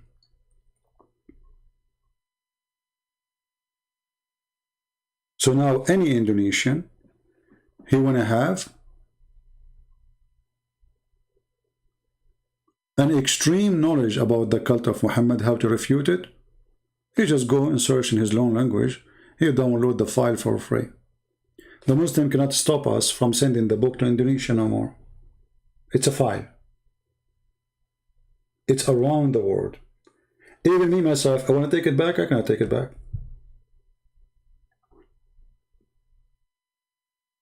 So I'm very grateful for those who support what we do and those who translate and those who, you know, do whatever help.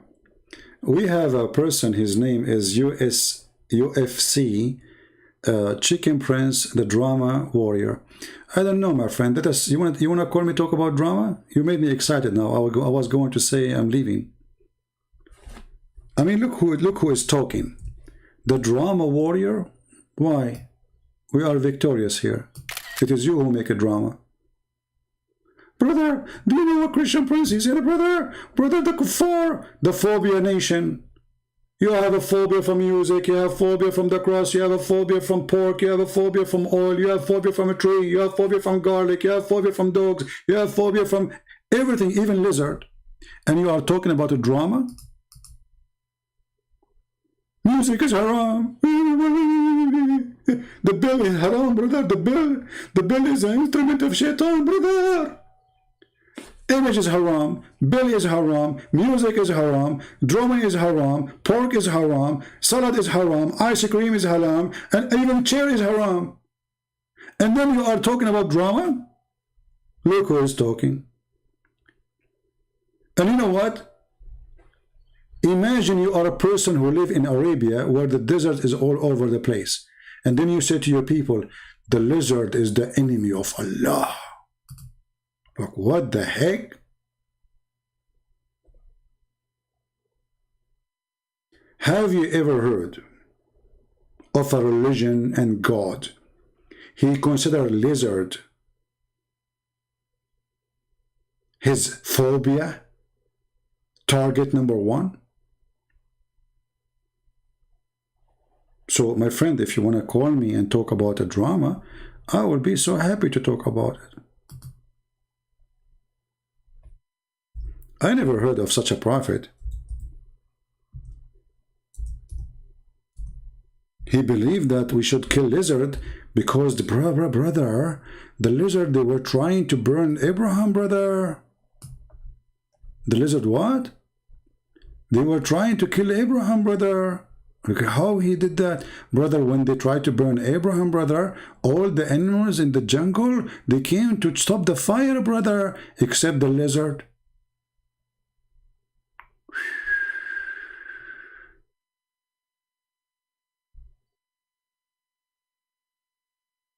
Even your prophet, he believed that some Jews, Allah, he made them lizards.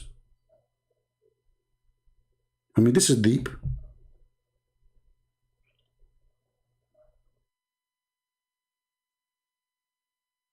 Yeah, eating with left hand, going in the bathroom with the right foot. I mean, you are the drama person. Everything in your life is a drama.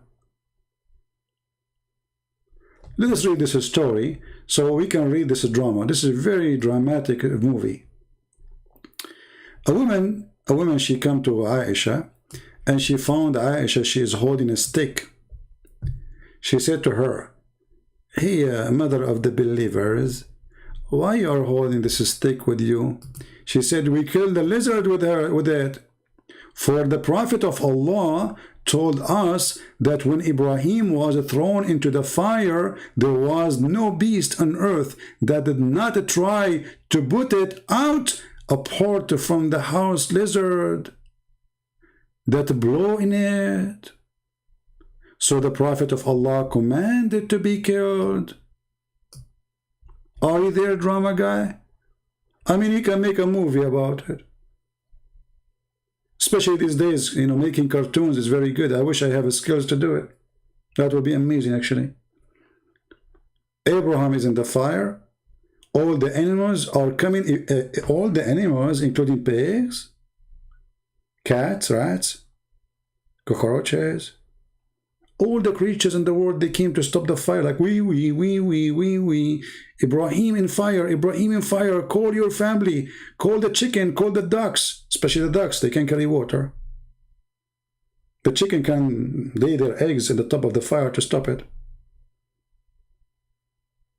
And the rats, they can dig in the ground and they can put dirt on the fire. All the creatures, brother. Except Mr. Lizard. Look how disgusting this lizard is. Are you there, drama guy?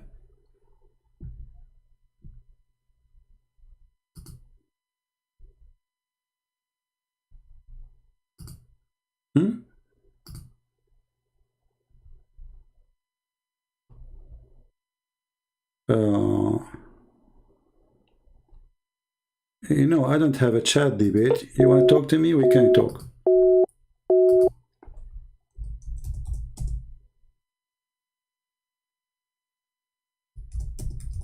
Chat debate. Have you ever heard of somebody want to debate me in chat? Text? I will give you a chance to call me, otherwise.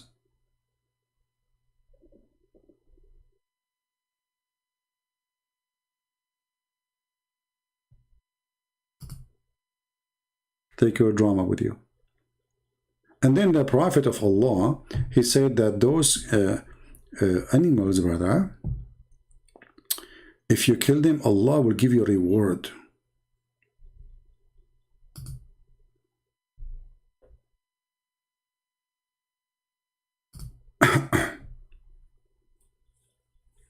Anyone? The one who said he will try to call me, I will give you a few minutes, my friend, to call me. Otherwise, it's time for me to go.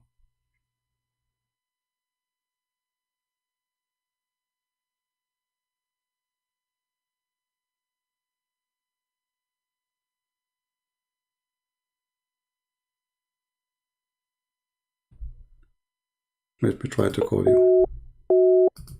Well, it says you need to update, Mr. Yekis. It says you need to update.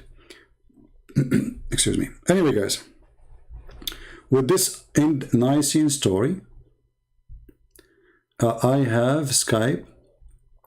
I'm going to call you out on your crap. Okay. I mean, guys, did you notice that only Muslims, They use the word crap when we are reading their prophet hadith or Quran.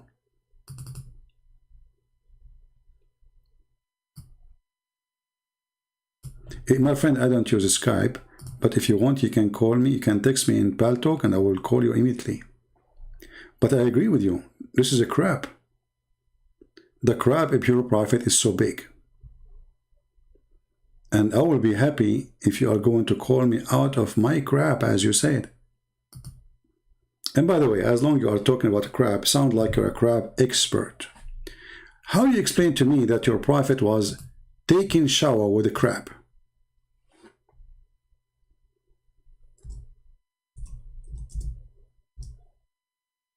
I mean, I'm taking advantage of your skills as a crab expert, obviously.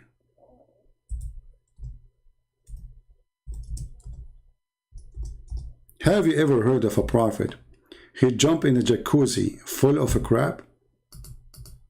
And when people, they ask him, what are you doing, you idiot? He says, oh, this is a pure crab. Are you there?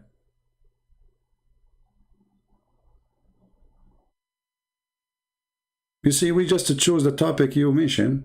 I agree with you. But I think you should give your hand to your prophet first to get him from the crab there. A prophet of God jumping in water have garbage. And you Muslim in a translation, you say, it is menstruation of women clothing and dead dogs and stinking things. I think the stinking things go under the crap you are talking about. Are you there, Mr. Crappy?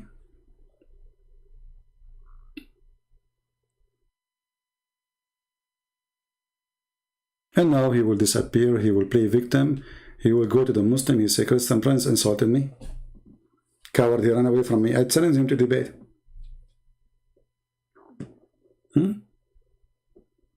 Isn't it obvious that your prophet is mentally ill? What kind of a man? He jump with water, have dead dogs.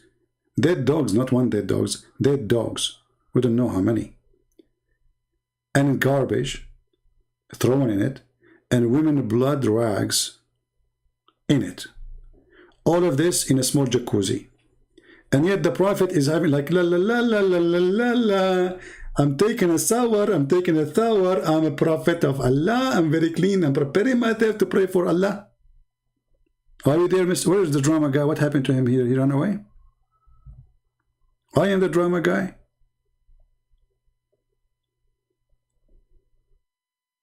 And this is your best prophet?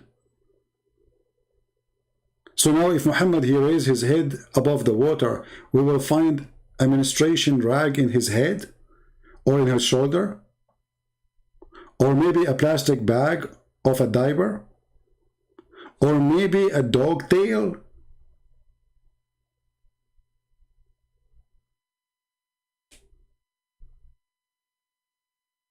Don't tell me I'm making things up. It's in front of you. Brother is lying, brother. It doesn't say that, TP. It doesn't say that.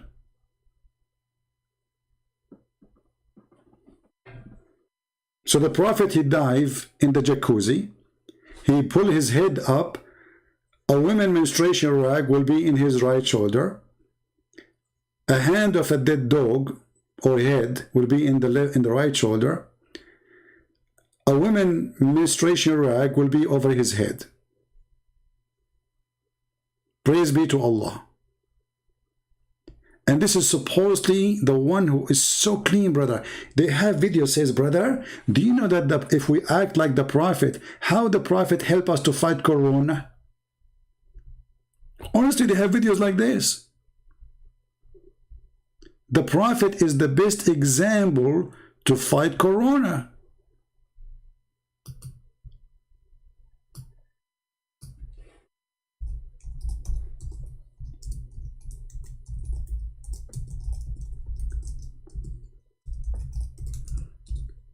Let us do a little search.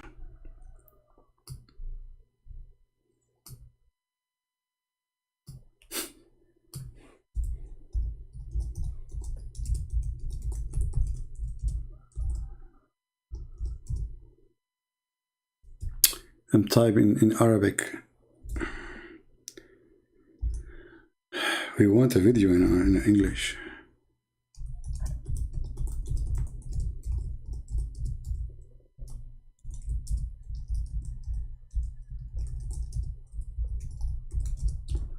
Okay.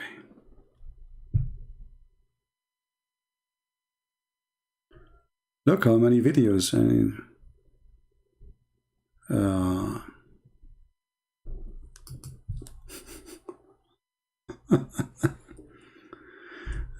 hold on. Looks like I'm losing internet.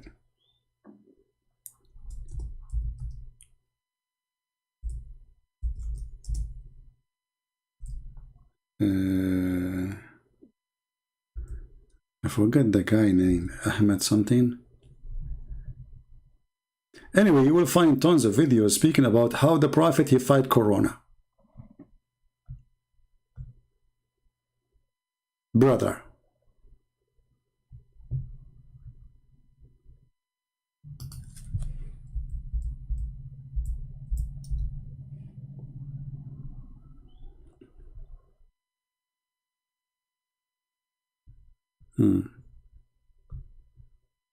Yeah, here we go.